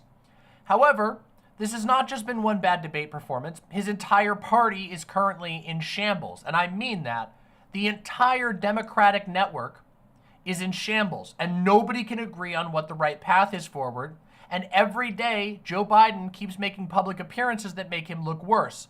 We are going to look at some of these in just a minute. This statement, however, goes above and beyond simply just saying, we're going to beat Donald Trump. It is him explicitly saying that he has no intention of stepping down, that he's the nominee, that he's the president, and that he's the only option.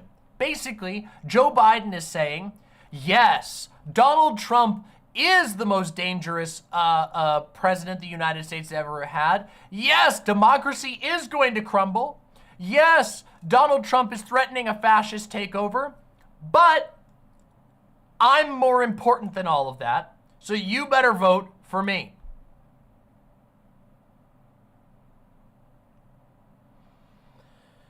It's not good. It's not good.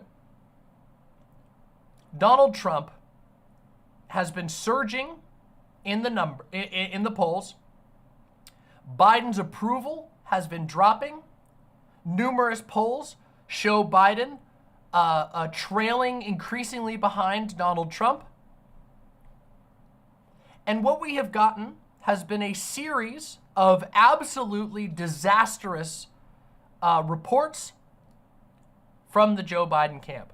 First of all, let me talk about one that just happened very recently. Let's take a look at this together, shall we? This is from CNN. CNN reports, Biden tells Democratic governors he needs more sleep and plans to stop scheduling events after 8 p.m. President Joe Biden told Democratic governors during a meeting at the White House on Wednesday that a part of his plan going forward is to stop scheduling events after 8 o'clock p.m. so that he can get more sleep, according to 3 sources briefed on his comments. The remarks, first reported by the New York Times, came as the 81-year-old Biden sought to reassure a group of more than 20 state leaders about his ability to defeat former President Donald Trump in November. Now, it isn't really about his bedtime.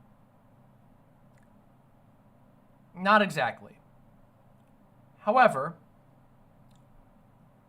it is very, very, very bad that after a disastrous showing on a debate stage, on an international stage, in which it truly appeared as though Joe Biden was suffering some form of dementia symptoms, that he then follows up, thank you very much, he then follows up by immediately confirming that he will no longer be doing things at night.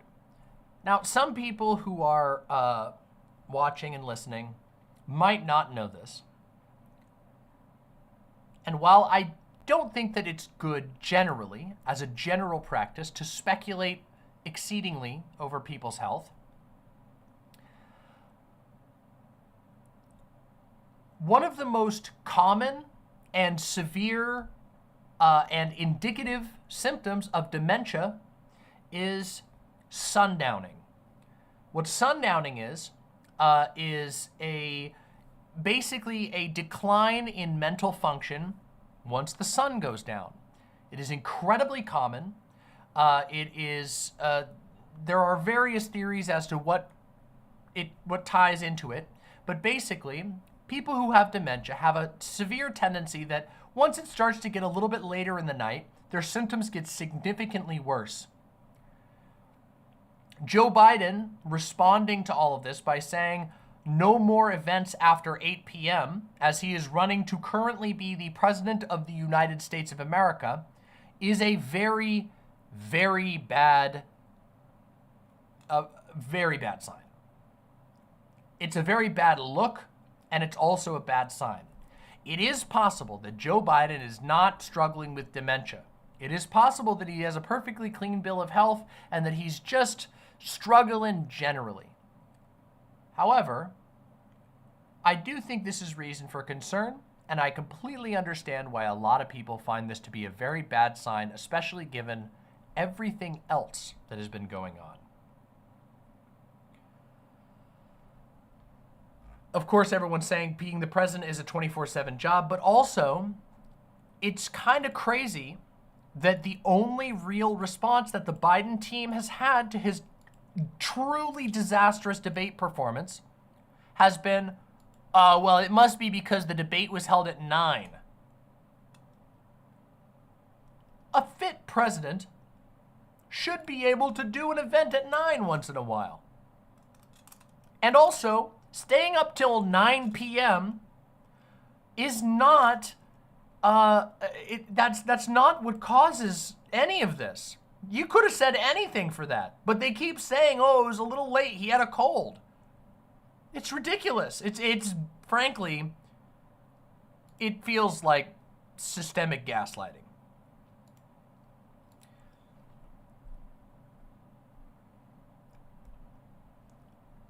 Let me show you another thing, okay? Real quick. Some other just news pieces that have been very concerning. This is a quote from the Wall Street Journal, okay? The Wall Street Journal wrote an article talking about Joe Biden's top donors who made statements to the Wall Street Journal. These are people who have given lots of money to Joe Biden, okay? Some of President Biden's top donors have latched on to a Star Wars analogy aimed at keeping nervous supporters from defecting. President Biden is like Yoda, old and frail, yet wise and influential, whereas Donald Trump is like Jabba the Hutt, gluttonous and powerful gangster.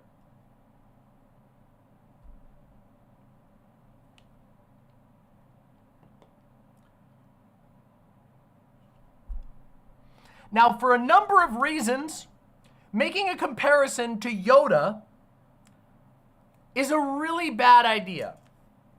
First of all, because if we're talking about the original trilogy, Yoda notably dies before the resolution of the plot, significantly before the resolution of the plot. If we're talking about the prequels, Yoda is a character who is so blinded by his own self-confidence, by his own blind faith in the Order, that he cannot see a Sith Lord directly next to him. So no matter what way they were trying to go with this, framing Joe Biden as Yoda is like the absolute worst decision they could have made. I don't know what the fuck these people were thinking.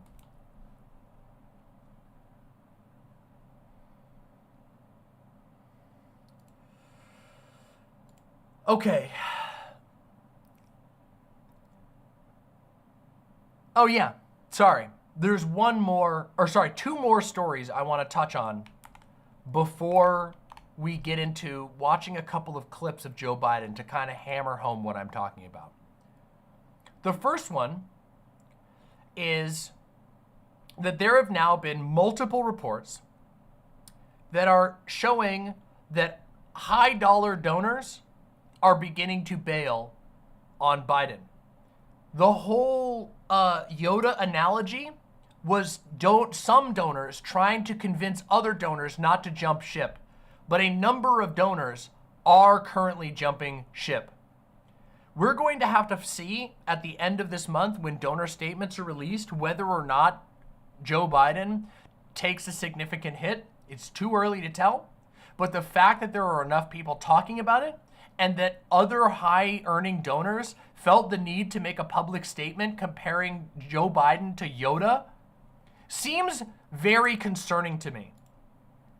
Additionally, there has now been word that Hunter Biden has been present in a number of meetings with Biden, which is very weird. This is from NBC News. Hunter Biden has joined meetings with President Biden and his top aides this week at the White House. 4 people familiar with the matter tell my colleagues, who are told the reaction from senior White House staff has been, "What the hell is happening?"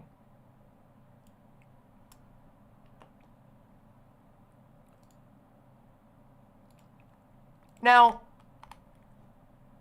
having your family nearby you as a president or whatever is not that strange. But it is pretty weird when shortly after your disastrous debate performance, you start to have your controversial but very closely attached son present with you at meetings that he normally wasn't present in. A lot of different news outlets have talked about this. It's pretty strange.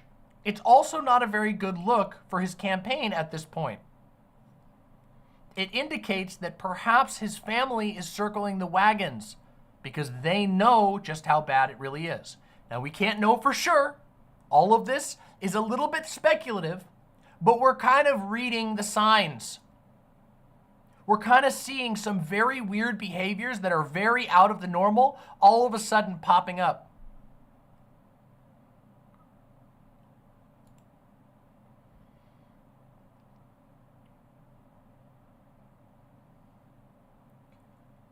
Abigail Disney, heir to the Disney family fortune, has threatened to withhold her financial support from the Democratic Party if President Joe Biden doesn't drop out of the race.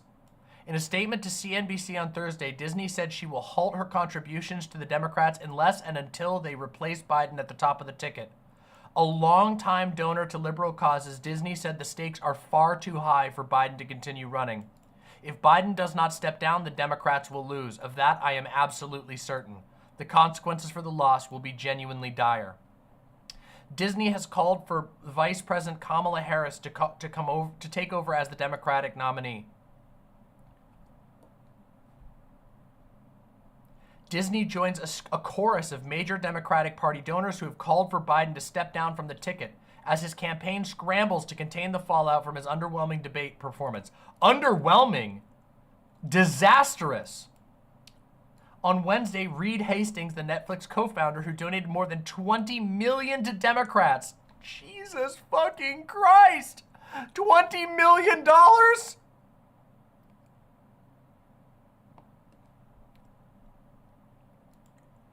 Mariah Fund President Gideon Stein also told CNBC that he is withholding $3.5 million that was meant for groups tied to the presidential election. Virtually every major donor I've talked to believes that we need a new candidate in order to defeat Donald Trump, okay? These are not Trumpists, okay? They are ridiculously rich oligarchs, but they are not Trumpists. These aren't people who are trying to make Donald Trump win. These are people acknowledging the fact that Joe Biden is in shambles.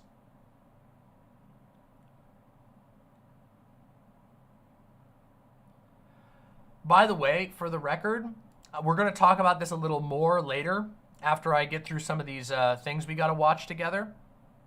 But I believe very strongly if Joe Biden maintains the ticket, if he does not step down, that Donald Trump will be president. I do not have any reason to believe that Joe Biden is going to improve. I have no reason to believe that his popularity will bounce back in any way. I don't see anything changing positively for Joe Biden between now and November. And it is very possible that Joe Biden makes it worse. Can you imagine if Joe Biden does a second debate and cannot get through the debate on international TV, every person in the world potentially having access to him being completely incapable of debating because he's gotten worse? Holy shit, can you even imagine how bad it will get?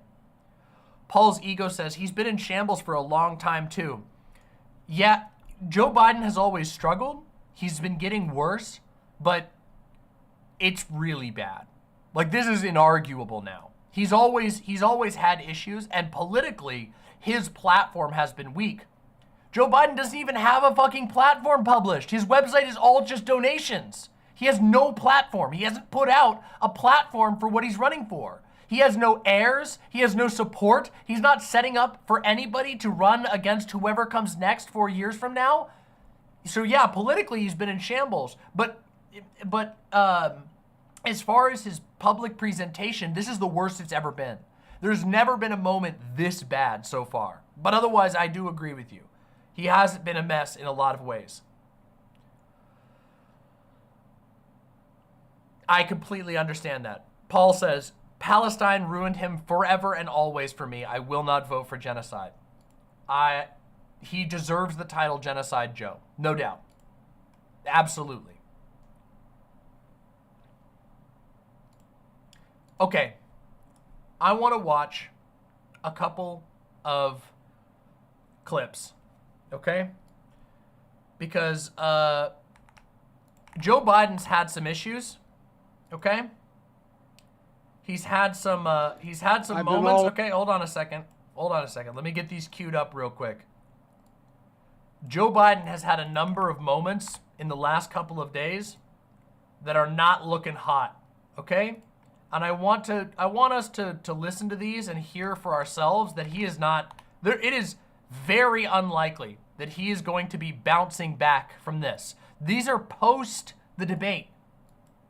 Okay? Let me bring these up, okay? And we're just gonna sit and stew on these real quick.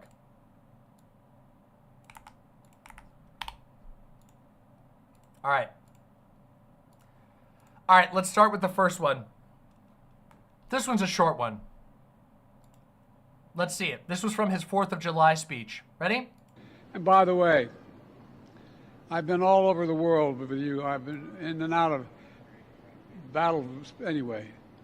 And by the way, I've been all over the world with you. I've been in and out of battles anyway. And by the way, the first bit, you could say, was a stutter. You know, I've been all over the, that's a stutter. That's a stumble. But just stopping the sentence and saying anyway in the middle,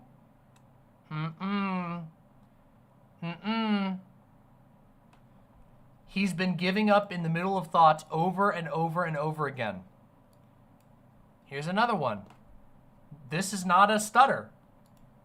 I'll beat Donald Trump. I will beat him again in 2020. Oh, by the way, we're going to do it again in 2024. I'll beat Donald Trump. I'll beat him again in 2020. And then we'll do it again in 2024.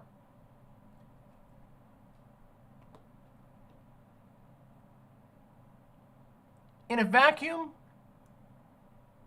he just misspoke. With everything else, dude, what is going on? He didn't say like, I mean 2024. He just said, we'll beat him again in 2020, and then I'll do it again in 2024.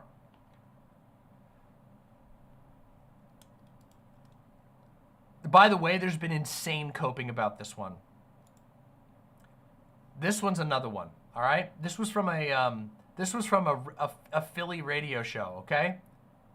Take a listen to this Joe Biden talking on a radio show in Philly, okay? This is just from the other day, all right? Take a listen. This one's rough. By the way, I'm proud to be, as I said. Sorry, that's a little loud. Let me tune that down just a tiny bit. Take a listen.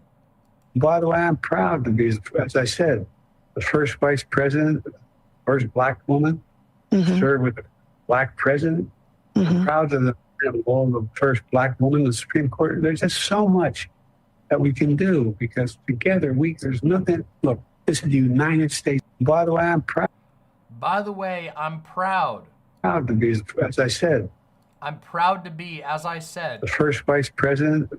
The first vice president. First black woman. First black served woman. with a black president. Who served with a black president. The first black woman in the Supreme Court. There's just so much that we can do because together There's so much we can do because together. There's nothing. Look, this is the United States. This is the United States. This is deranged. I'm proud, like I said, to be the first black woman vice president, served under a black president. The black woman on the Supreme Court. There's so much we can do. Look, this is America now. Was this edited together? This is real. This was from a radio show. We got more though. You think all of those are a little short? Let's see how he does when we give him a whole fucking minute and 10 seconds.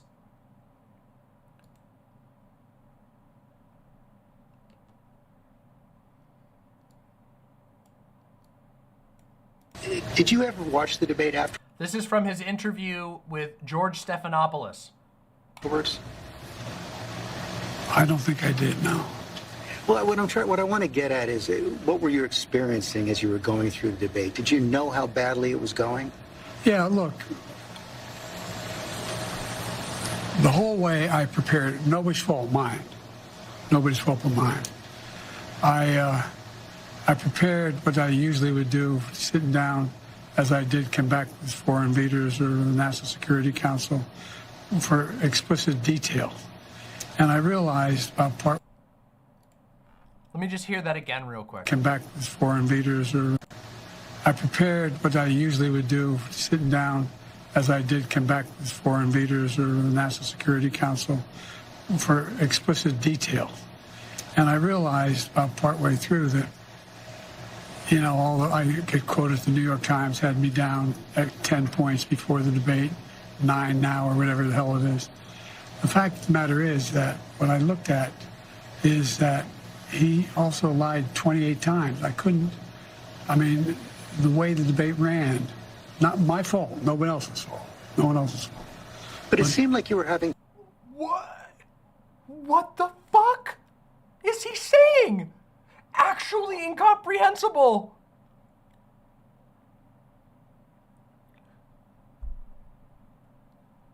I don't even know. That was an uninterrupted minute of nonsense.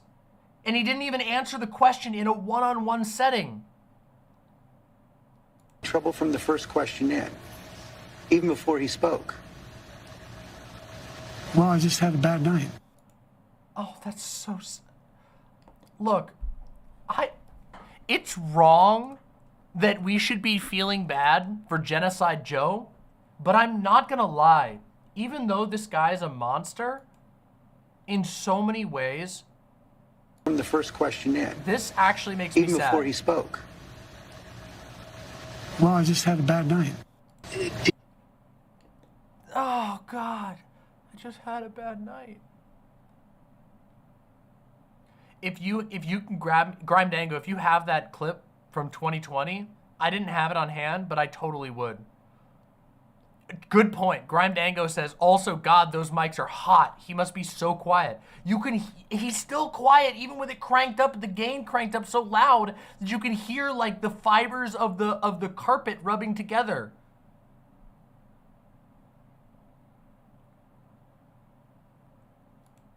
We got another one though. Unfortunately, there's another one. Apparently, this interview is going to be released unedited in the near future, which we will probably watch on stream, just so we can see with our own eyes, just so that you all, with me here in this moment, you can know that here in the Demon Mama zone, we don't participate in gaslighting on behalf of the Democratic... Wow, there. See, now that's a stumble. Never mind. Where were I?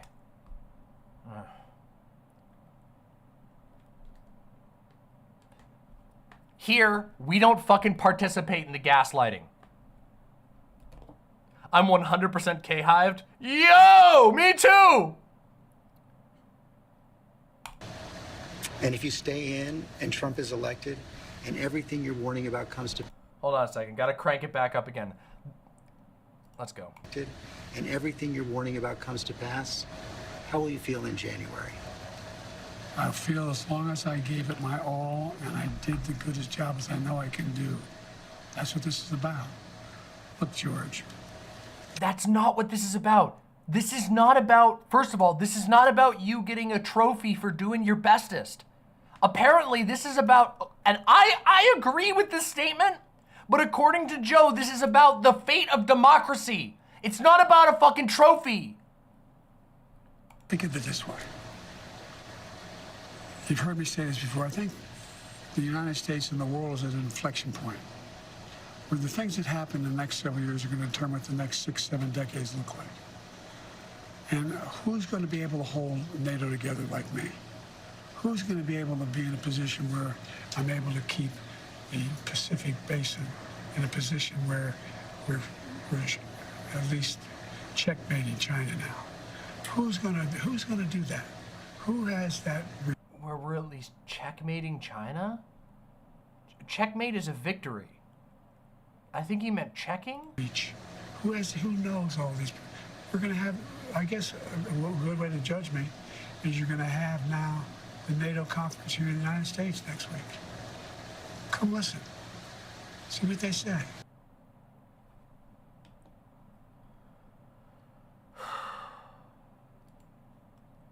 Grim. By the way, we got a clip here, okay? Thank you, Grime Dango. Just for comparison, here's him back in 2020 on 60 Minutes, okay?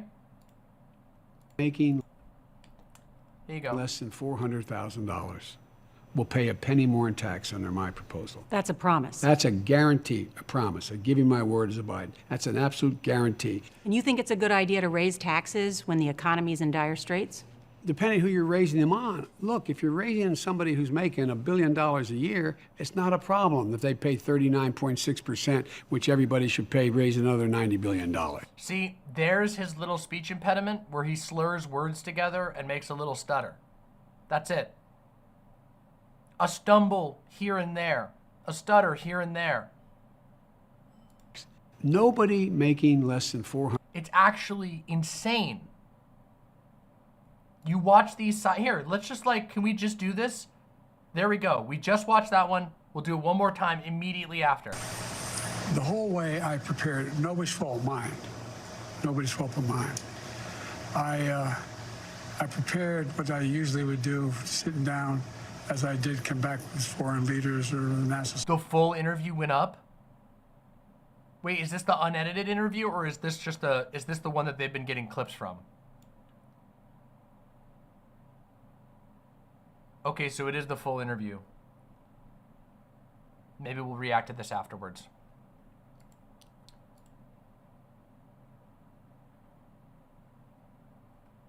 Okay, so here we go. One more time, just so we see it immediately after. Ready? The whole way I prepared, nobody's fault, mine. Nobody's fault but mine. I prepared what I usually would do, sitting down as I did come back with foreign leaders or the National Security Council. Okay. $100,000 will pay a penny more in tax under my proposal. That's a promise. That's a guarantee, a promise. I give you my word as a Biden. That's an absolute guarantee. One more time. The whole way I prepared, nobody's fault, mine. Nobody's fault but mine.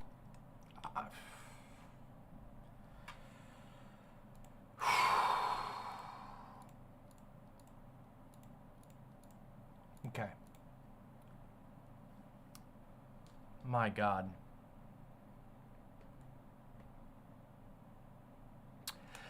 Croz83 says, I gotta be honest, Demon Mama, I don't really understand the point of going over Sundown Joe content. It's just depressing doomer fuel at this point. Maybe he gets replaced by another candidate, maybe he doesn't. Frankly, it doesn't matter because in either situation, we need to vote for whoever is not Trump.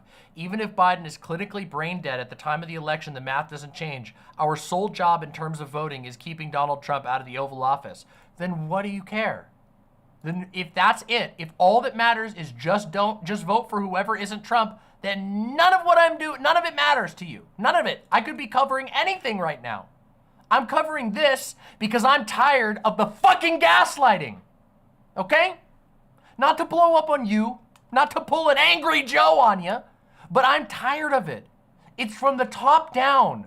People are pretending and telling everyone else it's totally fucking fine. And it's not. It's not fine. What's even worse is that people on the left who can see that it's not fine are ultimately just deferring back to electoralism. When what we need to see is that this is a symptom of a rotten system. A true, like, the rot is inarguable, okay? This is like the part in the war movie where everybody, there's like a battle, you know, and they escape and they barely escape with their lives. And the one guy is hiding the fact that he got shot 3 scenes earlier. And finally they're sitting down and he's all sweaty and nasty. And somebody goes, "What's going on? Did you get hit?" And he goes, "No." And they go, "Why are you holding your arm?" And he goes, "God." And then they pull it off and it's gangrenous all the way down his arm. And you find out the guy that you love, he's gonna die because they can't treat his gangrenous wound in the field. That's what we're going through literally right this moment. It's the, oh my God, our political system is completely rotten. There's gangrene and it's terminal. The Democratic Party is going up against the, in their words, greatest threat to democracy, and literally all they have is a guy who is completely incapable of having a moment of uninterrupted speech in public. We have to talk about this. We have to get people to realize as soon as possible the full extent of the rot. And just to seal the deal, I happen to have some clips just for you. Let me show you who Joe Biden and the Democratic Party are currently playing games against, okay? Because right now, they're saying, "I'm not gonna back down, I'm the candidate." And there are a lot of people who are in lockstep with them, and this is what we're going up against, okay? We're going up against this. That we are in the process of the Second American Revolution, which will remain bloodless if the left allows it to be. This is the head of the Heritage Foundation talking about his plans with Project 2025. "We are currently in the process of the Second American Revolution, which will remain bloodless if the leftists allow it to be so." I got another one for you. You want to see the current Republican candidate for governorship in North Carolina? Let's take a look at this. He gave a nice little rant during one of his church-based stump speeches. Let's take a look. Idea unseen for a nation unseen. He wasn't ready for that. And you know, in a lot of ways, that's what's wrong with our country right now. We've become so highfalutin and so educated, and we got Google, so we don't need God anymore. So we've forgotten our founding ideas, forgotten who we are, forgotten the concepts that we're fighting for. And because we have, we now find ourselves struggling with people who have evil intents. You know, there's a time when we used to meet evil on the battlefield, and guess what we did to it? We killed it. We didn't quibble about it. We didn't argue about it. We didn't fight about it. We killed it. When the Japanese bombed Pearl Harbor, what did we do? We flew to Japan. And we killed the Japanese Army and Navy. We didn't even quibble about it. I didn't start this fight. You did. You wanted to be left alone. You should have left me alone. We didn't argue and capitulate and talk about, well, maybe we shouldn't fight the Nazis that hard. No, they're bad. Kill them. Some liberal somewhere is going to say that sounds awful. Too bad.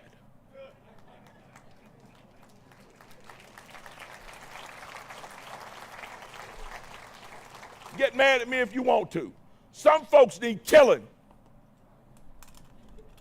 It's time for somebody to say it. It's not a matter of vengeance. It's not a matter of being mean or spiteful. It's a matter of necessity. We have wicked people doing wicked things, torturing and murdering and raping. It's time to call out those guys in green and go have them handled. Or those boys in blue and have them go handle it. We need to start handling our business again because, guys, My face when I'm a law and order Republican who believes that the police should be executioners. There you have it. What I said at the beginning about you getting in your cars. Scarlet Volcano says, who is he saying to kill? Liberals.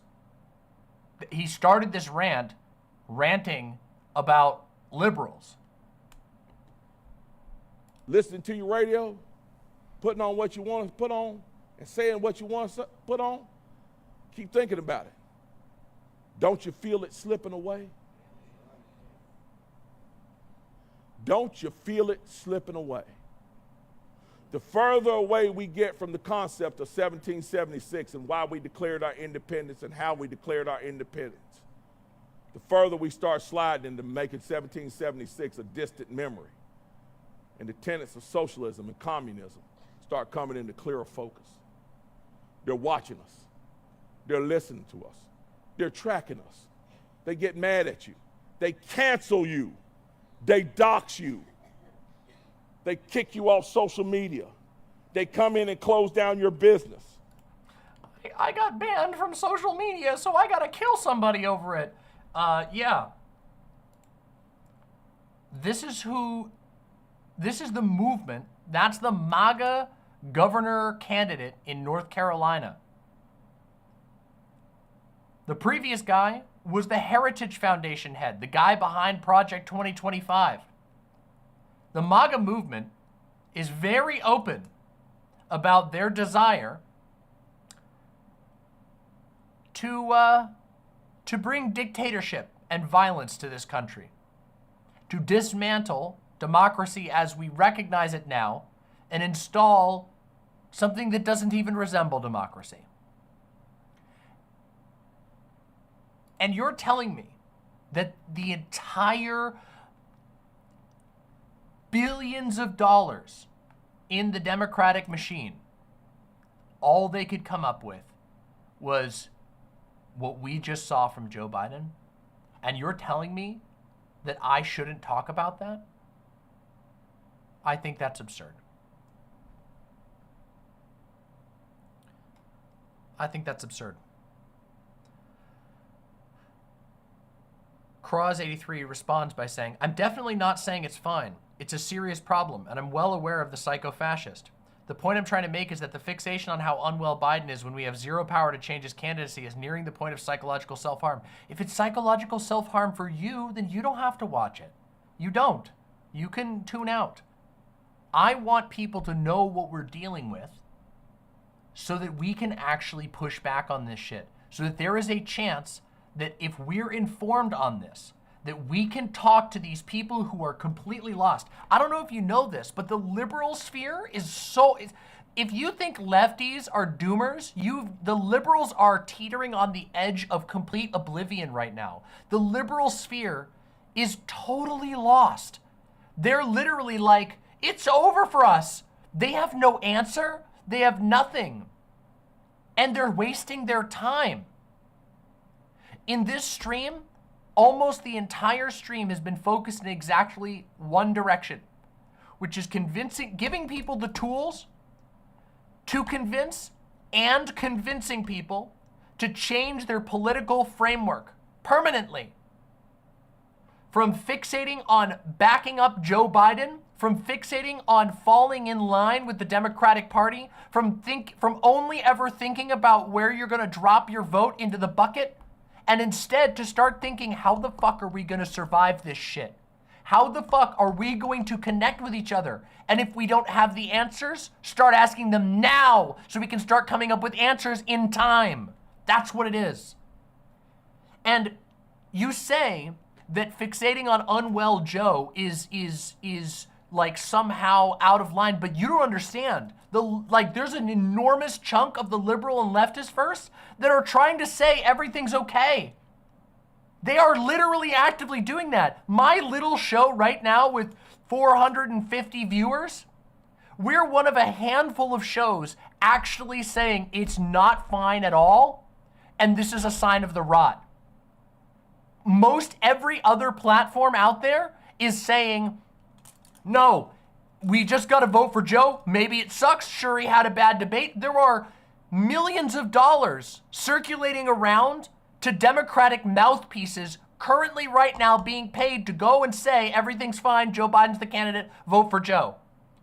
I feel I have a complete right to take 40 minutes out of my stream to highlight exactly what I'm talking about. If it's self-harm for you, it's okay to tune out. It's okay to tap out. But if not, it's not self-harm for me. This is fucking grounding as shit. Because I've been saying this for way longer than this. And this is the first moment that there's been any chance that anyone else seems to be willing to listen. I've been criticizing Joe Biden on these claims for a very long time, and others have been doing it even longer than I have. The anti-gaslighting zone is here. No gaslighting zone. We must acknowledge the rot. We must acknowledge the rot. Because otherwise, again, I just want to reiterate, the lefty sphere, the liberal leftist sphere, is arrested by being unable to acknowledge the rot. They can't comprehend it. They are stuck in a loop of just vote. We just got to vote for whoever's not Trump. We just got to vote for whoever's not Trump, like a mantra. Literally, I have seen another content creator posting a copy-pasted response over and over and over again like a mantra. It's sick. We have to break people out of this. We have to.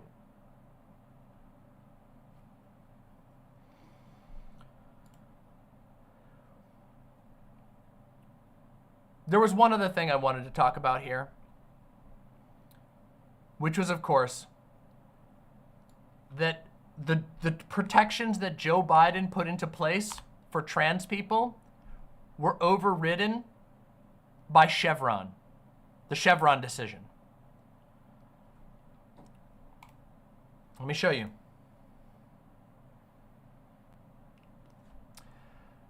Judge cites new Supreme Court ruling in blocking healthcare anti-discrimination protections for transgender Americans. The Biden administration cannot enforce new anti-discrimination rules in healthcare for transgender Americans, a federal judge in Mississippi ruled on Wednesday, citing a recent landmark Supreme Court ruling, that's the Chevron decision, that weakened the power of federal agencies. The preliminary injunction from the U.S. District Judge Louis Guirola comes just 2 days before the new protections were set to take effect. The George W. Bush appointee said his block on the federal protections will apply nationwide. That's right. A Mississippi judge put into place by George W. Bush just decided that trans people can be discriminated against in healthcare nationwide. Joe Biden has not even so much as offered a solution for the Supreme Court or for the federal courts. He is being undermined at every angle. Even if Joe Biden were to win in November, this is still a problem. He has no answer for this.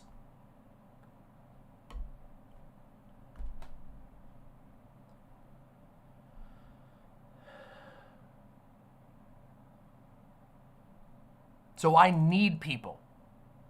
I'm serious. I need people. In the left, this is what I can do, okay? I can put together a nice stream, a fairly nice audio setup, and I can talk in a way that makes sense to people. And I need people to take what I have to say here and get it out. I need people to go in, I need people to see what I have to say and understand what I'm pointing at and recognize that I'm not fucking talking bullshit.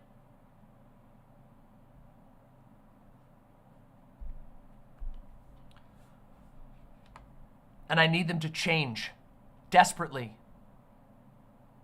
And I'm not the only one, okay? Right now, in this particular moment, I am advocating loudly for an entire community of people who just lost rights. You heard it here. Today, I'm being a tiny bit of an advocate, not just a content creator. If the left can't change, if the left can't change on this, we're all on our own. But I believe the left can change. But I believe they need to hear hard truths. Here's the article for anyone who wants to read it. All right. That's all I have to say in this particular section about Biden. Please, for the love of God, wake up, recognize that we are in political freefall on a federal level, and that it is time to change our political analysis. It is time for us to build networks together. It is time for us to consolidate our skills and build power of resistance so that we can survive even if it gets dark. Thank you for watching. I have a lot more to say in the future. Tell me what you think below. Thank you. Holy shit. All right. Y'all want to watch this full interview? It's only 28 minutes. Actually, I'm not even going to ask. We're going to watch it.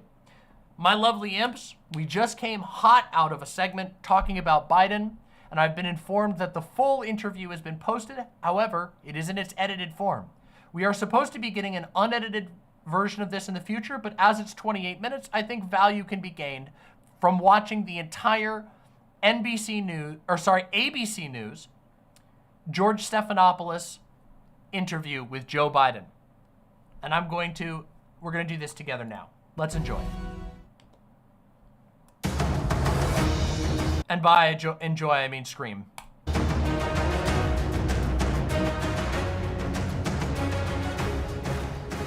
Good evening, everyone, on this momentous evening. I'm Juju Chang. Thanks so much for streaming with us. Tonight, ABC News has an exclusive interview with President Joe Biden. Our George Stephanopoulos sat down with the president for his first televised interview since that poor debate performance against Donald Trump.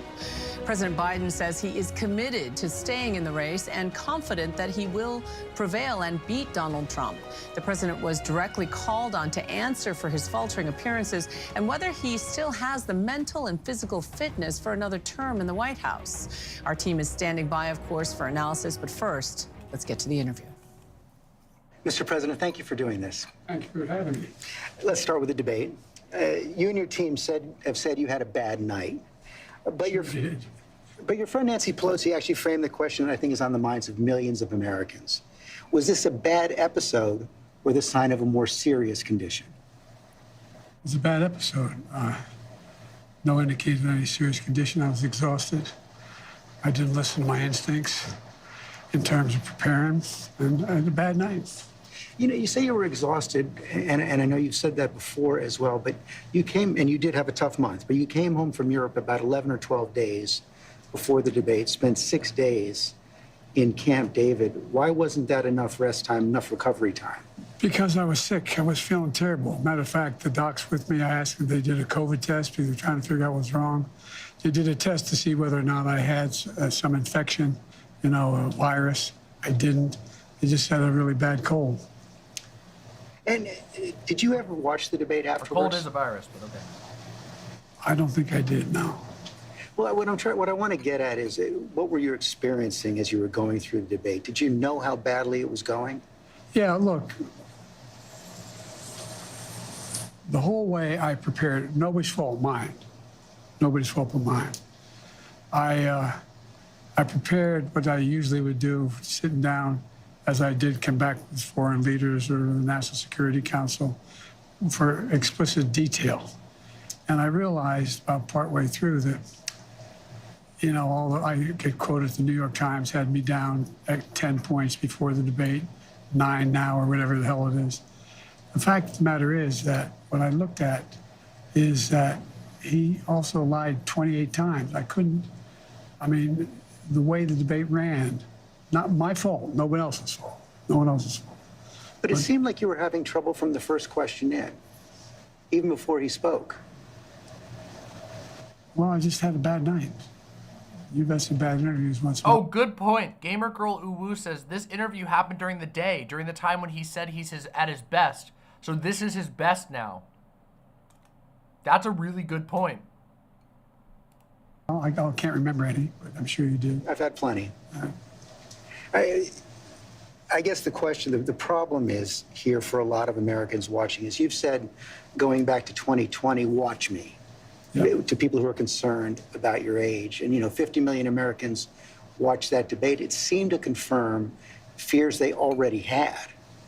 Well, look, after that debate, I did 10 major events in a row, including till 2 o'clock in the morning after that debate. Yeah, a lot of them were bad. I did events A lot of them in were North bad. Carolina. I did events in Georgia. Did events like this today. Large crowds, overwhelming response, no slipping. And so I just had a bad night. I don't know why. We know that was a lie. We know that was a lie. We watched clips from his other things. And how quickly did it come to you that you were having that bad night? Well, it came to me, I was having a bad night when I realized that even when I was answering a question, even though they turned his mic off, he was still shouting. And I let it distract me. Huh? I'm not blaming it on that. But I realized that I just wasn't in control. But part of the other concern is that this seems to have fit into a pattern of decline that has been reported on recently. New York Times. Why do you smile at that, dude? What? Had a headline on July 2nd, Biden's lapses are said to be increasingly common and worrisome. Here's what they wrote. People who have spent time with President Biden over the last few months or so said the lapses appear to have grown more frequent, more pronounced, and after Thursday's debate, more worrisome. By many accounts, as evidenced by video footage, observation, and interviews, Mr. Biden is not the same today as he was even when he took office 3.5 years ago. Similar reporting in the Washington Post and the Wall Street Journal. Are you the same man today that you were when you took office 3.5? We just, by the way, if you haven't seen it, in my Biden segment, where we talk specifically about this week, meaning the week of the 5th, where we talk about this week's all of the fallout, basically, from Joe Biden. If you haven't seen that segment, go check it out, because we went and watched and compared side by side his current interviews with his ones from 2020, and it's literally night and day. 3.5 years ago. In terms of successes, yes. I also was the guy who put together a peace plan for the Middle East that may be coming to fruition. I was also the guy that expanded NATO. I was also the guy that grew the economy. All the individual things that were done were ideas I had or I fulfilled. I moved on. And so, for example, well, that was true then. What's Biden done lately? Today, just announced 200,000 new jobs. We're moving in a direction that no one's ever taken on. I know you know this from the days in the... Fishney says he was also the first black president. Excuse me, the first black woman VP to serve under a black president. In the government. I took on Big Pharma. I beat them. No one said I could beat them. I took on all the things we said we got done. We were told we couldn't get done. And part of it is what I said when I ran was I wanted to do 3 things. Restore some decency to the office, restore some support for the middle class instead of trickle-down economics, built from the middle out and the bottom up, the way the wealthy still do fine, everyone does better, and unite the country. But what has all that work over the last 3.5 years cost you physically, mentally, emotionally? Well, I just think it cost me a really bad night, a bad run. But, George, I'm optimistic about this country.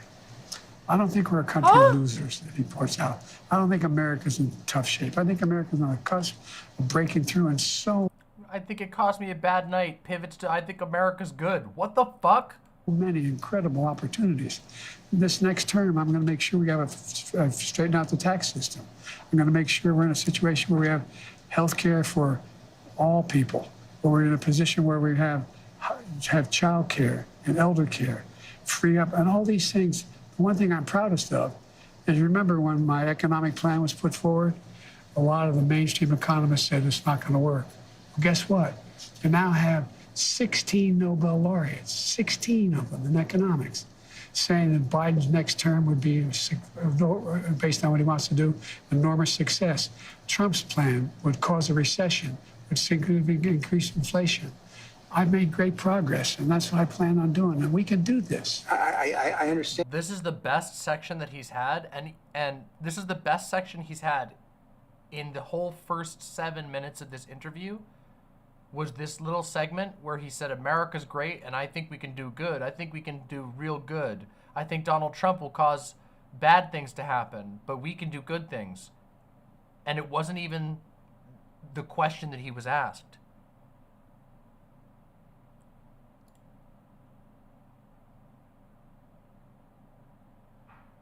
Grime Dango says, word on the hill is that this interview has done nothing. The campaign said they'd see this and it would do it. They'd show him flexing on him. And no, it just hasn't. No, it hasn't. This is terrible. This is confirmation. Yeah, that totally makes sense to me. And I'm not disputing that. What I'm asking you is about your personal situation. Do you dispute that there have been more lapses, especially in the last several months? Can I run the 110 flat? No. But I'm still in good shape. Are you more frail? No.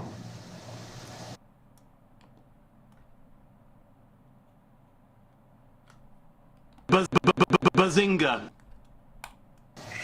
I know you Come spoke. keep my schedule. I know you spoke with your doctor after the debate. What did he say? He said, he just looked at me and said, you're exhausted. Grime Dango says Monday is going to be interesting. Yeah, it is. Excuse me. I gotta mosey on down to bed because a big day coming Tuesday or maybe Monday or whatever. Anyway, you know what I mean. What's on Monday? Monday is when we're going to start seeing all of the percolation from this come out. It's going to be the big news day. We're going to see everybody from over the weekend looking at this interview. We're going to see what decisions are made. People are going to be coming back to the office.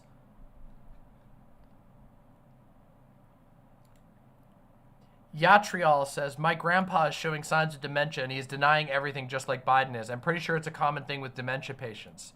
Yeah, it unfortunately is. Again, it's hard to say if it's just egotism and that he's rooted in power, or if that's also a further sign of dementia.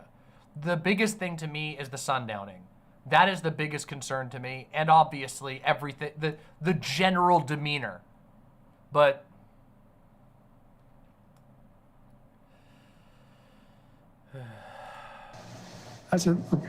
I have medical doctors traveling everywhere, every president does, as you know. Medical doctors, some of the best in the world, travel me everywhere I go. I have an ongoing assessment of what I'm doing. They don't hesitate to tell me if they think there's something wrong. I know you said you have an ongoing assessment. Have you had a full neurological and cognitive evaluation? I get a full neurological test every day with me. by the way, here's from Axios, just real quick. I just want to show you guys this from Axios. This is on this interview. What we're hearing, no one's mind has been changed, a House Democrat said, adding that a growing number of lawmakers agree that it's time for Joe Biden to step aside and are hoping to give him space to do this on his own. Another House Democrat said their colleagues feel Biden's interview was not impressive and that he's toast in November. A third, the interview hardly inspires confidence. It changes nothing.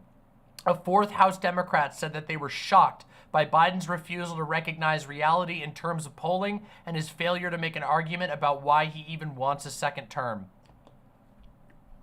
They're gonna Mad King him. Okay, I shouldn't say they will. Is it possible that we will truly see the first Mad King treatment? I think this is a perfect time, by the way, to just read a donation that I got. I was gonna read all the donations at the same time, but I think this one is especially important. Another bored person says, "What did your king say when you stabbed him in the back?" The same thing he'd been muttering for hours. Biden mumbles nonsense clip. Oh, listen here, Jack. It's over for you. You don't understand. I'm the nominee. And anyway, you'd have to get a whole can of marmalade to change my mind on that, Jack. Front page of Vox? Hold on, let's see. What's on the front page of Vox right now? Let's take a look.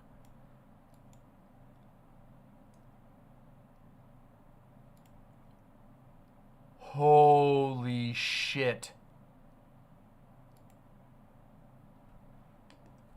In an ABC interview, Biden charts a course for the Dems' worst-case scenario.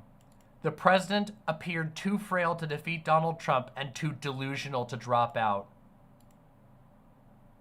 In his first interview since last week's disastrous debate, Joe Biden appeared too frail to defeat Donald Trump and too delusional to end his campaign.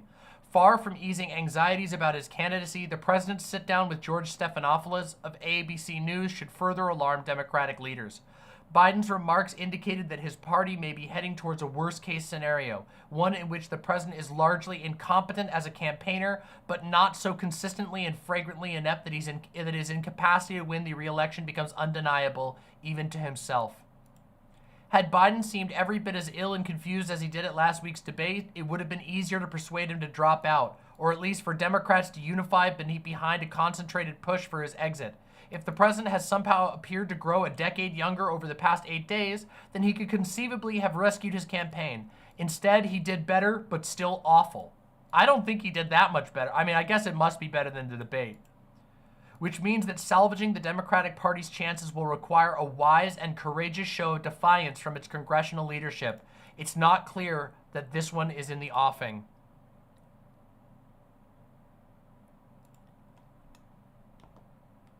He's washed.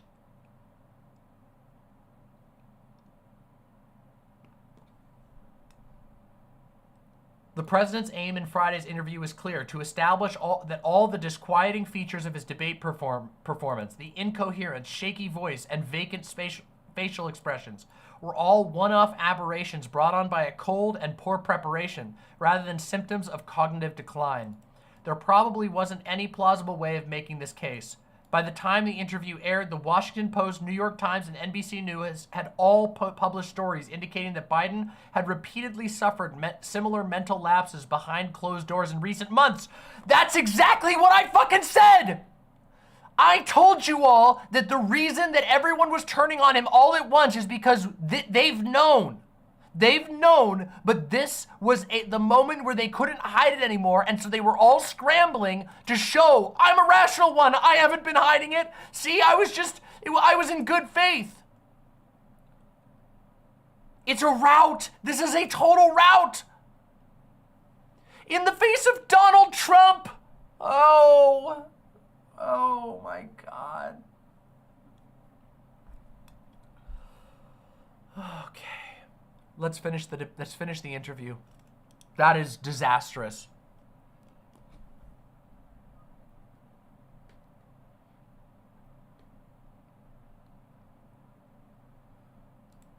And I've had the full. I'm routing. Ah! This is like, oh my God. It's like the watching the worst game of Total War. Full rout, one by one, just all of them fleeing. Horrible, nightmare. Grime Dango says the fact that people in competitive seats in Congress are speaking up is wild. That was a real shit is really happening. Real history is going down right now. Mistress Lynn says, I'm 51 and this is beyond anything I've ever seen. It's insane. Yes, we are witnessing irrefutable confirmation of the total rot of the American political system.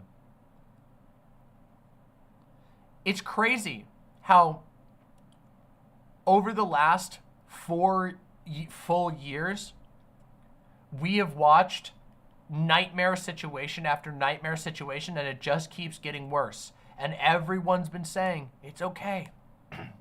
Everything's fine. Don't worry about it. Just keep on voting. Constitutional crisis, loss of the Supreme Court, complete invalidation of faith in the most basic portions of electoral politics, meaning the vote. Donald Trump completely obliterated that on January 6th and beyond.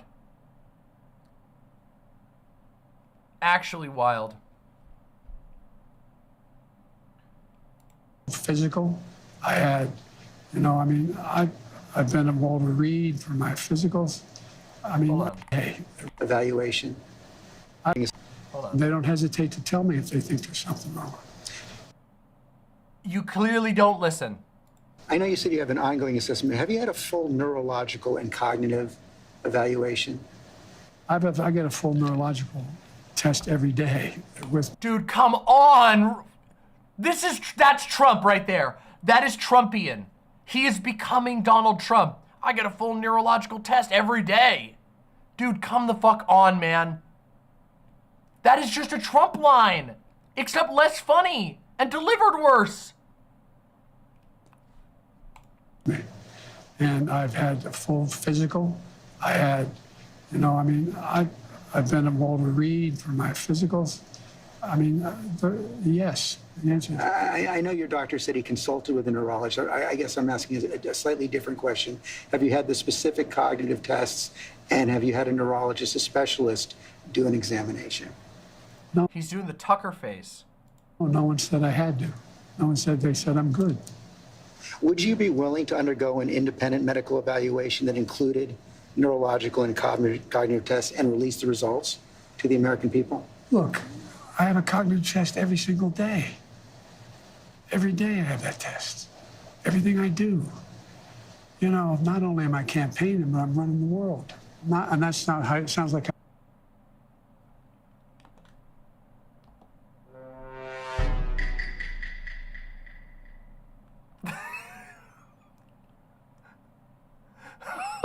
Holy shit!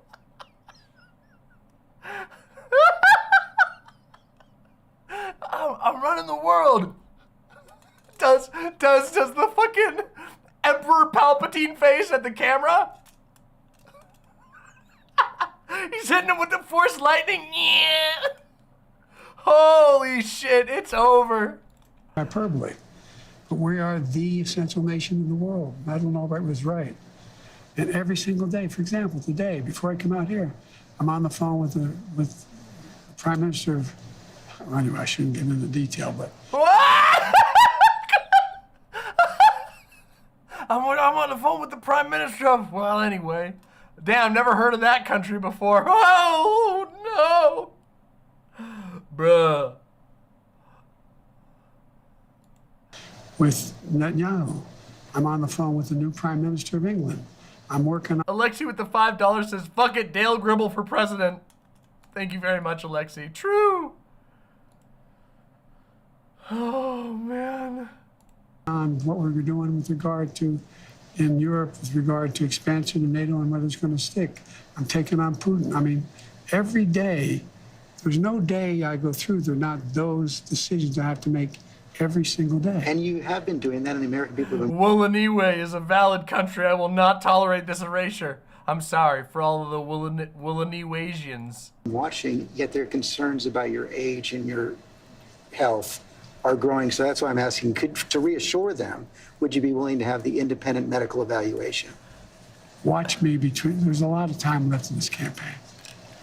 Watch me to that's almost a Ribidoo was like a golden Trump moment because it was so funny. Donald Trump just had a Ribidoo moment, but it was not funny. Are growing, so that's why I'm asking, to reassure them, would you be willing to have the independent medical evaluation? Watch me there's a lot of time left in this campaign. Watch me there's a lot of time. Campaign. It's over 125 days. So I'll the make answer, a decision. the right answer right now is no, you don't want to do that, right? No, I've already done it. You talked a lot about your successes at the beginning of this interview, and I don't want to dispute that. I don't want to debate that. But as you know, elections are about the future, not the past. They're about tomorrow, not yesterday. And the question on so many people's minds right now is, can you serve effectively for the next 4 years? George, I'm the guy that put NATO together, the future. Grime Dango says, I am fully coconut pilled. I am detached from what was. Okay, hold on a second. I know I am also a bit I'm with the Coconut Brigade, okay? I'm comrades in arms with the Coconut Brigade. But there's a small problem, okay? Because Kamala said, you think you just fell out of a coconut tree? You live in the context of all that came before, okay? But she also said what can be unburdened by what was. But if what can be didn't just fall out of a coconut tree and exist in the context of all that came before, then how can it possibly be unburdened by what was? I know, Grandango, right? I got this. The stocks on finally a president that I can actually do an impersonation of. I'm gonna practice my Kamala impersonation because I think Kamala stocks are going way up.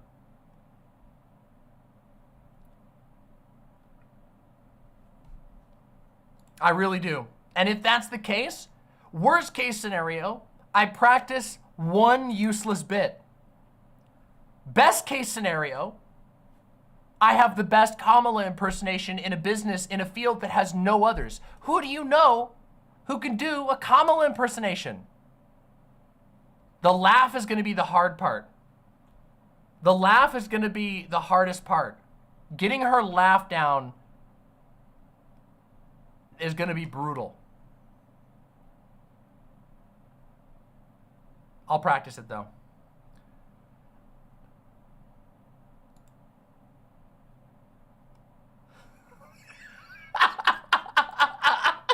Holy shit, this meme.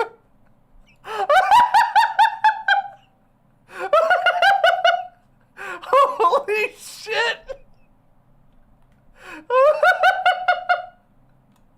Oh no.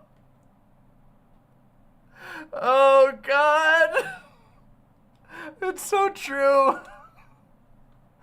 Oh man. So simple. But so true.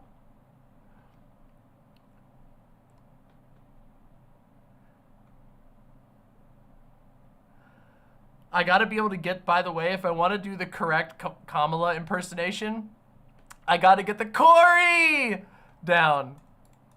That one was legendary. The Corey moment was so good. Okay, though, seriously, though, hot take. There's a lot of stuff I don't like about Kamala. But I think it was Ettinger Mentum on Twitter.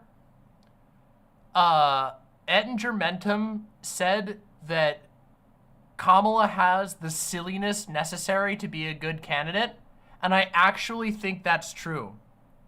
I actually think like Ettinger Mentum was doing like a fucking Kwisatz Haderach, like I see the future paths unfolding before me level of truth telling right there.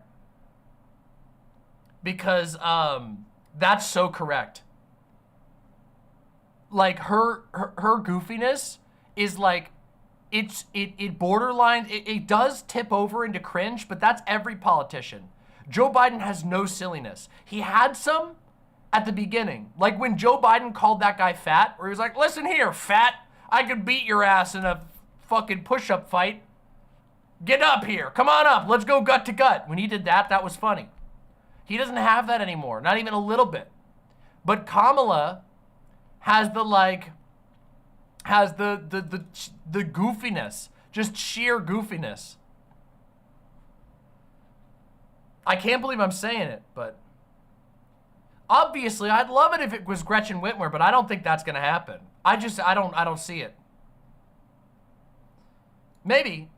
I would love that, and I'll push for it.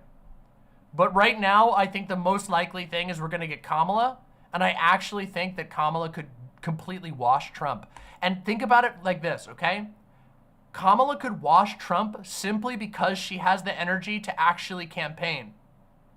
If Kamala was using her full potential, she could be out there, and Joe Biden is really unpopular. Kamala Harris is not that unpopular. She's not popular, but she's not unpopular, which means that Kamala Harris could hit the road running and successfully convince some people to go. All the Joe voters are gonna still vote for Kamala. We already know. You wanna know what the biggest proof of concept of the replace Joe Biden campaign is? That Joe Biden supporters are out there every single goddamn day. The riding with Joe people are like, I would vote for a cooked dog turd as long as it wasn't Donald Trump. I'd rather eat the diarrhea dump of a buffalo and down it with beer, as long as it meant I didn't have to vote for Donald Trump. Which means we can call their bluff. Prove it then. Which we know they will, because they're cucks. They'd rather have a diarrhea dump in their ear.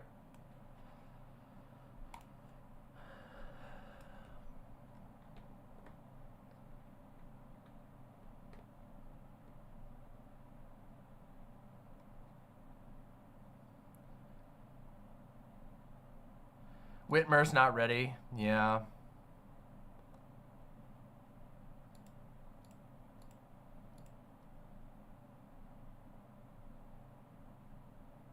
Yeah, basically. Yep. Basically, Tokugaroth. All right, let's continue.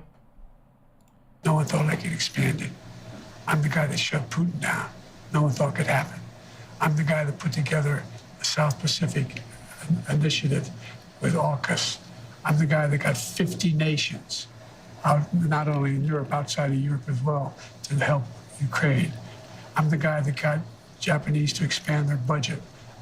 So, I mean, these, and for example, when I decided we used to have 40% of the computer chip, and we invented the chip, that little chip for the computer chip. It's in everything from cell phone to weapons. We invented the chip, that little chip for the computer chip. It's in everything from cell phone to weapons.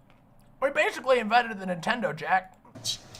And so we used to have 40%, we're down to virtually nothing. So I get in the plane against the advice of everybody, and I fly to South Korea. I convinced them to invest in the United States billions of dollars.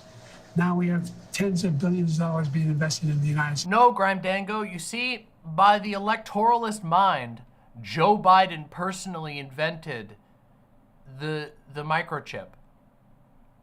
You know? That's how this works, right?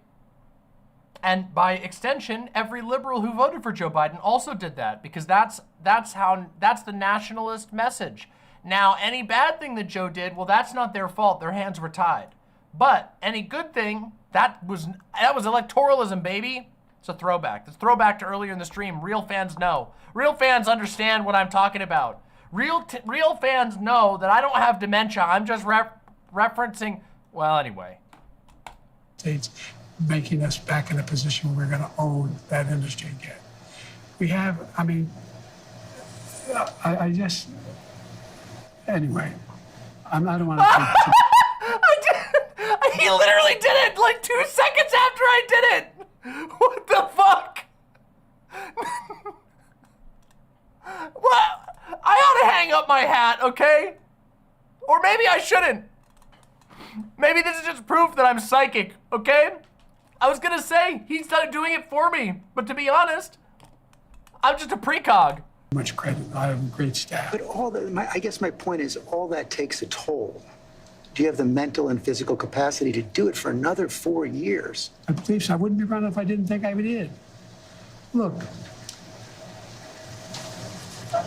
I'm running again because I think I understand best what has to be done to take this nation to a completely new level. We're on our way. We're on our way.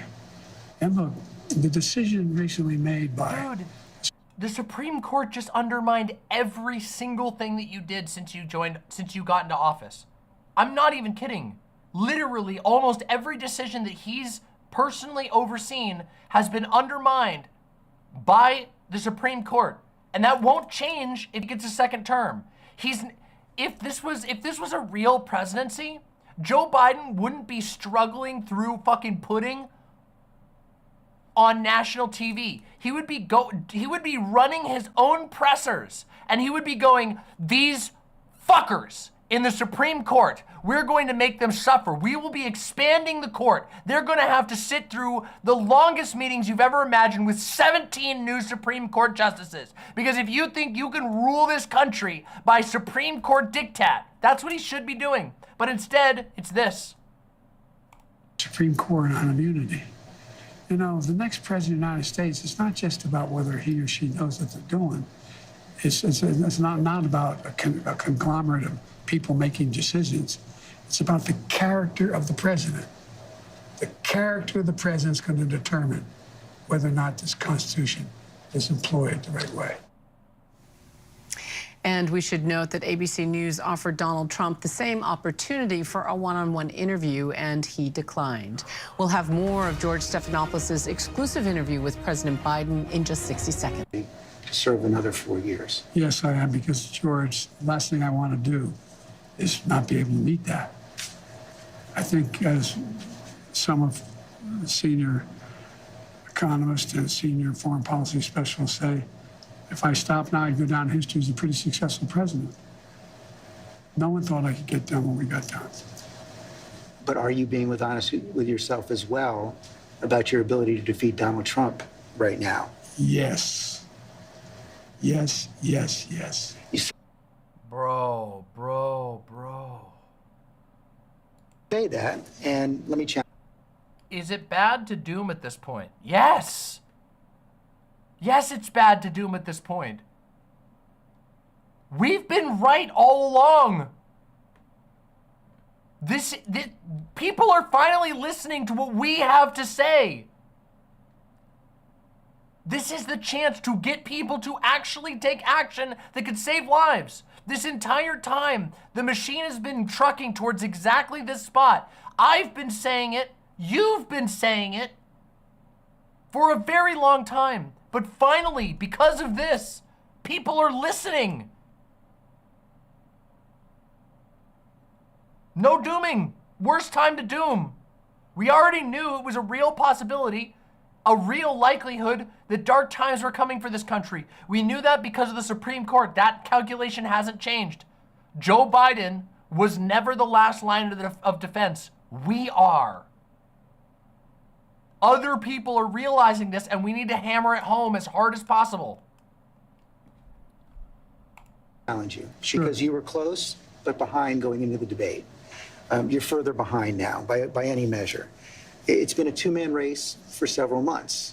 Inflation has come down. In those last few months, he's become a convicted felon, yet you're still falling further behind. You guys keep saying that. George, look, you know polling better than anybody. Do you think polling data is accurate as it used to be?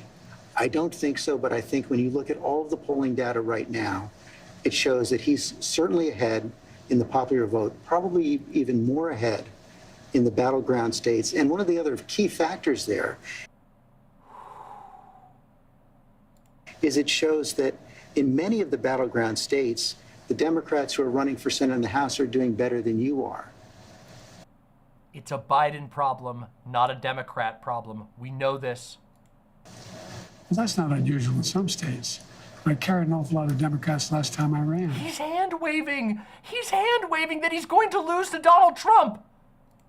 In 2020. Look, I remember them telling me the same thing in 2020. I can't win. The polls show I can't win. Remember 2020, the red wave was coming. Before the vote, I said, that's not going to happen. We're going to win. The only people saying a red wave was coming was literally like right-wingers. That's it. No one else was saying a red wave was coming.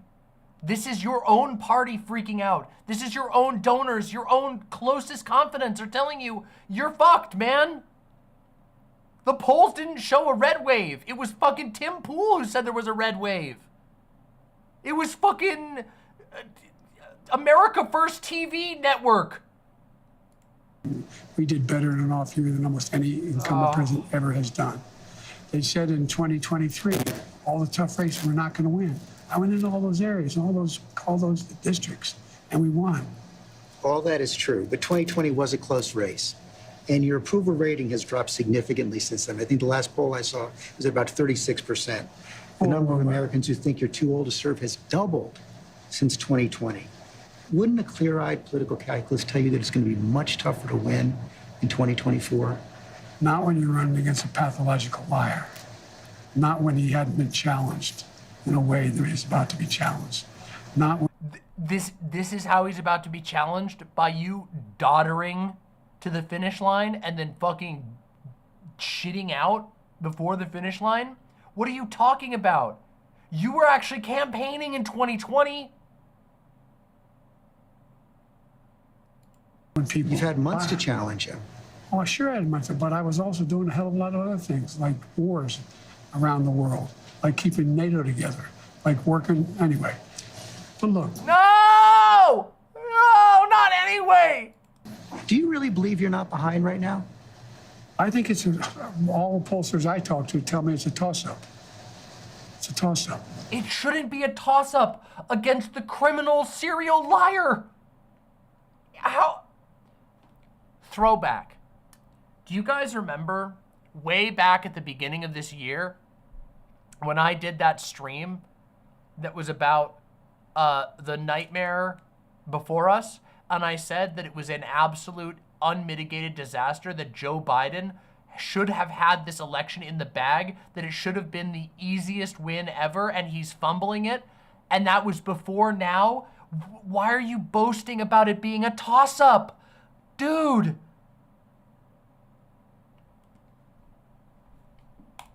And when I'm behind, there's only one poll I'm really far behind, CBS poll and NBC, and New York Times and NBC both have you about 6 points behind in the popular vote. That's exactly right. New York Times had me behind before anything having to do with this race. Had me behind 10 points. 10 points had me behind. Nothing's changed substantially in the New York Times poll. Just when you look at the reality, though, Mr. President, I mean, you won the popular vote in 2020, but it was still deadly close in the Electoral By College. 7 million votes. Yes, but you're behind now in the popular vote. I don't buy that. Is it worth? Grime Dango says, also relatedly, I'm sorry I got your entire household sick. I know you were 12 days out from a major flight with foreign diplomats and had a big debate coming up. Demon Mama, that's bad. That's my bad. Now listen here. That debate, sure, I was a little sick, and they said it wasn't a virus, but it was a bit of a head cold. But you know, in the end, this is America. This is America, and you know, we really, what I'm saying is, we basically, we took Medicaid into the, we took Medicaid, Medicare, and we showed them the way that we treat an immigrant in America, you know? You know what I'm saying? And, well, anyway, it's just, it is what it is, and in the end, it's neck and neck.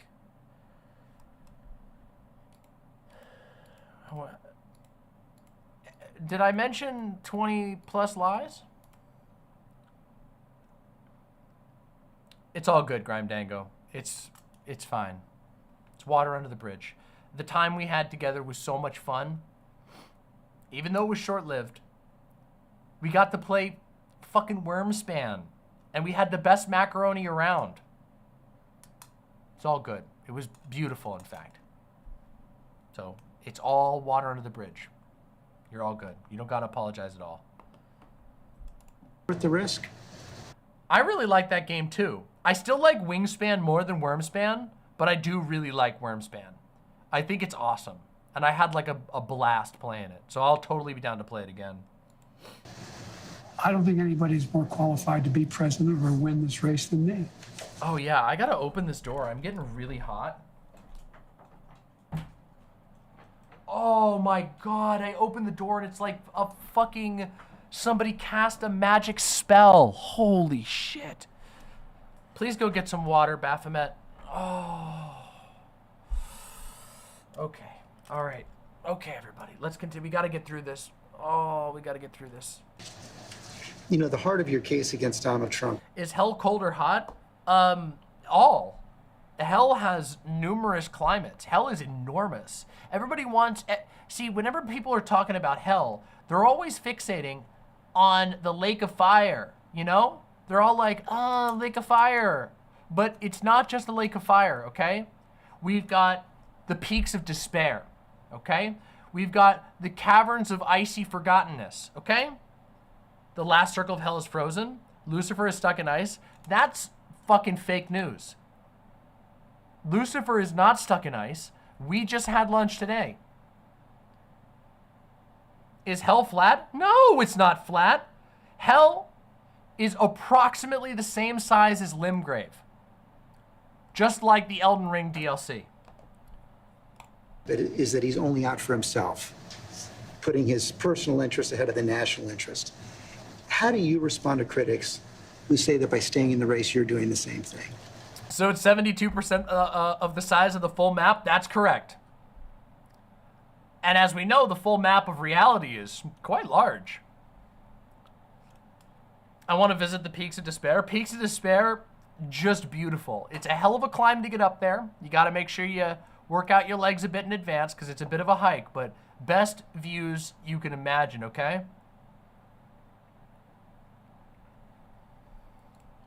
Oh, come on. Well, I don't think those critics know what they're talking about. They're just wrong? It's wrong. Look, Trump is a pathological liar. Trump is, he is. Have you ever seen anything Trump did that benefited somebody else, not him? You can't answer, I know. I've questioned him. Wait, what? Have you ever seen anything Trump did that benefited somebody else, not him? You can't answer, I know. I've questioned him and his allies as persistently as any journalist has. No, I know you have. I'm not being critical. Yeah. I'm not being... Okay, listen, to be fair, we saw the George Stephanopoulos interview against Trump, and he did question Trump pretty hard. Unfortunately, Trump kind of did, but that was the one, I think was that the one where Trump had the little papers? The little graphs? Anyway, whatever, let's go. Critical. But look, I mean, the man... The second circle of hell is where all the fucking happens. Now that's everywhere in hell. We're always having a good time in hell. Let me tell you that much. It's the second circle, the first circle, the kitchen table, the bathroom. Doesn't matter. Just wherever suits your fancy, honestly. General liar. As I said, they pointed out in that debate he lied 27, 28 times the times, or whatever number, over 20 times.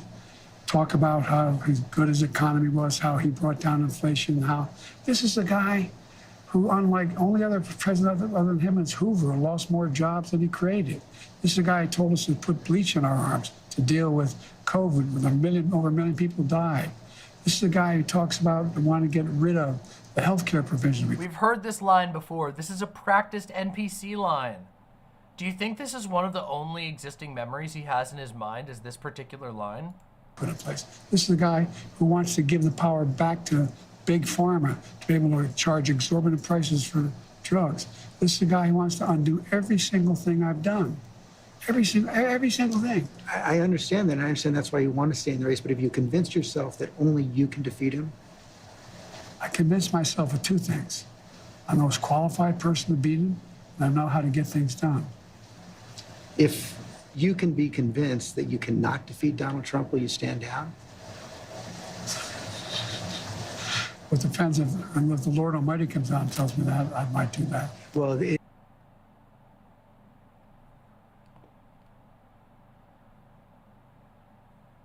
Mad King, Mad King, Mad King, Mad King.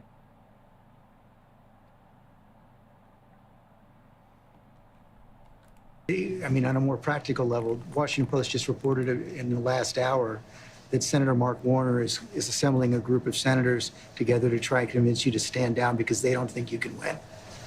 Aries to Biden. Do you think he's got stockpiles of like his used diapers in strategic locations all over Washington, D.C.? Only true Game of Thrones fans will know what I'm talking about. Well, Mark is a good man. We've never had that. He also tried to get the nomination too. Mark's not. Mark and I have a different perspective. I respect him. And if Chuck Schumer and Hakeem Jeffries and Nancy Pelosi come down and say, we're worried that if you stay in the race, we're going to lose the House and the Senate, how will you respond? I go into detail with them. I've spoken to all of them in detail, including Jim Clyburn. Every one of them. They all said I should stay in the race. stay in the race. No one said, none of the people said, I should leave. But if they do, Well, it's like, they're not going to do that. you sure? Well, yeah, I'm sure. Look, I mean, This is going to be painful if on Monday they do exactly that. Hey, you should come in and say hi. They haven't seen you in a million years. Okay, all right, maybe after. All right. if the Lord Almighty came down and said, Joe, get out of the race, I'd get out of the race. The Lord Almighty's not coming down. I mean, these hypotheticals, George, if all... But it's not that hypothetical anymore. I grant that they have not requested the meeting, but it's been reported. I've met with them. I've met with a lot of these people. I've talked with them regularly. I had an hour conversation with Hakeem. I had more time than that with Jim Clyburn. I spent time with many hours off and on the last little bit with Chuck Schumer. Okay. It's not like... Serious situation, okay? Can you imagine if he doubles down, if the Democrats steamroll the primary in favor of Joe, and then Joe kicks the bucket? Can you imagine what that would do to the Democratic Party permanently? If they steamroll their own fucking primary and Joe Biden dies from old age? Christ. Like, I had all the governors. All the governors. I agree that the Lord Almighty is not going to come down, but if you are told reliably from your allies, from your friends and supporters in the Democratic Party, in the House and the Senate, that they're concerned you're going to lose the House and the Senate if you stay in, what will you do? I'm not going to answer that question. Dude, you have to answer that question. It's not going to happen. What's your plan to turn the campaign? He's drooling. No, please tell me he's not drooling. It's not going to happen. Okay, it's just a pixel. No, wait. Okay, please. Hold on. I need to be sure. What's your plan to turn the campaign around? Is it just a pixel? Okay, I want to believe that's just a pixel. You saw it today. How many people do you draw crowds like I drew today? You find me any more enthusiastic than today? Oh, thank God. Huh? I mean, I don't think you want to play the crowd game. Donald Trump can draw big crowds. There's no question about that. He can draw a big crowd, but what does he say? Who's he have? I'm the guy supposedly in trouble. We raised $38 million within 4 days after this. We have over 1 million individual contributors. Individual contributors. Less than $200. I mean, I've not seen what you're proposing. You haven't seen the fall off in the polls. You haven't seen the reports of discontent in the Democratic Party, House Democrats, Senate Democrats. I've seen it from the press. Dude, no, man. I'm sorry. This is pure delusion. The press were the first to talk about it, but it has literally been, he admitted already, and this is Trumpian, he admitted already in this conversation that he's heard it from Clyburn, Pelosi, and Hakeem Jeffries. So much to analyze. And so for more insight on this interview, we're joined now by contributing political correspondent. All right, that's the interview. That's the interview.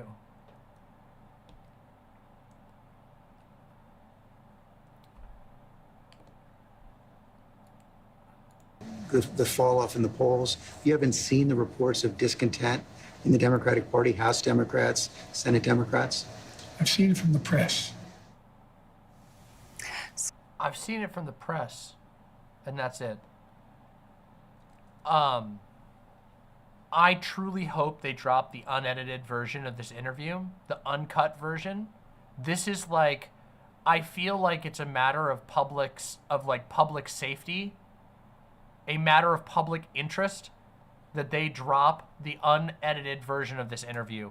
We absolutely need to see it, because that was already bad. That's completely uncut. But they just cut it right there in the middle of his thought. Were they just done right then and there?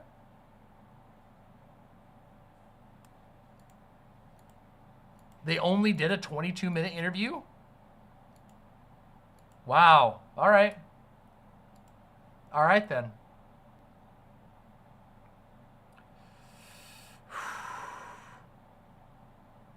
They said it was uncut? Okay, but it just trails off at the end. Maybe they just wrapped it right there. Maybe that was it. Maybe they're like, okay, have a good day.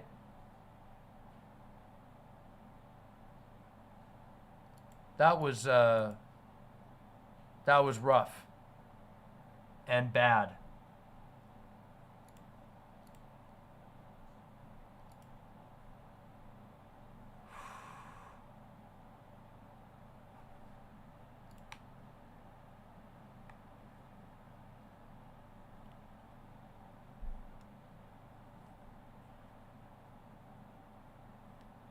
My God.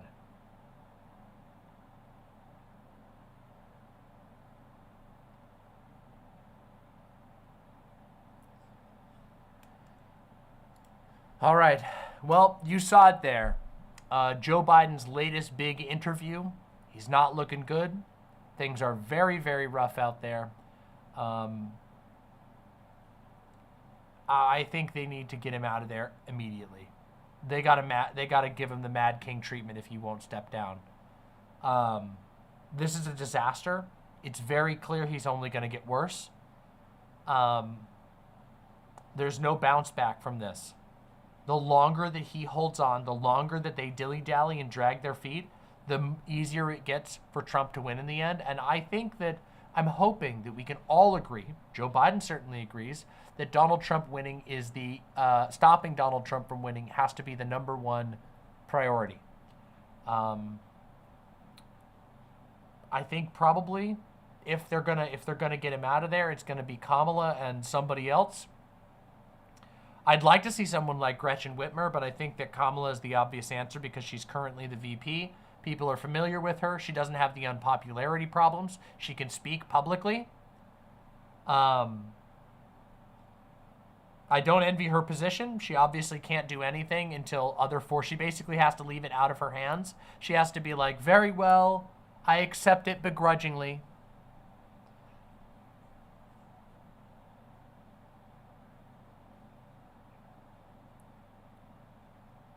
I would not bet on Joe either. In fact, I would bet against Joe. I believe if they keep Joe Biden, we will have a Trump presidency. There is no shot that he is going to be doing better in a debate come September. That he's going to be doing good enough to be able to be on the campaign trail for the next couple of months. No shot. He's washed. And they got to acknowledge it.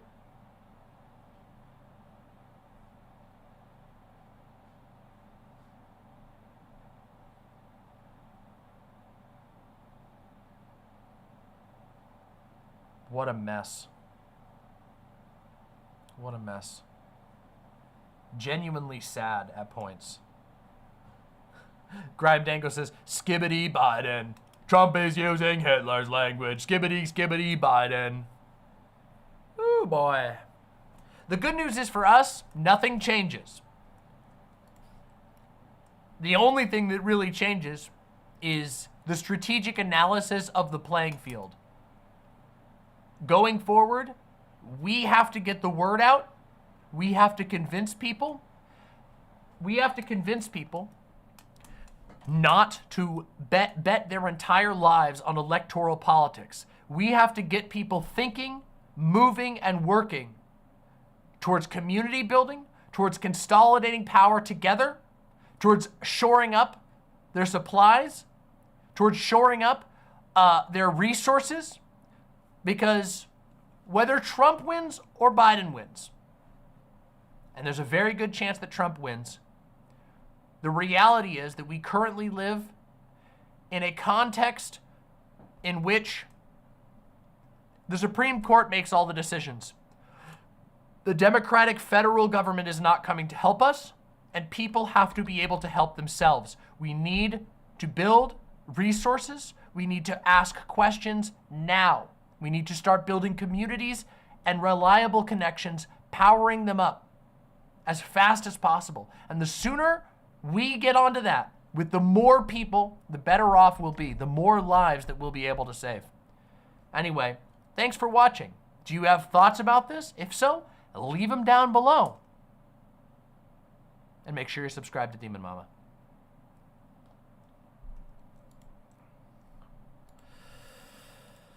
Holy shit. Holy shit.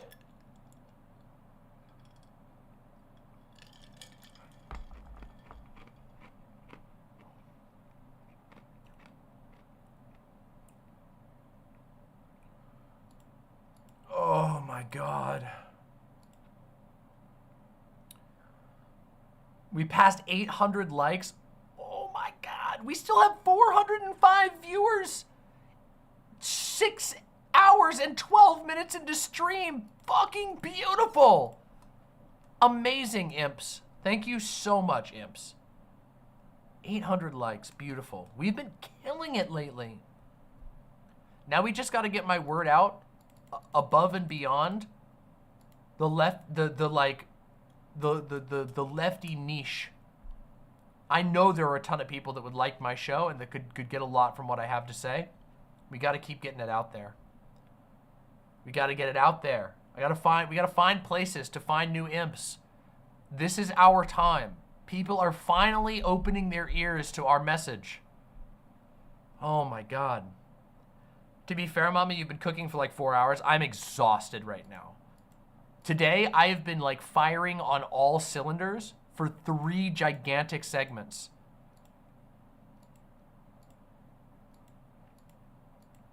I feel very happy that people have been willing to show their love through likes and stuff like that.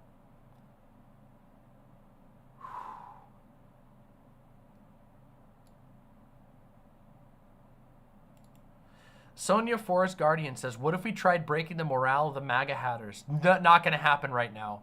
They have been emboldened massively by this. They have been massively emboldened by this.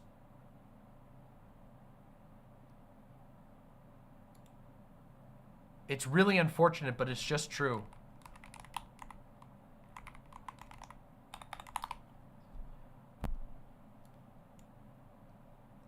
I don't think that the MAGA has a limited number, okay? Like, there are only so many MAGA people. Right now, it is the MAGA cult versus apathy. And Joe Biden is churning out apathy like crazy. MAGA doesn't have to change a single thing to be able to win. All they need to do is make sure that Joe Biden doesn't drop out and that Joe Biden keeps embarrassing himself in public. Oh, JS Mascus, that's awesome. Plumels says, I found you after your presidential debate video. It's the first time I caught you live. I'm glad to be here and watching, even if I'm not American. Happy to have you. We have a very international audience, so it means a lot. It means a lot to have you here. Thank you so much. Seth Abramson claiming that Joe Biden nailed the interview. Oh, come on. Real quick, I'm going to read some donos, and then I'm going to look at that. Donos. Felsinforma with the gifted tier 1 sub. Thank you so much, Felsinforma. Tier Star with the tier 1 sub. Thank you so much. Felsinforma with another gifted tier 1 sub. Always be K-hiving. The K-hive. Stocks on the K-hive are fucking skyrocketing. Margot the Marnome with the $5 says obligatory bing bong. Alexi with the $5 says fucking Dale Gribble for president. True. I'm watching you. Bunny Goddess with the tier 4 sub. Holy moly, thank you so much. Thank you so much, Bunny Goddess. I hope you're still in chat. Yes, you are. Thank you so very much, Bunny Goddess. Bunny Goddess says, please keep up the amazing streams. I will do my absolute best. Thank you so much. From the YouTube chat.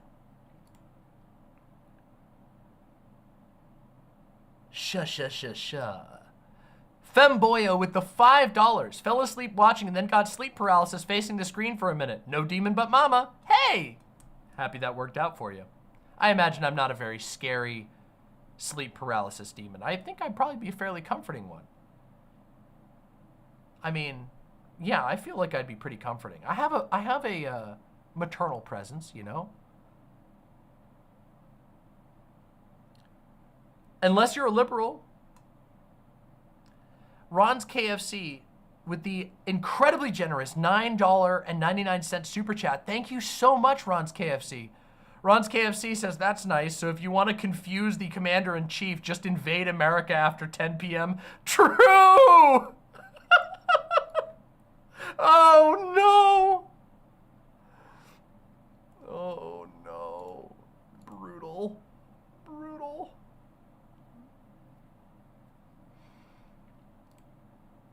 Oh, my God.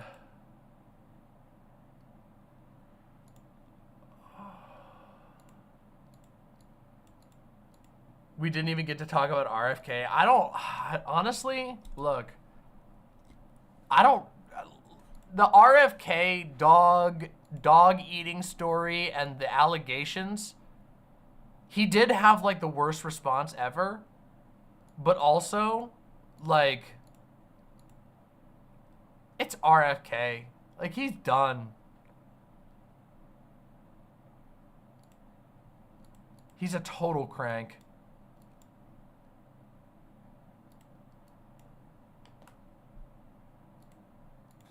Do not come. Do not come. Do not come. Do not come. I'm gonna come to the overflow room.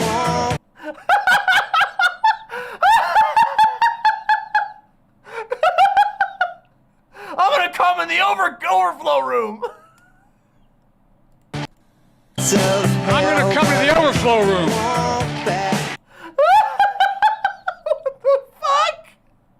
I'm gonna come in the overflow room. Oh my God. Oh. That's incredible. That's actually incredible. Please watch this Kamala ad. Does it have copyrighted music? It probably does, though.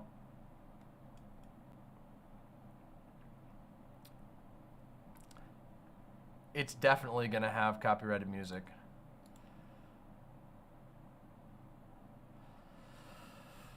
Oh. Seth Abramson. Seth Abramson says, I am watching President Biden nail this ABC News interview, and it's just making me angry and angrier at the media and how he's trying to make it news rather than report news. For 10 years, I've run this feed. No one tells me what to say ever, and I say exactly what I think, always. I have zero association with the Biden campaign or the Democratic Party, and it's going to stay that way. When I say major media is trying to destroy him, I mean it. That's right, they're trying to take down the little guy. The little guy who also stated that he's running the world. You can think whatever you like about what the media is doing and how Joe Biden is doing. I'm speaking as a retired journalism and ret comp professor, and I am telling you what we are watching is not journalism, but a hit job. Are you fucking nuts, bro? Why is it happening? I have no idea. I am bewildered. Blue and on! We got blue and on! President Biden just gave an interview exactly like the ones he gave in 2021 and 2022. He sounds no different. We just could, oh my God, come on. Come on. ABC News cut away to say a perfect interview will not cut it. We are being told his campaign is done. That is not journalism. I honestly have no idea what it is. So let's be clear. If you come on my feed and question my sincerity in the things I say about President Joe Biden in major media, like when I say most recent articles on Biden are op-eds not reporting, that media is skewing its own polls, you will be leaving this feed forthwith. You are sincerely in denial. You are sincerely stupid, maybe. And if you've come here just to throw cruel snark at President Biden, who's done more for America, not just over 50 years, but as POTUS, than any 10 of us, when you yourself are an anonymous avatar without the courage to post under your own name, you're gone. I have no tolerance for this. Holy shit. Massive couch warrior energy. The gladiator of the fucking love seat right there. Holy shit. If you've come here,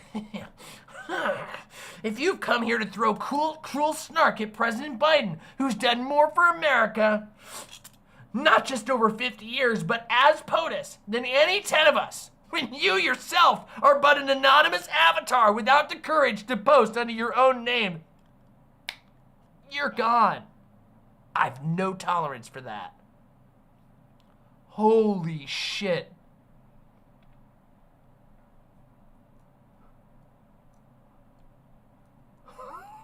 Holy shit.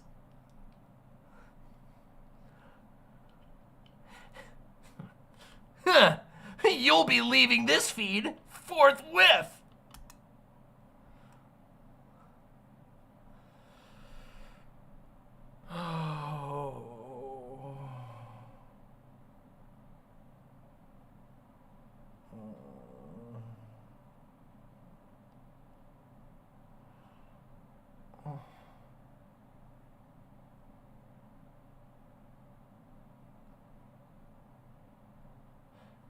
I think he sounds totally fine. I have zero reason to say this except that I believe it. Okay, look, I just gotta be 100% real, but if you have to say like 40 times, listen, I am not being paid by the Democratic Party and I have no bias whatsoever. There's no bias. There is nothing biasing me at all. I don't know, I don't know where you'd get the idea that I'm biased. I have no reason except to say this, except for that it's my honest belief. He's doing just fine. It just feels a little bit like, feels like you might be, you know, a little insecure about that. It's even worse. While you were facing reality, I was studying the keyboard, and I'll ban you. Literally, I've been running this feed for 10 years. Literally saying, while you were fucking out there, I have been studying the Twitter feed. Jesus Christ. Man, dude, what the fuck?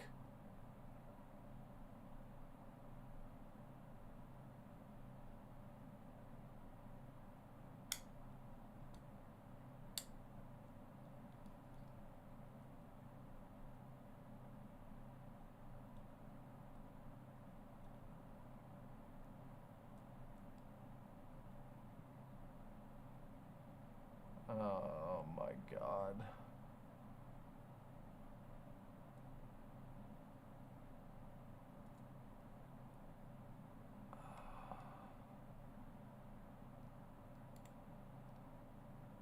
The Kamala ad doesn't have music. All right, fine, let's watch it. Let's watch the Kamala ad. Kamala ad time.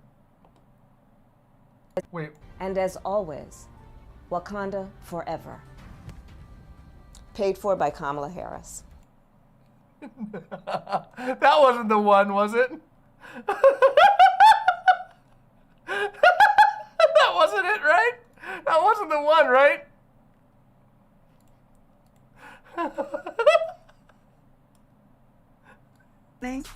No. Wakanda forever. Paid for by Kamala Harris. I'm gonna get my I gotta do this. I'm gonna practice my Kamala Harris impersonation. I swear to God, I'm gonna lock in on this. If Kamala becomes president, I'm gonna be the hottest commodity, okay? I'm gonna be like, Scooby-Doo guy. I'm gonna be the new Scooby-Doo guy.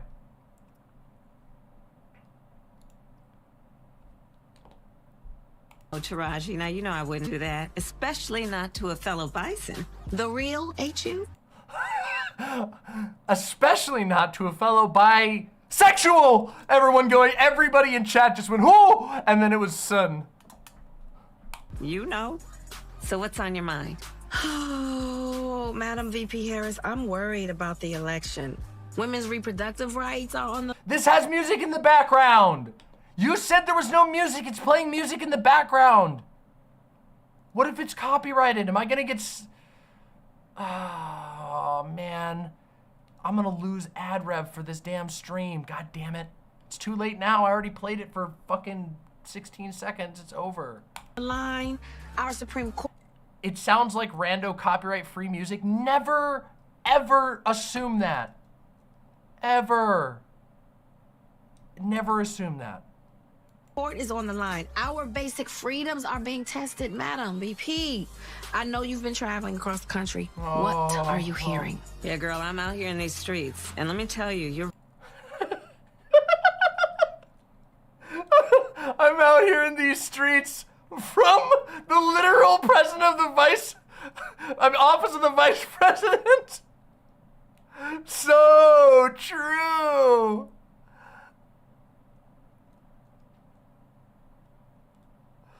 Right, Taraji. There is so much at stake in this moment. The majority of us believe in freedom and equality. But these extremists... The cut to the micro Kamala is so good. Holy shit, this ad is legendary. What the fuck? It just cuts straight from her face to a smaller version of her face. That is like Tim and Eric editing. Who did this? Quality. But these extremists, as they say, they not like us. No, they not. There's a full-on attack on our fundamental freedoms. The freedom to vote. Yep. The freedom to love. Yep. Who you love, the freedom to be safe from gun violence, the freedom for a woman to make decisions about her own body, not having her government tell her what to do. No, Taraji.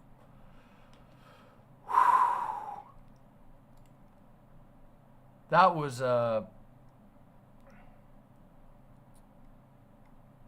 something.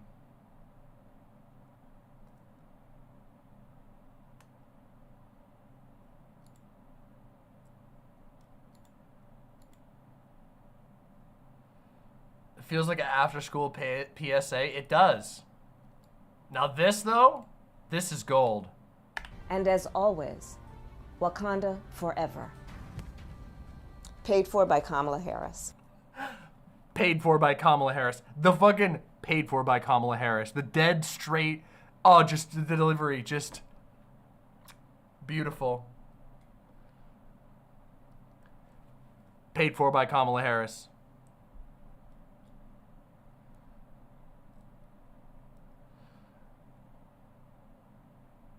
I think she could win if this was the only ad that she ran.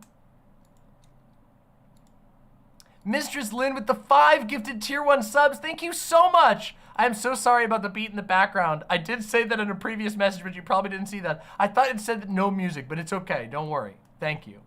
It's all good. It happens sometimes.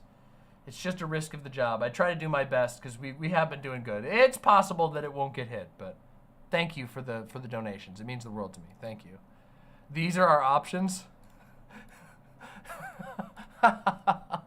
You thought you had a choice at all. You have one option. You have one option. Get real.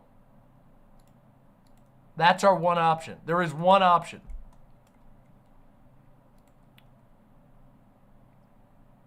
That was AI though, right? Was it AI? I don't think so.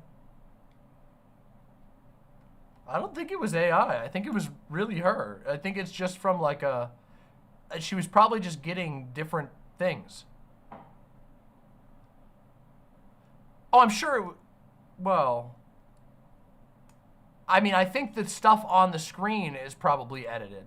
Obviously is edited. They obviously don't have that actually physically there, but I imagine she probably said those things. It was probably meant to be, you know, cut. They were probably going to take that audio and put it at the end because they have to make them do that, right? You know, like when you pay for an ad, you have to say, there's like a law on the books that says you have to do that. It's from the Wakanda Forever ad campaign? Yeah.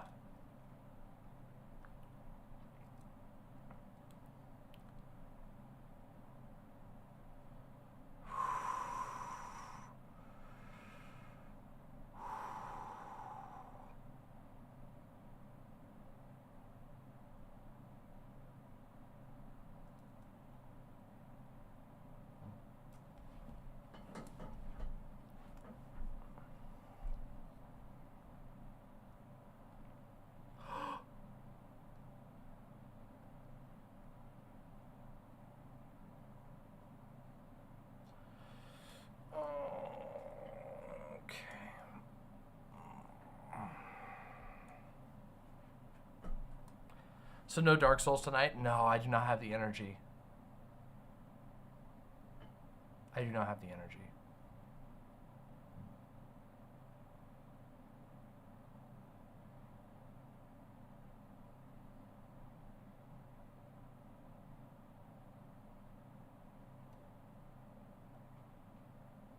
We're never going to get out of Dark Souls 2. That's quitter mentality.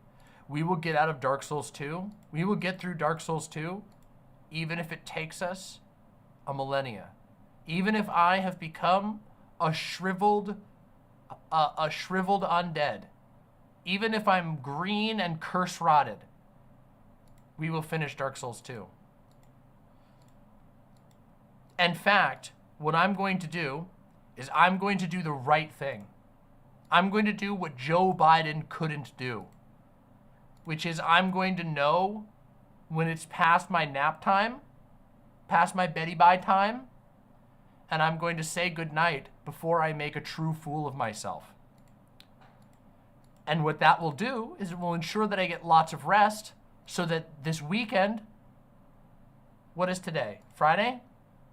Maybe Sunday, we can do a giant gaming stream where I talk about Elden Ring, I talk about Elden Ring lore, and then I play a bunch of Dark Souls 2. And all of you who are here right now, there are 370 of you still here. I want to see you on my gaming streams. I know your primary interest might be politics, but I promise you, gaming, this energy carries over to gaming, and I am even more passionate about games than I am about politics. I'm telling you, you will have a blast. I know part of you might go, oh, but it's gaming. I don't know, it's not as spicy, but I assure you, you will have a blast. So hopefully check out one of my gaming streams in the future. Sanji with the tier 2 sub, thank you so much. Thank you so much for the tier 2 sub, thank you.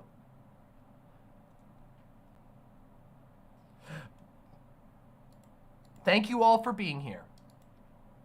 Thank you all for supporting my stream. I will be streaming again in the near future, but I need to get some rest because I can tell you my voice is still not fully recovered, and I still did 6 hours and 34 minutes. I'm gonna go get some rest. Thank you all for being here with me.